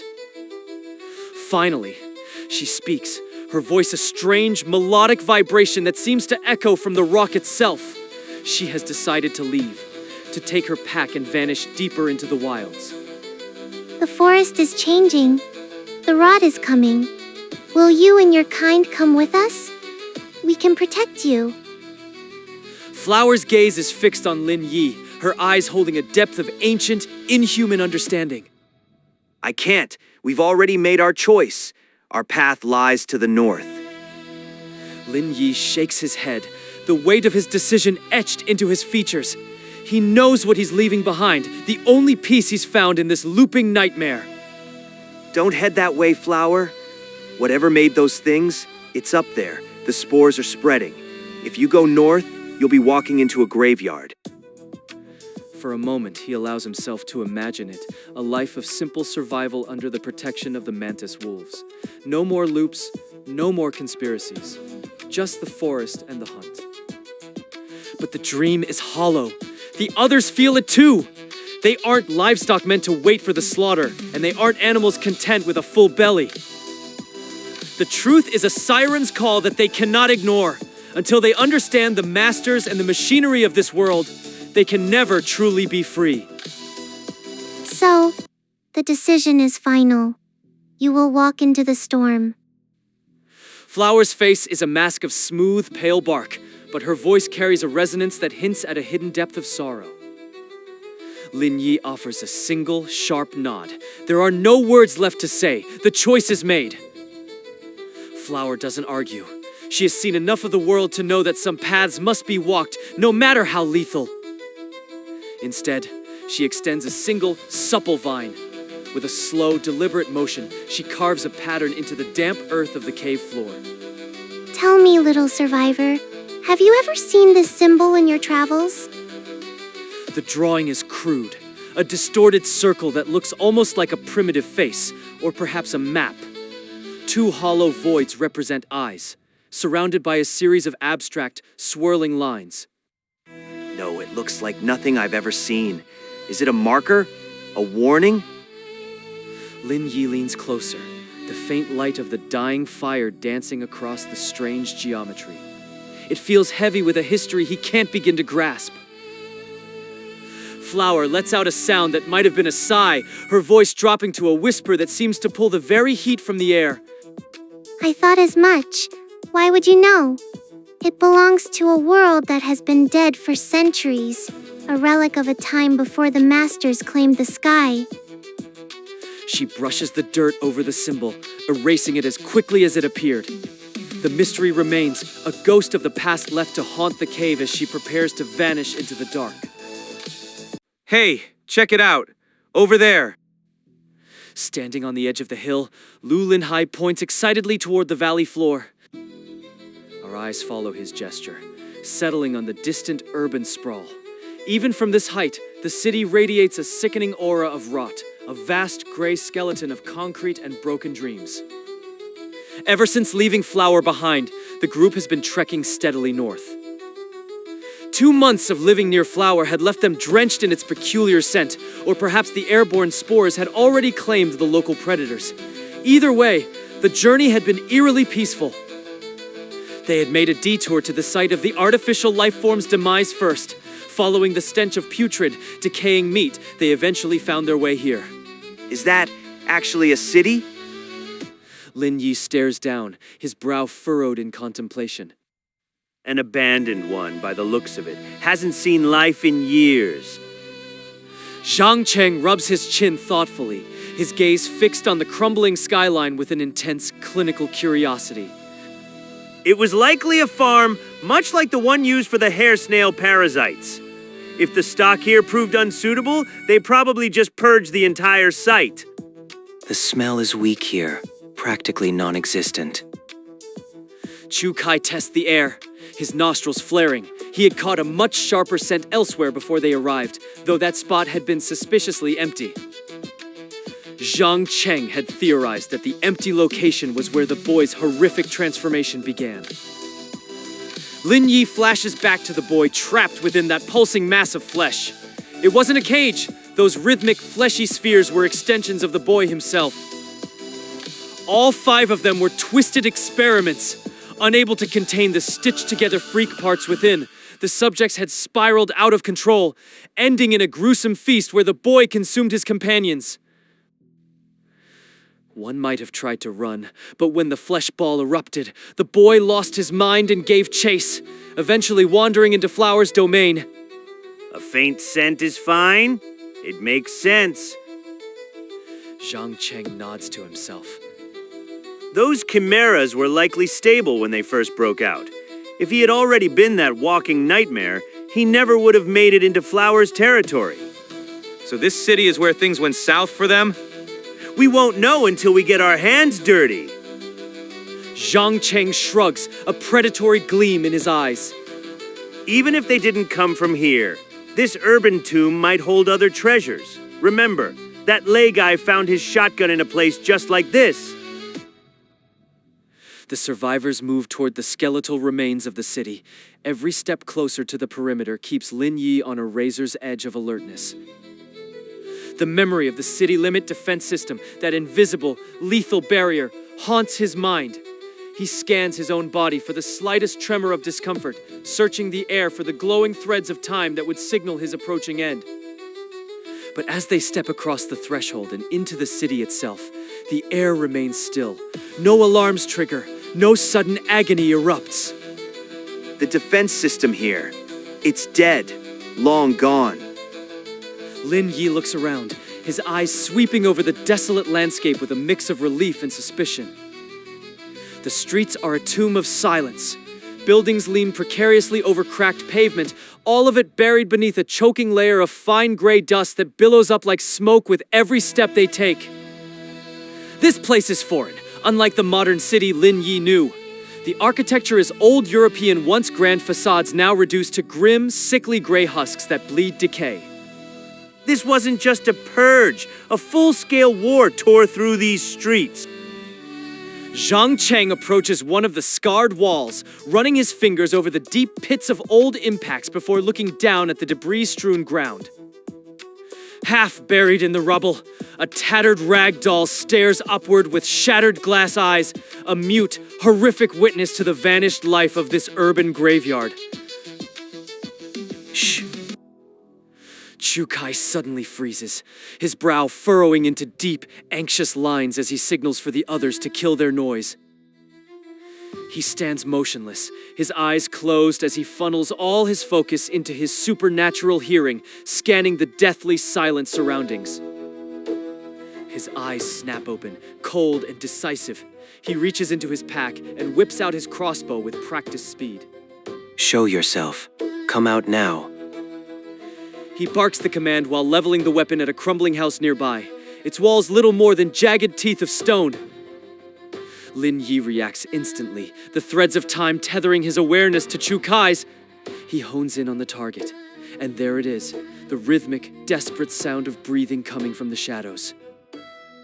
The group tenses as one, and Cheng Dao's bone-chopping knife leaps from his bag into his grip, while Lu Linhai raises his steel rod. Chu Yun readies her metal gloves, and Zhang Cheng is already eyeing the nearest cover. They stare into the ruins, but the darkness within refuses to yield anything but more shadows. What are you shouting at, Chu Kai? There's nothing but dust in there. Someone is in there. I can hear them breathing. Breathing? Oh, I get it. Hiding under the rubble, are they? They're right here. Don't make me ask again.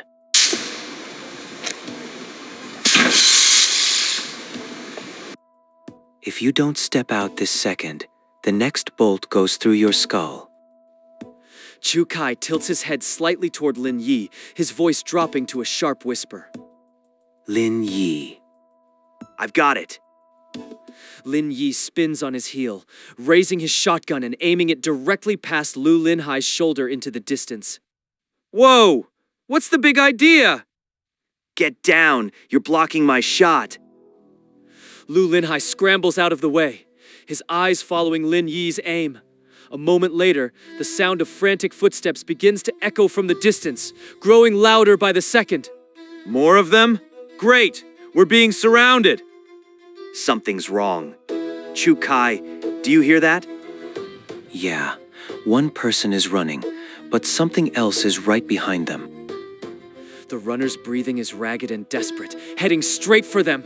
But the sound trailing them is nightmare fuel, a faint, unsettling scritch, scritch, scritch, scritch. There are no second footsteps, only that quiet, skittering sound that would be impossible to notice without their enhanced senses. One set of feet, but two distinct entities. Run! You have to! Run! A young boy, drenched in sweat and gasping for air, bursts from the shadows and skids to a halt in front of the group. He freezes for a heartbeat, his eyes wide with a mix of terror and sudden feral desperation. I'll kill you! I'll kill all of you! He screams with a raw, splintering madness, lunging forward with reckless abandon. Lin Yi tenses, dropping into a defensive stance. He has learned the hard way that in this world, innocence is often a mask for something monstrous. But as the boy charges, Lu Linhai simply reaches out, pressing his palm against the child's forehead. He holds the boy at arm's length, leaving him to flail his arms uselessly in the air. Lin Yi watches the display with growing bewilderment. The boy isn't a threat. He's pathetically, almost impossibly, weak. Stop! Please, don't hurt him! A girl's voice rings out from the very ruins they thought were empty. As they turn, her figure begins to ripple into existence, materializing from the shadows of the broken house. Someone's coming. Lu Linhai scowled, his grip on the steel rod tightening as the sound of rapid footsteps grew louder in the distance. Great, we're surrounded. Wait, something's not right. A flicker of doubt crossed Lin Yi's eyes, his energy shotgun still aimed into the approaching gloom. Chu Kai, do you hear that? I hear it too. Whatever's running toward us, something else is following it. Based on what Lin Yi and Chu Kai could hear, the person in front was running fast, their breath ragged and desperate as they sprinted toward their position. But the sounds coming from whatever was trailing behind them were strange, defying the logic of the ruins. Lin Yi and Chu Kai didn't hear any footsteps from the follower. Instead, there was a series of bizarre rhythmic noises. Creak, creak, creak, creak. The sounds were incredibly faint, almost lost in the stagnant air. If not for their enhanced hearing, they wouldn't have noticed them until the threat was right on top of them. And through it all, they only ever heard one set of footsteps pounding frantically against the dusty asphalt. Quick, run! A moment later, a breathless young boy burst into view, his clothes tattered and his face smeared with dust and sweat. When the boy saw Lin Yi and the others standing in the front yard, he froze for a split second, a look of pure, unadulterated shock on his features. Then, as if driven mad by terror or desperation, he lunged at them with a feral scream. I'll kill you all! Lin Yi had been ready for a fight from the start, his shotgun leveled and his senses heightened. He didn't dare underestimate the boy. In this twisted world, judging someone by their appearance was a guaranteed death sentence. But then, Lu Linhai simply reached out and pressed his palm against the boy's forehead. No matter how frantically the boy swung his thin arms, he couldn't reach Lu Linhai, his small legs churning uselessly against the ground. Lin Yi couldn't help but feel a sudden surge of confusion as he lowered his weapon. This boy seemed incredibly weak. It was at that precise moment of confusion that a young girl's voice, high and tremulous, cried out from within the dark shadows of the dilapidated house. Please, don't hurt him. In the previously empty house, where only dust and silence had reigned, the figure of a young girl slowly began to materialize, as if woven from the very gloom itself. I wonder, where did this tiny creature wander in from? The sudden voice behind him made Lu Linhai's blood run cold. He jerked his head around, eyes searching the debris. A small, pale girl stood amidst the jagged ruins, appearing as if she had manifested from the shadows themselves. Lu Linhai froze, his grip slackening in confusion. Seizing the opening, the boy pinned beneath him scrambled backward. He didn't hesitate, bolting through the rubble toward the newcomer. Lu Linhai's instinct was to pursue, but he stopped short. Lin Yi and Chu Kai were already on edge, their eyes locked onto the retreating figures with a sharp, wary intensity. A rhythmic, mechanical clicking echoed in the stillness. Clack, clack, clack! Lin Yi's brow furrowed as the sound drew closer, cutting through the heavy silence. The boy reached the girl's side. She grasped his hand firmly. Before their eyes, the two figures began to shimmer, turning translucent until they dissolved into thin air. What? What? They're just gone! Can these kids actually turn invisible? Stay sharp. Something's coming.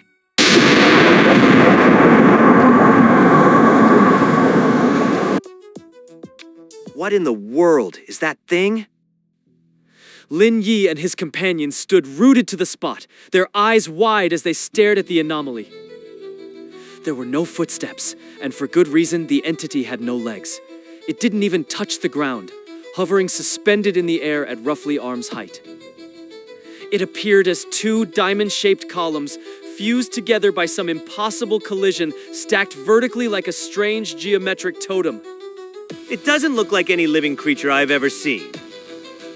Zhang Cheng's eyes sparkled with a dangerous curiosity as he leaned in, his gaze tracing the matte black metallic hull of the object. Intricate red patterns pulsed across its surface, arranged with a geometric precision that felt both deliberate and alien. Is it a machine?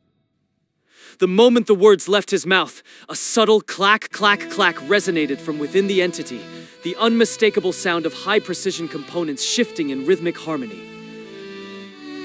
The machine wasn't just appearing. It seemed to be actively tracking the boy who had vanished moments before. Look at the hull. It's a single, seamless piece of metal. This is incredible. There aren't even any weld lines. Most machines were a patchwork of assembled parts, but this object defied standard engineering. It was a monolithic testament to a level of technology that shouldn't exist in this broken world. Zhang Cheng took a tentative step forward, his academic obsession battling his survival instinct. The urge to dissect its secrets was overwhelming. Everyone stay low. It's not interested in us yet. Let's back away slowly. Lin Yi nodded, understanding the wisdom in avoiding an unknown variable. Surviving the freaks was a full-time job. They didn't need to add a high-tech nightmare to the list. Whether it was the lethal monster trees or the swarms of mutated predators, 2 children were already playing a losing game. Adding a third party was suicide. Lin Yi watched the machine, his mind weighing the risks of intervening for the children versus the necessity of his own survival. But despite his careful planning, the situation was already beginning to collapse into chaos. The monolithic machine suddenly ground to a halt, its internal humming rising to a sharp, clinical whine. Target identified. Count 3. Commencing capture. Lin Yi and Chu Kai's senses flared. They could hear the internal clockwork of the machine accelerating, a frantic, high-pitched clicking that signaled a shift in its state. From the 4 flat sides of its upper hull, 8 articulated tentacles erupted. They were jagged and wickedly sharp, lined with reverse barbs that twitched with a predatory rhythm. The top of the machine's diamond-shaped column split open like a blooming flower, and a 9th, larger tentacle extended from its core. The 9 mechanical limbs undulated in a mesmerizing, serpent-like dance as the machine resumed its silent glide through the air.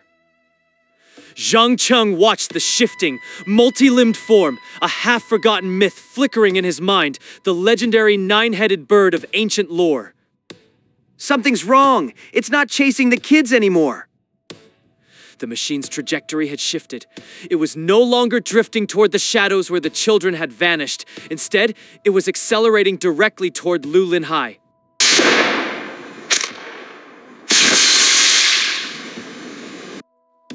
He wasn't going to wait to see what those tentacles were for. If he didn't know the machine's power, he would assume the worst. The energy round slammed into the machine's matte hull, the dual explosions knocking the heavy entity backward with a jarring force. But as the smoke cleared, only a shallow, silvered mark remained.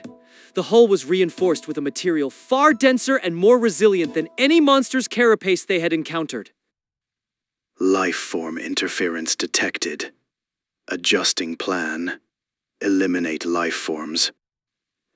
The machine's synthetic voice rang out again, as cold and detached as a tombstone. On its surface, the crimson patterns began to flow and swirl with a new, chaotic energy. The red lines pulsed with a hypnotic magic, drawing their eyes and holding them captive with an irresistible, sickening pull. The world began to warp. The machine, the ruins, even the very air they breathed seemed to twist and stretch as if reality itself were being kneaded by unseen hands. Their bodies felt light and airy, their vision blurring into a kaleidoscopic nightmare of distorted stone and pulsing light. Within that shimmering distortion, something bright and piercing began to manifest, flying toward them with the speed of a falling star. The shimmering lines of the threads of fate. Lin Yi's mind snapped back to the present with a violent jerk. Translucent, glowing filaments were weaving out from the machine, lashing onto everyone in his group. These were the same spectral tethers he'd seen during his encounter with the mysterious stranger, immutable, semi-transparent, and impossible to dodge by pure luck. They were the harbingers of a crisis that demanded immediate manual intervention. At the same time, the tips of the machine's tentacles peeled back like 4-petaled flowers, gathering a blinding, concentrated energy that mirrored the rounds in his own shotgun. Avert your eyes, don't look at the hull patterns. Lin Yi's hands moved in a blur, reloading his weapon with practiced ease. But the tentacles were too spread out. A single blast wouldn't be enough to neutralize them all. He shifted his aim, pointing the barrel toward the machine's underside, the core of its balance.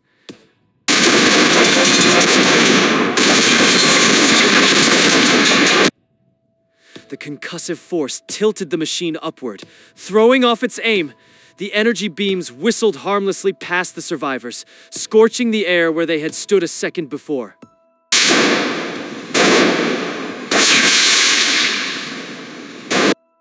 Those red patterns are hypnotic. Keep your eyes off the machine. Damn it! Wasn't this thing supposed to be hunting those kids? Why is it coming for us now? Lu Linhai's face was etched with a grim realization. Fighting an opponent you couldn't even look at was a nightmare scenario. The moment they tried to target the machine, the warping patterns would daze them, leaving them vulnerable to its next calculated strike. Lin Yi, give me the gun.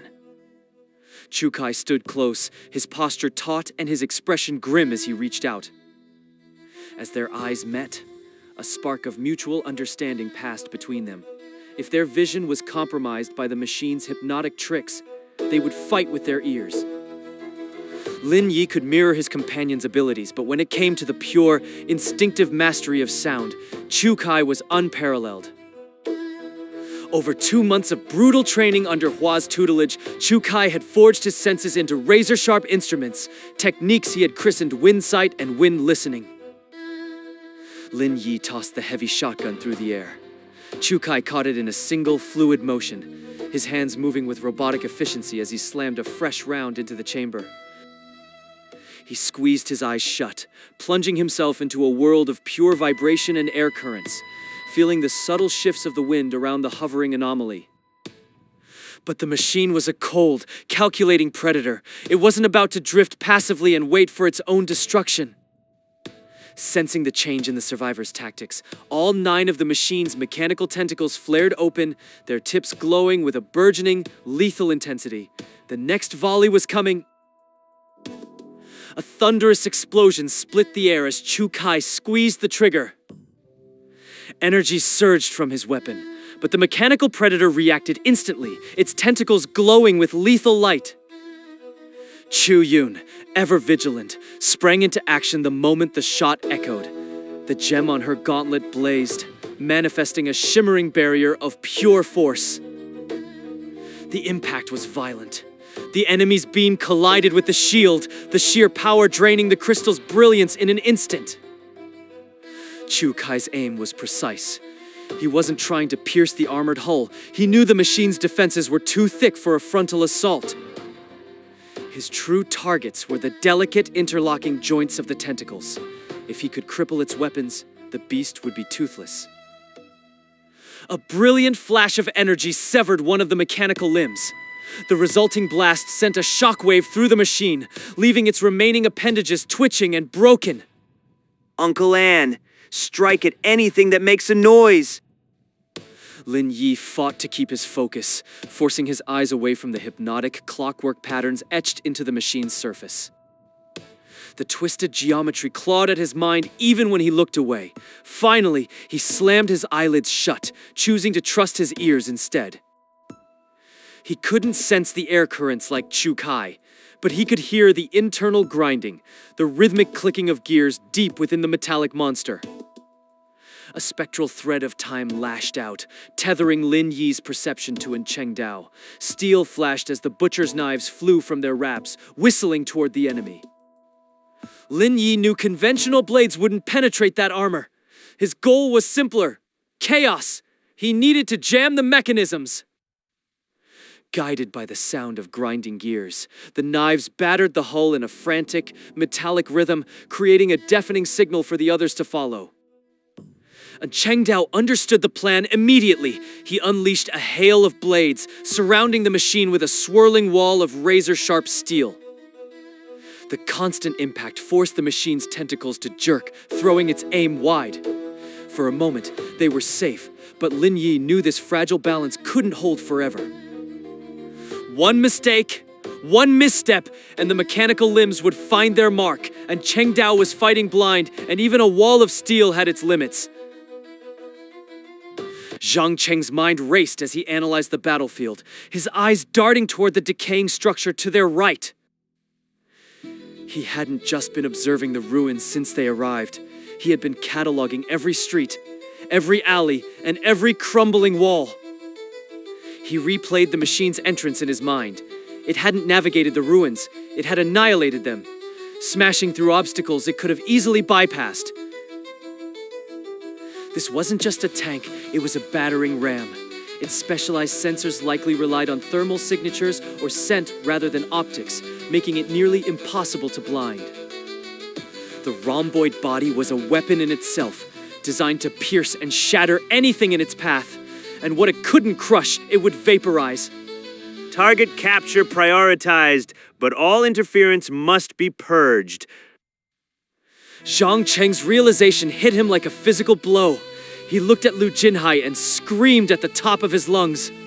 Gorilla, get into that building! Everyone else, scatter. Don't stay together. Break your patterns. Zigzag, double back, do anything to keep them guessing. No patterns. And stop the assault once you're clear. Do you hear me? Lu Jinhai didn't need to understand. He knew Zhang Cheng's brilliance was their only hope, and he obeyed without question. Gorilla, stay still once you're inside. Wait for the machine to commit, then move again. Climb, jump, use every floor. Just keep moving and don't let it pin you down.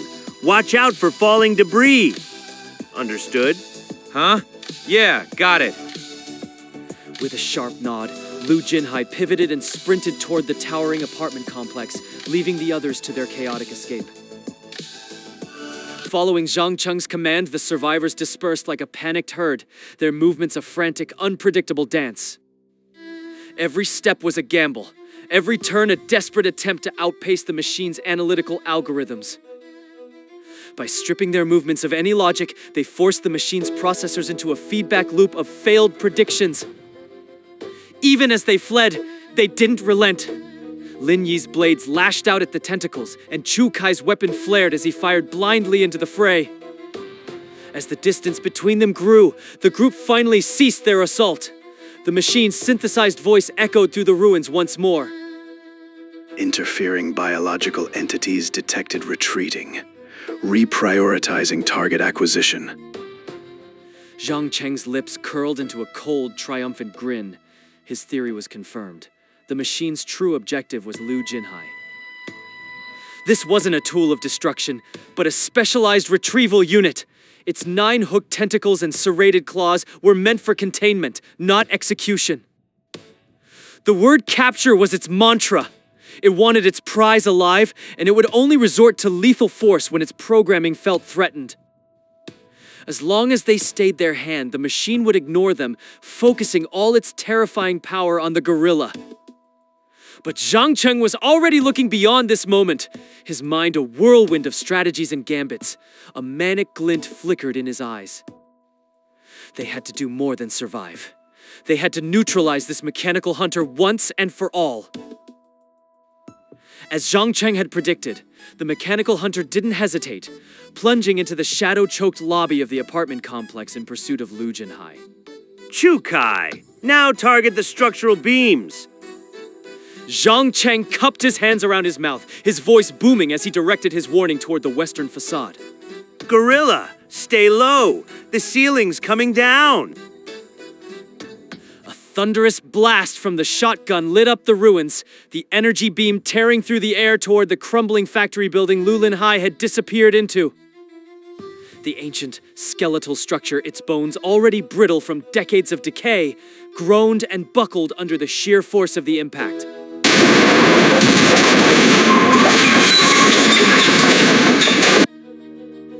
It wasn't just a collapse. It was an avalanche of stone and concrete, a cascade of debris that hammered against the obsidian hull of the mechanical nightmare.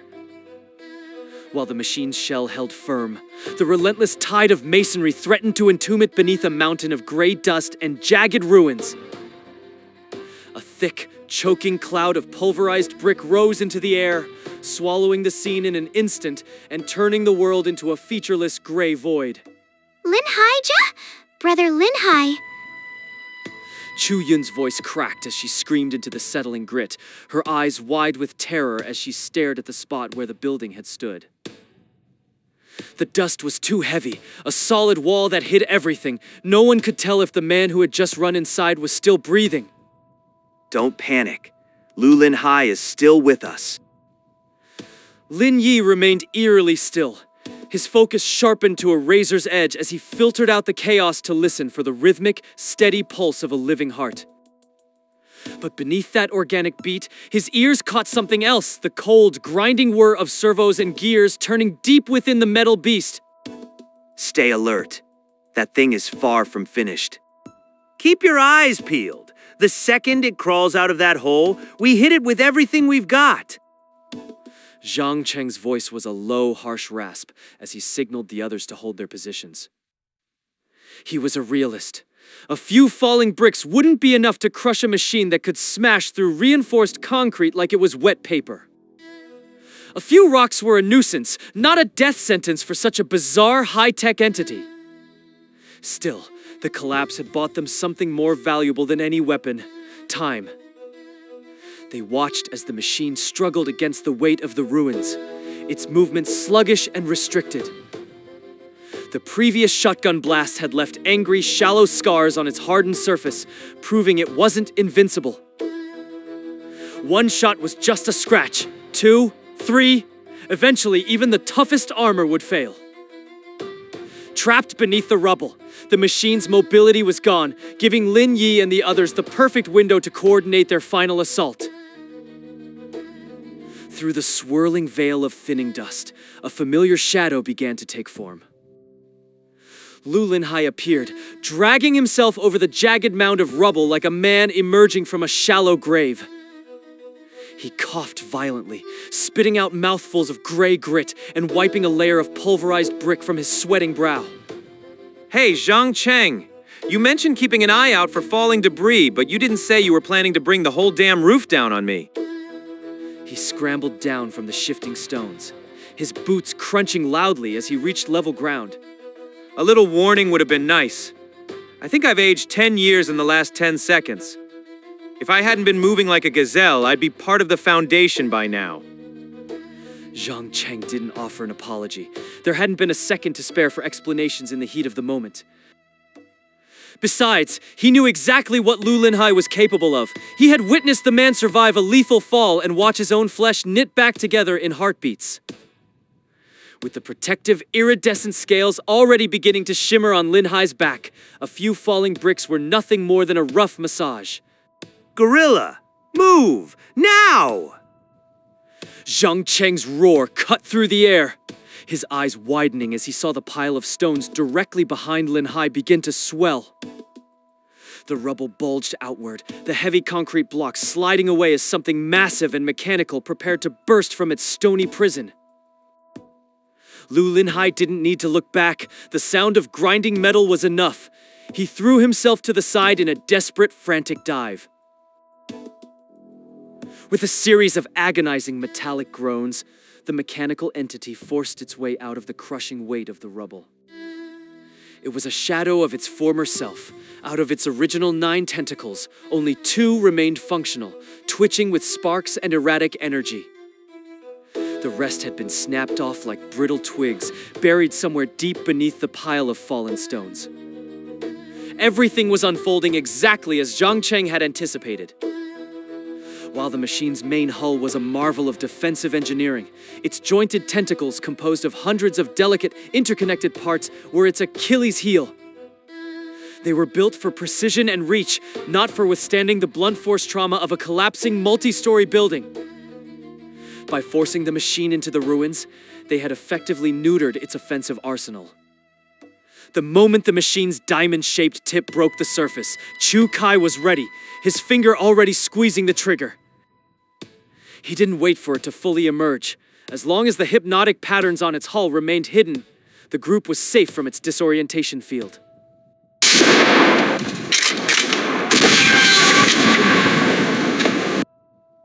The explosion pulverized the surrounding stones and tore through the base of the remaining tentacles, sending shards of dark metal spinning into the dust.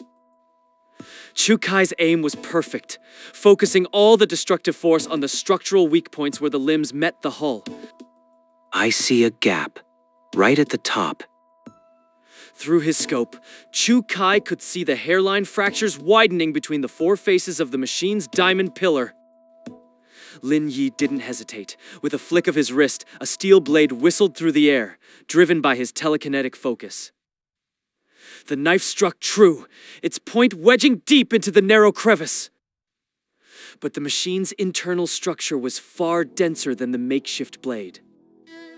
With a sharp, brittle snap, the steel shattered, leaving only a jagged fragment stuck in the machine's side as the rest fell harmlessly to the ruins. I'm going in. Cover me.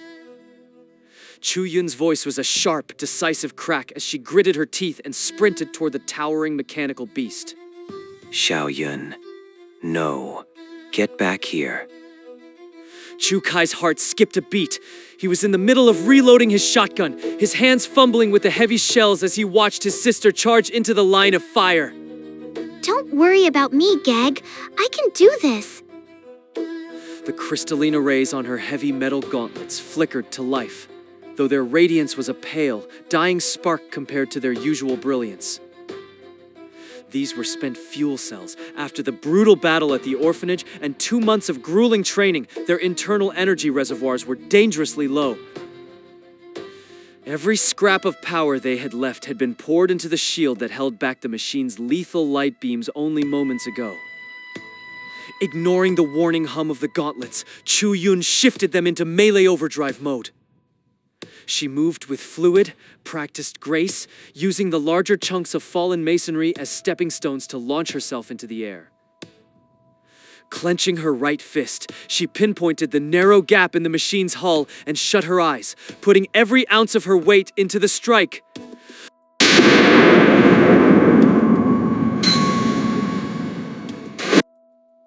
The shattered remains of Lin Yi's blade were dislodged by the force, falling into the ruins as the crevice groaned and widened.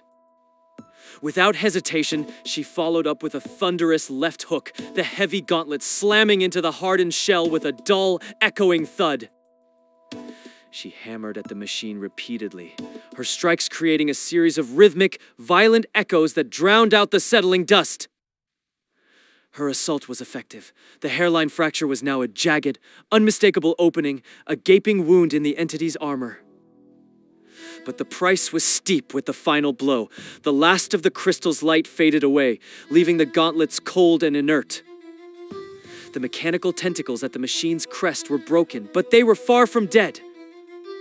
Though they could no longer channel energy for beams, the severed limbs lashed out like dying snakes, twitching with a mindless, destructive instinct.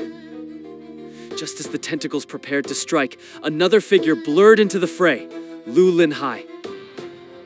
He was carrying a heavy steel rebar, his muscles bulging as he thrust the jagged rod violently into the new opening. Get clear, Xiao Yun. I've got this.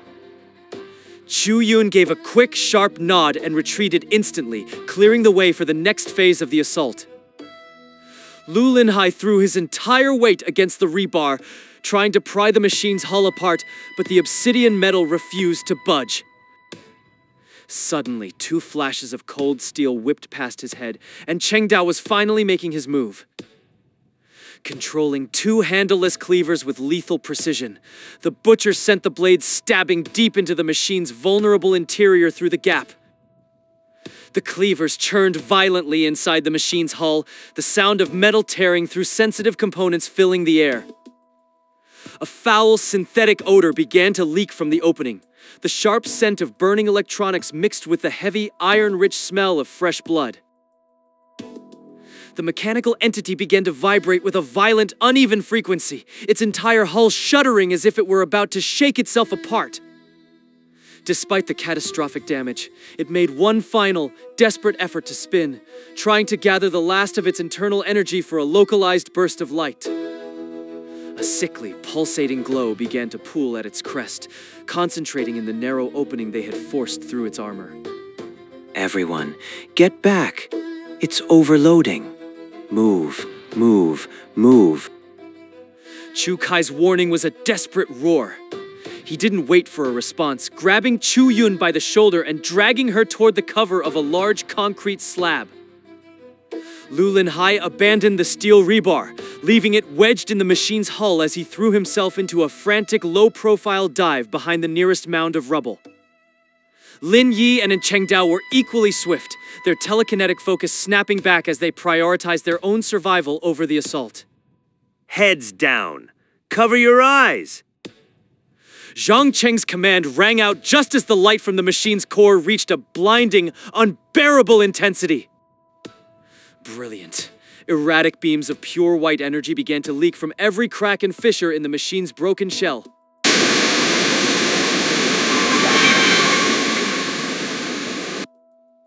As the light faded and the spots cleared from their eyes, a heavy, suffocating silence descended over the factory ruins. The mechanical entity was now nothing more than a hollow obsidian shell, its once perfect surfaces scorched and dull. All light, all movement, and all sound from within the machine had ceased completely, leaving behind only the cold, still remains of a nightmare. Within the wreckage of the machine lay a figure, stripped bare. Every trace of hair had been purged from his body, leaving even his brow and lashes as smooth as marble. The broad set of his shoulders and his skeletal frame suggested he had once been a man. His eyes were clamped shut, but not by the stillness of death. Thick, coarse thread had been used to sew his eyelids into a permanent, sightless seal. The mutilation didn't end there. His mouth and ears were similarly bound by stitches, leaving only his nostrils to filter the dusty air. A cold dread gripped Lin Yi's heart as he looked lower. The man possessed neither arms nor legs. Even his lower torso was gone, ending in a jagged, horrific truncation. Wires snaked out from the machinery, burrowing deep into his pale flesh. The most prominent cable was grafted directly into the base of his neck, fusing with his very spine. Zhang Cheng turned back, his gaze shifting between Lin Yi and Chu Kai, his voice echoing with bewilderment. Why the hell is there a human being inside this thing? Didn't you two pick up on his heartbeat earlier? Lin Yi gave a slow shake of his head. Only now, in the silence following the machine's failure, did the faint, rhythmic thrum of a pulse reach his ears. Chu Kai hesitated, his eyes fixed on the gears, before finally speaking up. I did hear something coming from the internal gears, but it was so faint. I assumed it was just the normal movement of the machine. I didn't think twice about it. Chu Yun's voice was barely a whisper as she posed the question that was on everyone's mind. Do you think he's someone the machine caught? She recalled Zhang Cheng's earlier explanation that this device was built specifically for harvesting. Zhang Cheng offered a grim shake of his head, dismissing the idea. No, I don't think that's it. Lu Linhai's voice burned with a sudden, sharp anger as he pointed a finger at the figure. Then he's the pilot. He's the one who was running this monstrosity. Zhang Cheng's response was immediate and flat. Negative? He gestured to the tangled cables buried in the man's neck, his expression darkening. The wiring is integrated into his nervous system. He's too fragile to be in control. Maybe he's not here to operate it, but because he's the machines. Lin Yi repeated the word, his brow knitting together as a cold, brutal realization began to take shape in his mind. A battery. Lu Linhai recoiled, his eyes wide with disbelief as he gestured wildly at the figure in the machine. A battery? Are you insane? That's a living, breathing person. How can you talk about him like he's some kind of power cell?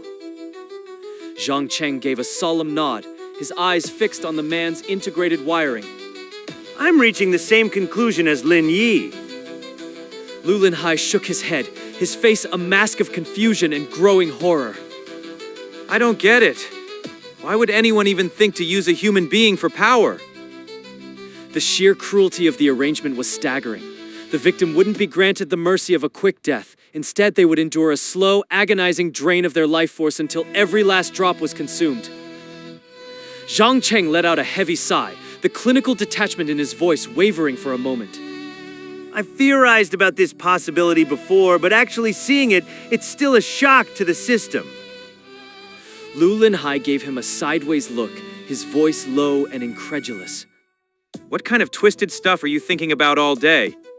At least my mind isn't preoccupied with female gorillas.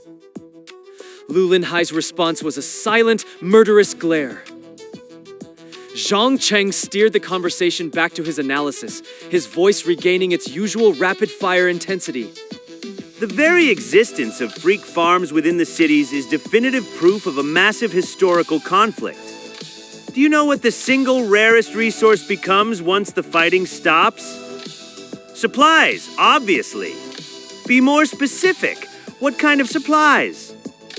Food? Rations? You always were one to think with your stomach. Medical supplies? Zhang Cheng dismissed the suggestion with a sharp shake of his head.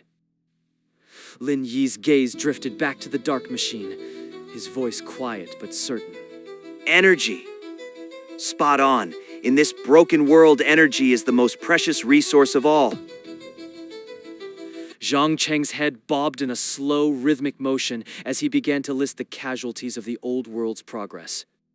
Fossil fuels, renewables, nuclear fission, energy took many forms before the collapse. Waging war against the freaks was a black hole for power, and that's not counting the environmental devastation, the scorched earth and the choking of every living thing. When the dust settled, we didn't wipe them out. We turned them into livestock. Do you have any idea how much energy it takes to maintain those farms on such a massive scale?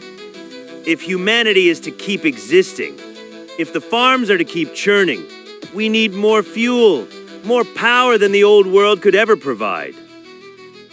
The memory of the abyss pit in the hospital's hidden depths flashed through Zhang Cheng's mind. He had struggled to comprehend its purpose then, but now the pieces were finally clicking together. It wasn't just a grave, it was a harvest site. The exact mechanics remained a mystery, a technological black box that his current understanding couldn't quite penetrate. But the logic was as cold as it was inescapable. When every other well runs dry and the ecosystem can't bear another burden, what remains? What resource is there that is plentiful, regenerative, and easily discarded? It was a horrific realization. Removing humans from the biological chain wouldn't just be convenient, it would be ecologically neutral. With billions of lives and the city of Oracle acting as a conveyor belt for human livestock. This outcome wasn't just possible, it was inevitable. The silent, integrated man before them was the final, undeniable proof. Zhang Cheng's curiosity, already piqued by the machine's complex exterior, surged as he prepared to examine the biological component integrated into its core. Let's move in. I want a closer look at this integration. Lin Yi held up a hand, his voice hushed and cautious as he monitored the man's failing vitals. Watch your step. He's still alive, but barely. His pulse is fading fast. The rhythmic, stuttering thrum of the man's heartbeat reached both Lin Yi and Chu Kai, a final desperate signal from a body that had reached its absolute limit. Zhang Cheng's eyes widened with a morbid excitement, his mind already racing with the tactical possibilities of a living witness. Alive? That's even better. We might be able to extract some intel before he flatlines. Lu Linhai shook his head, his voice dripping with disgust at Zhang Cheng's clinical detachment. You really are a cold-blooded bastard, you know that? Zhang Cheng shot back a sharp, playful retort, pointing a finger toward the man's mangled shoulder. Pot calling the kettle black, Lin Hai? Take a look at his shoulder. Your rebar is still embedded in the bone. Lu Linhai opened his mouth to protest, but the words died in his throat. Once again, Zhang Cheng's logic had him pinned. Lin Yi made a final, decisive gesture, acknowledging the necessity of the investigation despite the grim circumstances. Fine. Let's see what we can find. We don't have much time. The reality of the situation was as stark as the ruins around them. The man was beyond saving. His body was a wreckage that no medicine could repair. In a world this cruel, survival required a strength he no longer possessed. Death was the only mercy they could offer him. As the group closed the distance, the sound of the man's breathing became agonizingly clear. It was a ragged, shallow rasp, the sound of a soul gasping for the release of death rather than clinging to life. He existed in a state of total sensory deprivation. Sightless, deaf, and mute, he was a living island, completely severed from the reality that surrounded him. Lin Yi turned his gaze toward Chengdao, a silent request for intervention in his eyes. Uncle An, can you? And Chengdao gave a curt nod, the understanding immediate. With a flicker of movement, his bloodletting knife appeared in his grip as he knelt beside the mutilated figure, aiming the razor-sharp edge at the black stitches.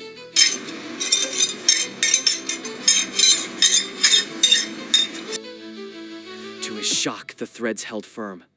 The butcher's blade, capable of slicing through bone, failed to leave even a microscopic nick on the coarse material. The man's skin twitched as the blade brushed against him, but there was no other reaction, no struggle, no attempt to pull away. He was either far beyond pain or simply too hollow to care.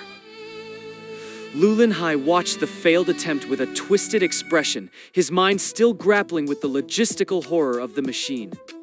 I still don't understand the mechanics. How does a human body generate enough juice to run a machine this size? Is it draining his life essence, or is it something even more twisted? Zhang Cheng's eyes lit up with a sudden dark clarity as he looked from the machine to his companions, a radical theory taking shape. Consider this. Is it possible that this battery isn't just a regular human, but a god chosen with a high output supernatural ability?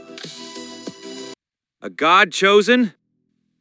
Lin Yi's brow furrowed, his expression a mask of pure bewilderment. He bent low, eyes fixed on the pathetic, broken form fused with the cold metal of the machine. What makes you think he's one of those chosen? Lin Yi leaned in closer, studying the prisoner. The more he observed, the more the sickening reality of this mechanical prison clawed at his conscience. It was torture beyond imagination. The heavy casing did more than just shield the occupant from the sun. As the machinery hummed, it vented a stifling, oppressive heat into the cramped interior. Look at the crystals. Lin Yi stepped forward, his eyes narrowed as he joined them by the machine. While Zhang Cheng worked through his calculations, Lin Yi had been performing his own silent audit of the device's innards. A nagging realization began to take hold. There aren't any storage crystals in here. Not a single one. Inside, the space was choked with a chaotic web of cables and incomprehensible tech. The captive was packed so tightly into the frame that there was barely room for the air he breathed. Yet, despite their searching, the usual power cells required to fuel such a machine were nowhere to be found. Without crystals, the machine's ability to levitate and discharge energy beams defied every logic they knew. Zhang Cheng had reached the same conclusion. His voice turned cold as he voiced the nightmare. This god chosen isn't a pilot. He's the battery. My first guess was that it used internal crystals for mobility and its weapon systems. Zhang Cheng gestured vaguely toward the wreckage. Just like how my drones operate. But it's clear now. The power isn't coming from some mineral source. It's being leached directly from the man inside. I initially thought it might be draining his basic nutrients to keep the systems online. Zhang Cheng's gaze flickered to the emaciated figure trapped in the wires. But look at the state of him. He's practically a corpse. Even accounting for the explosion he's spent, his eyes are stitched, his mouth is sealed, he has nothing left to give. A normal human would have been drained dry weeks ago. But if he's a god chosen, that changes the math entirely. The term God Chosen was a cipher to Lin Yi and his companions. To them, it only meant people with powers beyond the norm. Zhang Cheng pointed toward a dense cluster of cabling. Hey, gorilla, start by yanking these wires out. This bunch here. Lin Yi hesitated, his hands hovering uncertainly over the machine. Wait, are we sure about this? The poor guy is. Look at him. He's already in pure agony. Chukai spoke up from the sidelines, his tone alarmingly casual. If it bothers you, just end his misery first. Then you can pull the plugs without a guilty conscience. I'll handle it. And Cheng Dao's hand tightened around the hilt of his butcher knife. He studied the anatomy before him, calculating the quickest, most merciful path to oblivion. Lin Yi's voice was small, almost a plea. Hold on. Is there really no other way? Do we have to take his life? Lin Yi let out a heavy, weary breath. After everything they've done to him, being forced to exist like this is worse than anything else. Death is the only kindness we can offer him now. Look at him, Lin Yi. Do you honestly believe there's any coming back from this? The evidence was undeniable. His limbs were missing, his senses sealed away by rough stitches. Between the initial imprisonment and the recent blast, the man was little more than a lingering shadow. Zhang Cheng remained silent, offering no disagreement. It was obvious the prisoner had long since lost the ability to scream, let alone speak. The process of becoming a biological power source likely stripped away his voice the very moment the wires were threaded through his flesh. And Cheng Dao didn't hesitate. His arm blurred, the heavy blade descending with surgical, lethal precision. A shiver ran through the man inside the machine. Perhaps he felt the cold bite of the steel, or perhaps he simply felt the weight of existence finally lifting. A fragile, ghostly smile touched his lips. Lin Yi watched that final expression. It was hauntingly familiar, the same look of pure relief he'd seen on the boy trapped within the living mass of meat. Ready to finish this? Pull the wires. Zhang Cheng's gaze shifted to Lu Linhai, expectant. Linhai gave a solemn nod. He gripped the designated cabling, his knuckles white, and gave a sharp, violent tug. He braced himself for a struggle, but the connection surrendered without a fight, slipping free with a sickening lack of resistance. The ends of the cables weren't plugs at all. They were long, hollow needles. As they slid out of the corpse's flesh, beads of fresh, vibrant blood pooled and dripped from the steel tips. This machine, it was feeding on his blood. Lin Yi's eyes widened. The horrific design of the interface was laid bare before him. The entire system was powered by his very life force. It didn't stop at blood. Look at the spinal connection. It was leaching bone marrow as well. Zhang Cheng indicated a heavy pulsating cord that had been burrowed deep into the man's vertebrae. Zhang Cheng's expression turned thoughtful as his gaze swept over Lin Yi and the others who carried these blessings. I've been thinking that this whole God-chosen concept has always felt off to me. Where do these abilities actually come from? What defines the people who possess them? And more importantly, what exactly is fueling the energy you use? Seeing this machine in action, it makes me wonder, maybe your powers aren't some divine gift, but something hardwired into your very DNA. Lu Linhai looked up, his brow furrowed in concentration. Are you suggesting it's all fate? That the path to becoming a god-chosen is set at birth? Lin Yi countered immediately, his logical mind searching for inconsistencies. That theory doesn't hold up.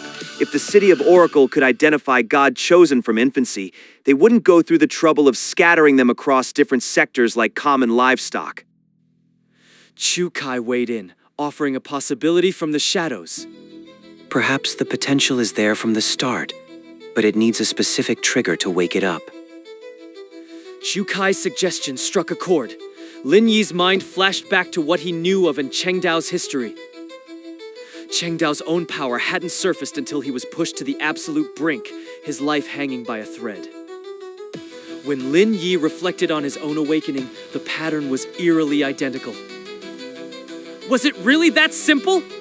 Was raw, lethal danger the only key to unlocking the dormant power within? Hold on. There's one more piece of this puzzle that doesn't fit. Lu Linhai broke in, his voice cutting through the heavy silence of their deliberation. Linhai looked between his friends, searching for a logical bridge. Think back.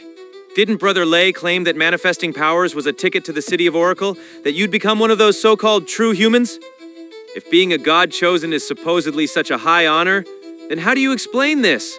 Why would they turn one of their own into a glorified battery? Is the whole story about becoming a true human nothing more than a lie? A conspiracy to keep us in line?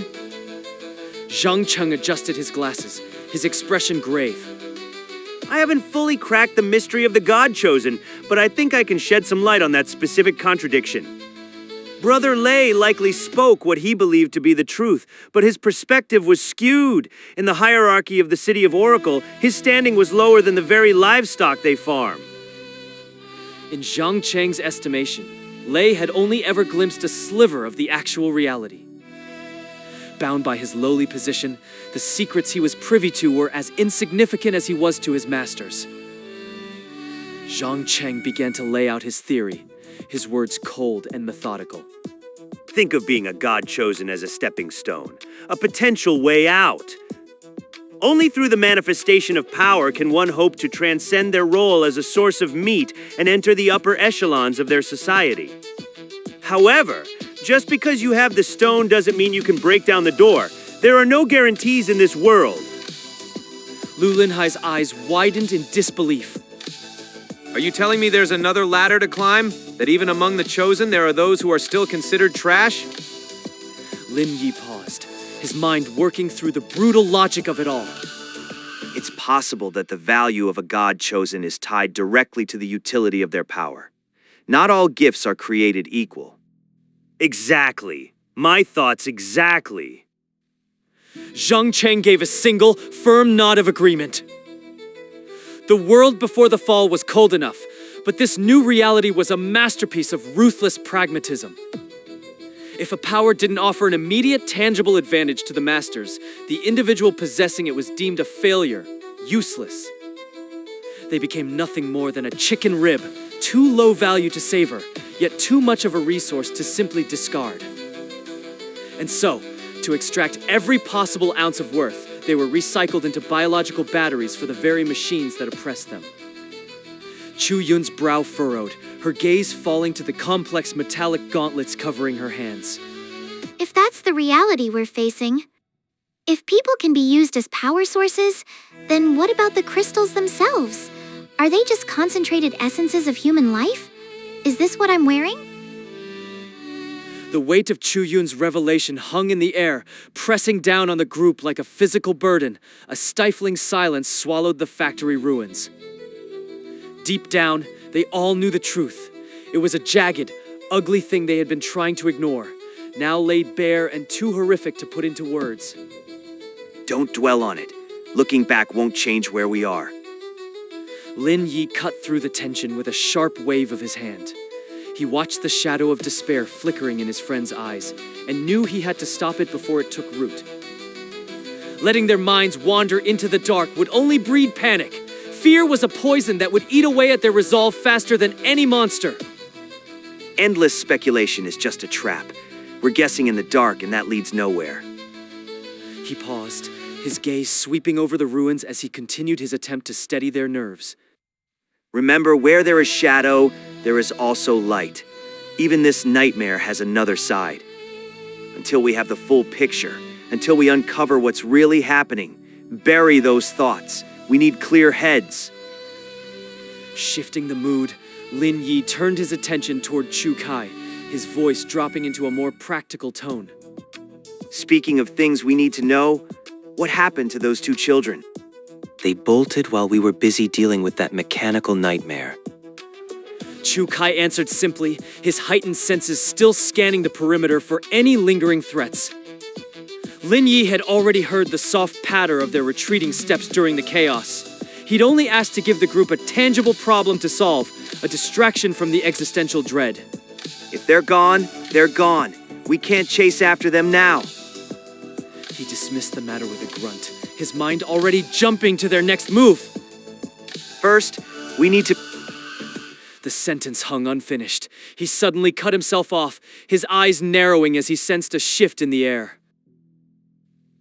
Suddenly, Lin Yi's body tensed. He whipped his head toward the distance, his eyes searching the hazy ruins. He had caught a faint, discordant sound echoing through the settling dust. Chu Kai mirrored the movement instantly. His ears twitched, picking up the vibrations with a clarity that far surpassed Lin Yi's, his face hardening as he processed the incoming signal. What is it? What do you hear? Don't tell me another one of those mechanical capture units is crawling out of the wreckage. Zhang Cheng mused aloud, his hand moving to his chin in a habitual gesture of analysis, though his eyes remained fixed on the horizon. It's not a machine. Lin Yi shook his head, his gaze never wavering from the point of interest. We have company. Someone is approaching our position. They aren't in a hurry. And wait. Chu Kai tilted his head, listening intently to the rhythm of the footsteps and the hushed sounds accompanying them. Two of the voices sound like those children who just fled.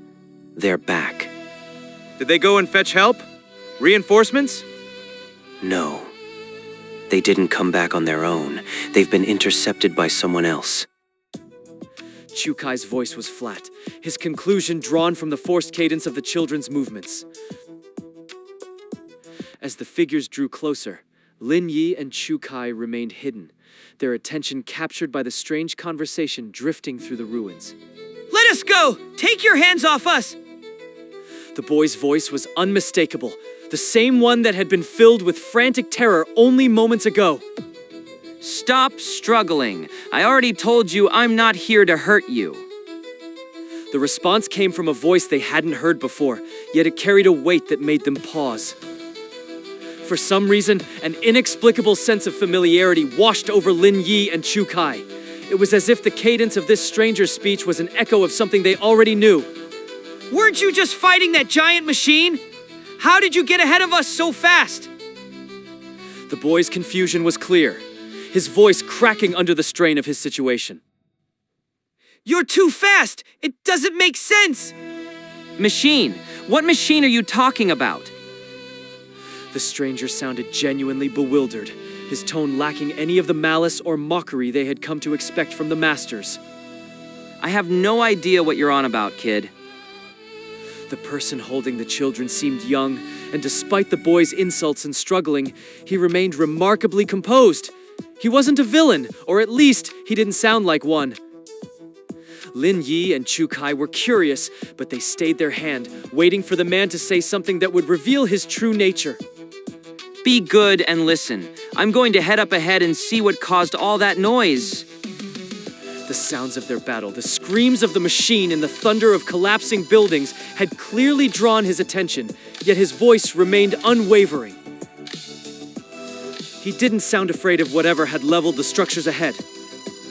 After I take a look, I'll take you back to my home. Don't worry, I'm not a bad person. The man continued his attempt to soothe the children, his tone warm and sincere. The people where I come from, they're all good people. You'll be safe there. It's not safe for two kids to be wandering out here alone. I'll bring you to my place in a bit. I know you don't trust me yet, but once you reach the Peach Blossom Spring, you'll see I wasn't lying. The Peach Blossom Spring?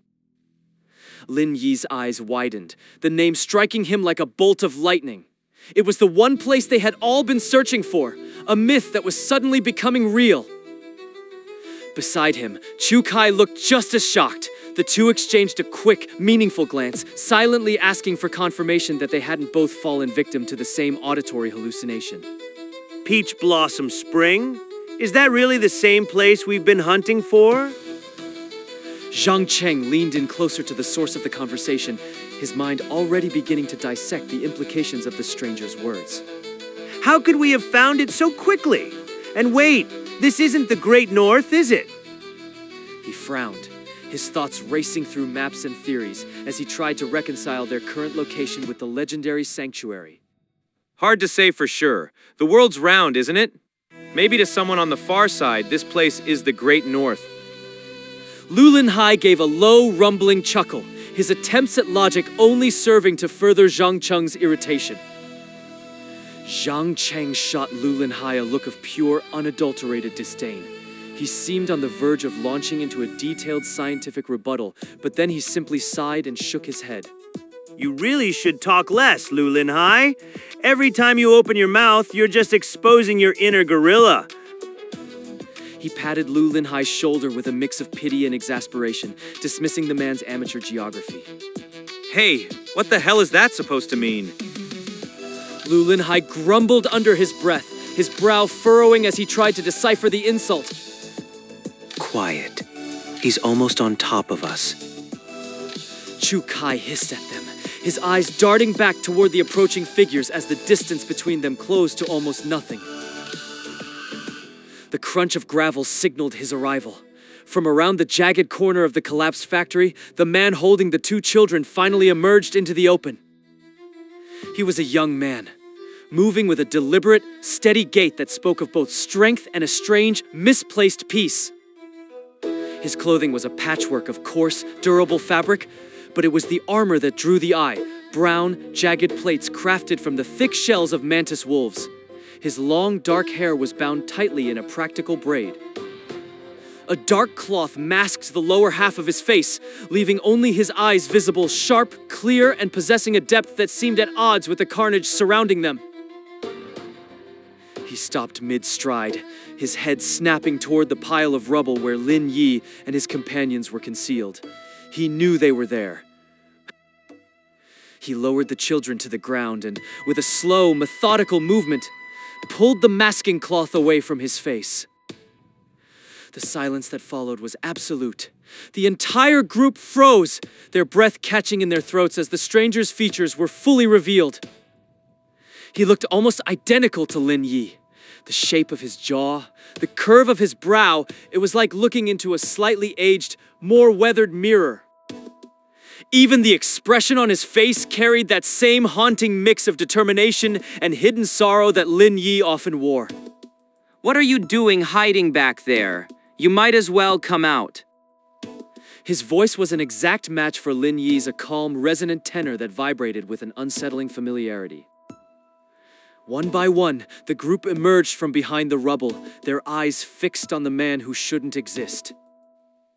When the stranger's gaze finally landed on Lin Yi, his own eyes widened in a rare display of genuine surprise. Lin Yi? Is it really you? Wait, do I know you? Why do you look so much like me? Lin Yi's mind was in a whirl, his voice cracking with a mixture of fear and a desperate need for answers. Who are you? The man didn't answer immediately. Instead, he simply stared at Lin Yi, his expression shifting from disbelief to a deep, aching longing. It's been so long. His voice finally broke the heavy silence, thick with an emotion that Lin Yi couldn't quite identify. I never thought I'd live to see your face again. The man's words hung in the air, leaving the entire group in a state of profound, paralyzed shock. Zhang Cheng and Chu Kai exchanged a look of pure bewilderment before their eyes snapped back to Lin Yi, then to the stranger, searching for any sign of a trick. The resemblance was too perfect, too uncanny to be a mere coincidence. Every line of his face, every subtle shift in his expression mirrored Lin Yi with terrifying precision. But it was the man's demeanor that was truly jarring. He carried himself with the intimate familiarity of an old friend, yet Lin Yi was certain he had never met this person in his life. Who are you? Lin Yi's voice was barely a whisper this time, the words forced through a throat tight with burgeoning dread. How do you know my name? What is this? The stranger took a deep, steadying breath. He looked directly into Lin Yi's eyes, and for a fleeting second, a gentle, almost paternal smile touched his lips. My name is also Lin Yi. He stated it as if it were the most natural thing in the world, his gaze drifting over the skeletal ruins and the choking dust that permeated the air. He looked around at the decay, a visible pang of recognition and grief crossing his features. As for how I know you, well, that's both simple and impossible to explain in a single breath. He paused, the silence stretching out between them until it became almost unbearable. In a way, I am you. Or rather, I am the version of you that successfully reached the peach blossom spring. The group stands paralyzed, their breaths hitching as they stare at the impossible figure standing before them. Why? Why are there two of them? The voice of Lu Linhai is nothing but a frantic, jagged whisper. He cannot tear his eyes away from the mirror image of his friend. Out there in the desolate wasteland, a man stands with a face that is a twisted, weathered reflection of the face of Lin Yi. The sight is enough to drain every bit of color from their faces, leaving them as pale as ghosts. Their gazes dart between the two men, desperate to find some flaw, some glitch in reality that would prove it is just a hallucination. But the likeness remains unshakable. This man is clearly older and taller. His arms are corded with hard, functional muscle, and his frame is broader, more imposing than the lean build of Lin Yi. I have heard the stories about doppelgangers. The voice of Lu Linhai hitches as he continues, his panic rising. But meeting one right here, right now, this is just too damn convenient. Zhang Cheng does not say a word. He just rubs his chin, his eyes narrowed as his brilliant mind starts dissecting every dangerous implication of this encounter. My name is Chu Lai. The stranger finally speaks, his voice breaking the heavy silence as he answers the question burning in the eyes of Lin Yi. I am a human. I have been living here for a very, very long time. The word human hangs heavily in the stagnant air. The fact that he used it at all means he knows exactly what other horrors roam this wasteland. The gaze of Chu Lai sweeps over the rest of the group before coming to rest on Lin Yi once again. Are you all humans as well? And tell me, why do you share my exact face? He stares at Lin Yi, his brow furrowed as if a sudden realization is taking hold. The suspicion in his eyes begins to melt, replaced by a surging, feverish heat of excitement.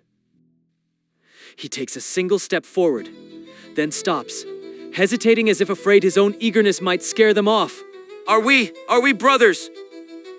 A flicker of desperate, raw hope sparks in his eyes, a hunger for connection. Look at us. We are identical. Could it be that we are actually flesh and blood? Lin Yi stands frozen, his mind a whirlpool of conflicting thoughts as he stares at the man before him. Long before he had escaped the suffocating grip of the city, he had often wondered about his biological parents.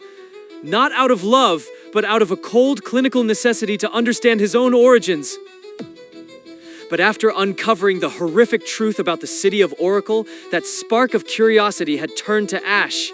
He realized he was likely nothing more than a biological product of that dark place.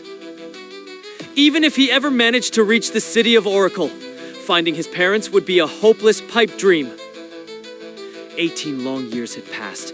If his parents were anything like Brother Lei, mere machines for human production, they were almost certainly dead by now. He had buried those thoughts deep in the recesses of his mind.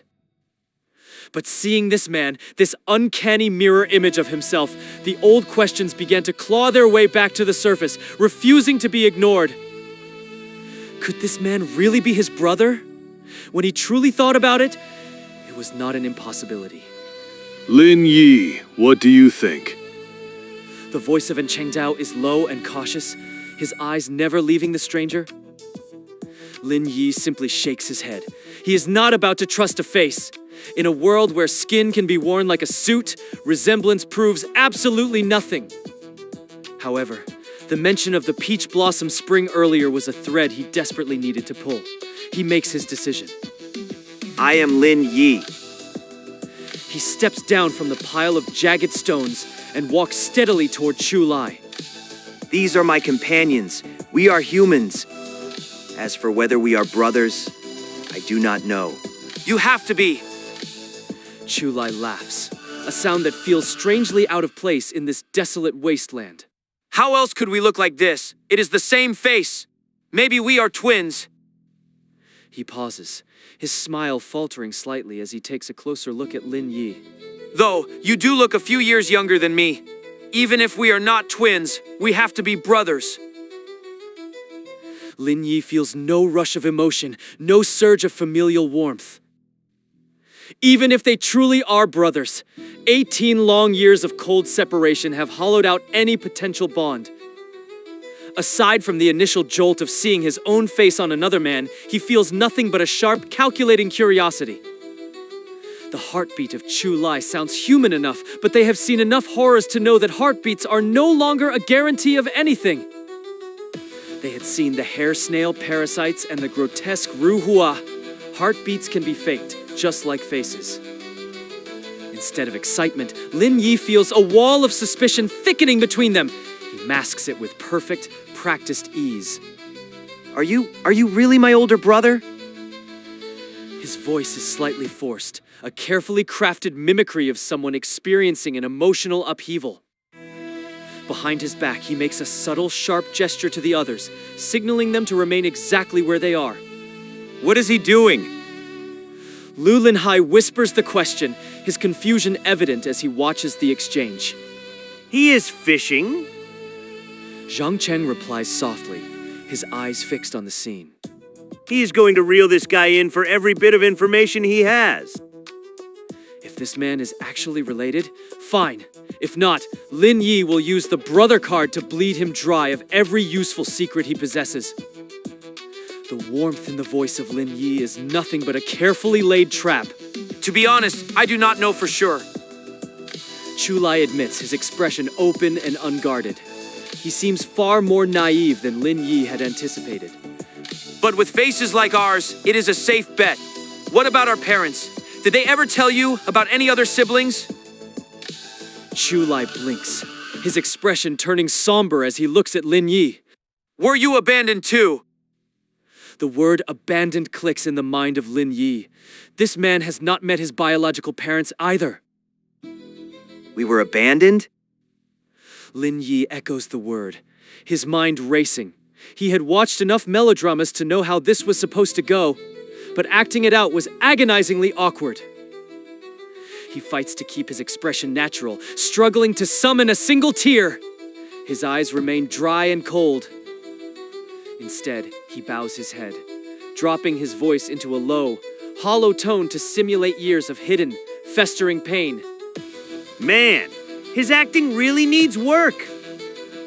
Zhang Cheng mutters from atop the stones, shaking his head in blatant disapproval. I think he is doing great. Lu Linhai whispers back, scratching his head. He cannot see the performance for what it is. Please, back in the city, he used those refined acting skills to trick the monsters that were raising him. It was embarrassing. Zhang Cheng curls his lip in a sneer. You clearly have a very loose definition of the word refined. Little brother, you must have suffered so much all these years. Chulai says, fully buying into the performance. He looks at Lin Yi with a heavy, sympathetic sigh. I had no idea I had a brother. If I did, I would have searched the world for you. We must have been left in different places. Otherwise, Mama would have picked us both up. Mama? The head of Lin Yi snaps up, his sharp eyes pinning Chulai. You have seen our mother? Something feels fundamentally off. The words of Chulai are starting to tangle into a knot of contradictions. Lin Yi pushes the thought aside for the moment, trying to steer the conversation toward the home of Chulai, the peach blossom spring. He needs to keep him talking. But as soon as the question leaves his lips, the face of Chulai darkens. The warmth vanishes instantly, replaced by a cold, sharp edge. Not our mother. Chulai whispers, his voice dropping to a level that sends a chill down the spine. My mother. So, we were just garbage to them? Discarded like broken toys? Lin Yi's voice cracked, the melodrama reaching a crescendo. Internally, he felt a flicker of genuine embarrassment at the sheer absurdity of his own performance. It took every ounce of his willpower to keep his face from betraying the cold, cynical thoughts racing behind his eyes. He squeezed his eyes shut, trying to force a tear, but his emotional wells were as dry as bone. Instead, he simply bowed his head, letting his voice crack with a hollow, bitter resonance. Look at that! He's losing his touch! That was way too theatrical. Zhang Cheng muttered from his perch on the rocks, a look of amused disdain on his face as he shook his head. I don't know, man. Looks convincing enough to me. I'd buy it. Lu Linhai whispered back, scratching his head in genuine confusion at the varying levels of deception. Give me a break. Back in the city of Oracle, the guy was a literal virtuoso. He played those monsters like a goddamn orchestra. Zhang Cheng let out a sharp, cynical snort, his eyes never leaving the scene below. Seriously, your idea of an artist is absolutely horrifying. My poor brother. I can only imagine the nightmares you've lived through. Chulai's voice was thick with sympathy. He had swallowed Lin Yi's bait whole, hook, and sinker. The man let out a long, heavy sigh, his gaze filled with a soft, aching pity that was entirely misplaced. I never even suspected I wasn't alone.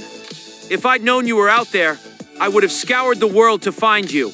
They must have separated us during the disposal. If we'd been together, Mom would have taken you in too when she discovered me. Mom, that single word acted like a trigger. Lin Yi's head snapped up, his eyes suddenly sharp and focused. You've actually seen her? Our mother is alive?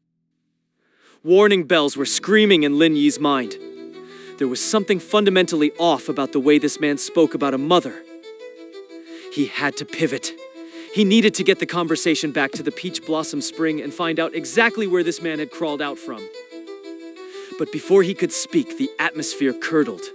The warmth drained from Chulai's face in an instant, replaced by a dark, chilling void that froze the blood in Lin Yi's veins. Don't call her that. She's not our mother. Chulai's voice had dropped to a deathly whisper, sounding like it was echoing from the bottom of a shallow grave.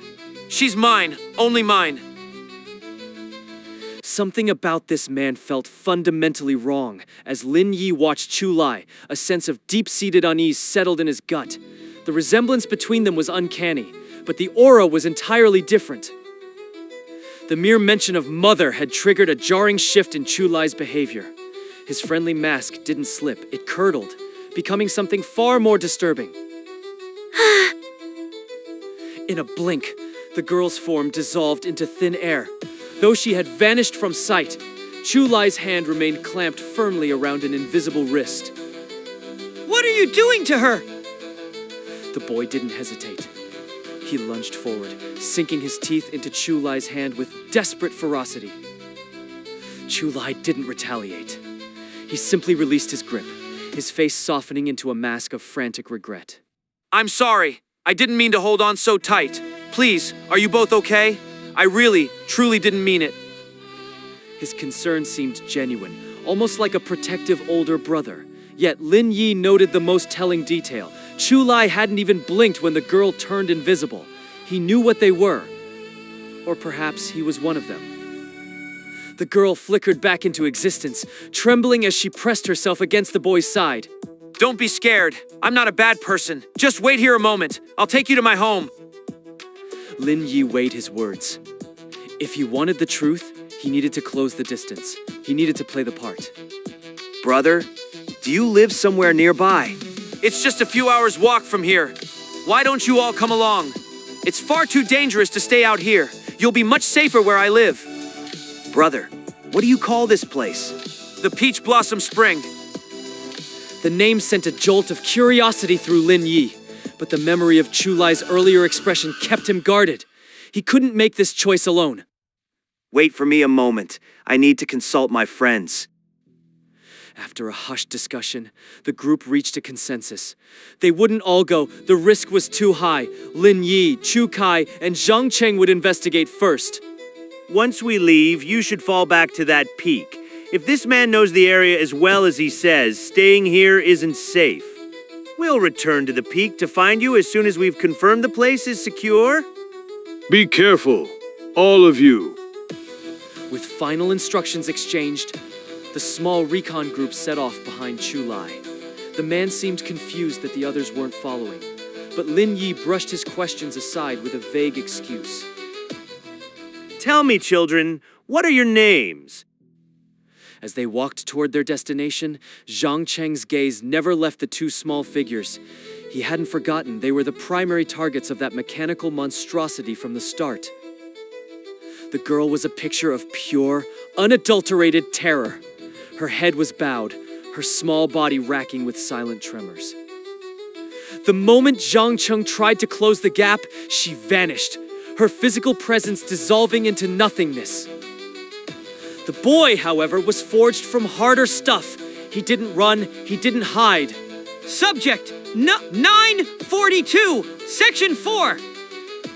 The string of numbers sent a chill through Lin Yi. It was a familiar, horrific pattern, the same one assigned to the youth in the meat sphere and the other victims of those inhuman experiments. Is that your name? It's what they always called us. The boy lifted the hem of his tattered shirt. Across his torso were jagged, ugly surgical scars, and on his back, the serial number was tattooed in cold, permanent ink. This is what I am! Lin Yi's jaw tightened. These children were lab rats, discarded pieces of a larger, more gruesome puzzle. They had lived their entire lives in a cage, enduring torture until they were deemed ready for transport. Who are they, boy? Tell me exactly who kept you there. But the boy had no answers. He spoke of dark rooms and endless pain, of being caged for transport, and a sudden violent attack on their vehicle. He hadn't seen the attackers. He had only seen his chance. He had grabbed the girl and run, fleeing until the shadows of the abandoned city swallowed them whole. Lin Yi filed the information away. The transport had been hit either by rival freaks or by a resistance he had yet to meet. If there were others fighting this nightmare, he needed to find them. Yet, a darker realization dawned on him. The stitches on the boy's skin were a warning. They weren't just victims, they were modified. They carried parts of the very monsters they fled, parts they might not be able to control. Turning his attention back to Chu Lai, Lin Yi probed for more about the Peach Blossom Spring.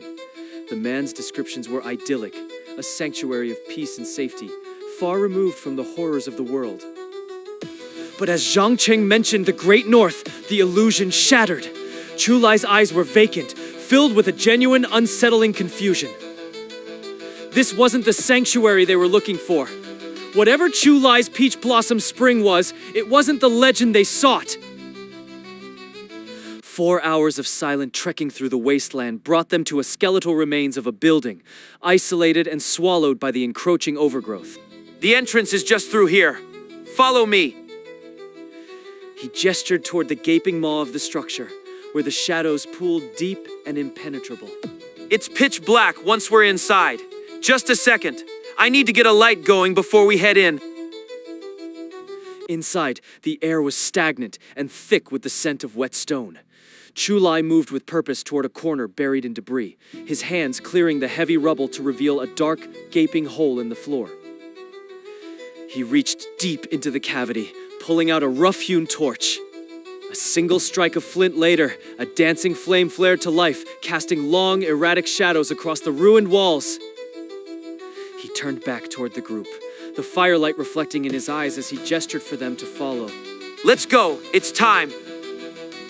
You live down here? I never would have guessed. The revelation hit Lin Yi like a physical blow. The idea of a sanctuary hidden beneath the ruins was both brilliant and deeply unsettling. It's silent ahead, at least for now. The passage was a cramped, 2-meter-high concrete artery. Even though they could stand upright, the weight of the earth above seemed to press in on them, turning every breath into a conscious effort. Absolute darkness swallowed everything beyond the weak, flickering radius of Chu Lai's torch. He walked with a steady, confident stride, his light the only guide in the subterranean void. To counter the growing dread, Lin Yi reached out, anchoring himself to Chu Kai's heightened senses. The sudden influx of auditory detail, the soft scrape of boots, the rhythmic drip of water provided a fragile layer of security. As they pressed further into the depths, the absolute darkness began to recede. A faint bioluminescent glow permeated the air, turning the pitch-black passage into a space of ghostly, gray visibility. The torchlight was no longer the only guide. The walls themselves seemed to hold a dim, internal radiance, enough to see the silhouettes of his companions and the jagged edges of the tunnel. A sudden, firm tap on his shoulder made Lin Yi start. Zhang Cheng leaned in close, his breath warm against Lin Yi's ear as he shared a discovery that froze the blood in his veins. Look at the walls. There's something growing there. Lin Yi leans in close to the cave wall, discovering a thick layer of moss that pulses with a faint, otherworldly light. The deeper they go, the brighter it gets. The emerald radiance begins to carpet the entire passage, casting long, eerie shadows. Bioluminescent moss. I've read about this before, but actually standing here, it feels like a dream. Pretty, isn't it? Just you wait. It gets even better. Behind Chu Lai, the two children watch with wide, unblinking eyes. For those raised in cages, this is likely the first beautiful thing they have ever seen. The young girl seems to lose her fear, reaching out to touch the glow. Her fingertips are stained with green light as a soft laugh escapes her lips. This moss likely releases oxygen. That's why we haven't suffocated despite being so deep underground. Zhang Cheng scrapes some of the moss into a wooden jar with clinical precision. Might as well take some for study. It would look incredible in a terrarium. Lin Yi glances back at Chu Kai, who remains silent, his sharp eyes scanning for any hidden threats. The emerald glow continues to guide them, easing the heavy tension that has followed them since the surface. As they step out of the tunnel, Lin Yi is struck speechless by the sheer scale of the hidden world before him. Well, did I lie? Isn't it breathtaking? Welcome to the Peach Blossom Spring. A colossal cavern stretches out like an underground city, bathed in the soft emerald glow of bioluminescent moss. Giant mushrooms rise from the cavern floor like luminous pavilions, while sparkling spores drift through the air like fallen stars. Are those mushrooms? I've never seen anything like this. In the distance, rows of sturdy houses suggest a civilization that has thrived here for a very long time. Did you build this place? Not the cave, but the houses and fields. Mother found this place generations ago. When the city above was attacked by bad people, Mother led us here. We've been building it ever since. Lin Yi's heart skips a beat. He exchanges a look with Zhang Cheng and Chu Kai, realizing they've all reached the same conclusion. If this city was built over generations, the mother, Chu Lai, speaks of cannot be human. She is likely a freak who escaped the surface farms long ago. This isn't a human sanctuary. It is a hidden nest where monsters have lived and multiplied in secret. I've seen enough. We need to leave. Now. Leave now? That would be a complete waste of an opportunity. Zhang Cheng shakes his head, his eyes fixed on the glowing structures in the distance. A cavern this size doesn't just appear. This could be an ancient ruin, a general's tomb, or a lost palace. The intel here is priceless. Going home empty-handed isn't my style. We stay and investigate. Better to go home empty-handed than to not go home at all. This place smells like a trap. The two of them turn to Lin Yi, the silence growing heavy as they wait for his decision. Lin Yi, what do you say? Do we leave immediately? Think about it, Lin Yi. Should we gather some actual data or just run back to the surface like cowards? What use is data if you're dead? Without data, you're just waiting to die anyway. Knowledge is our only edge. Little brother, why aren't you coming? Come on, I'll show you around. You're going to love it here. Lin Yi peers into the distance, borrowing Chu Kai's heightened senses. He can see people moving in the village, though whether they are truly human remains a terrifying mystery. Let's go. We'll take a look at the village. Beautiful. A logical decision, Lin Yi. Lin Yi, are you serious? We're walking straight into the lion's den. Lin Yi nods, explaining his plan. If Chu Lai brought them here, there might be others, escapees or prisoners who hold the keys to the truth. And then there is Chu Lai himself. Lin Yi cannot walk away without knowing why this man wears his face. If danger erupts, they can pretend to be satisfied and leave to fetch their friends. Once they reach the surface, they'll never look back. With a heavy heart and a sharpened mind, Lin Yi leads his companions toward the shimmering village of the Peach Blossom Spring.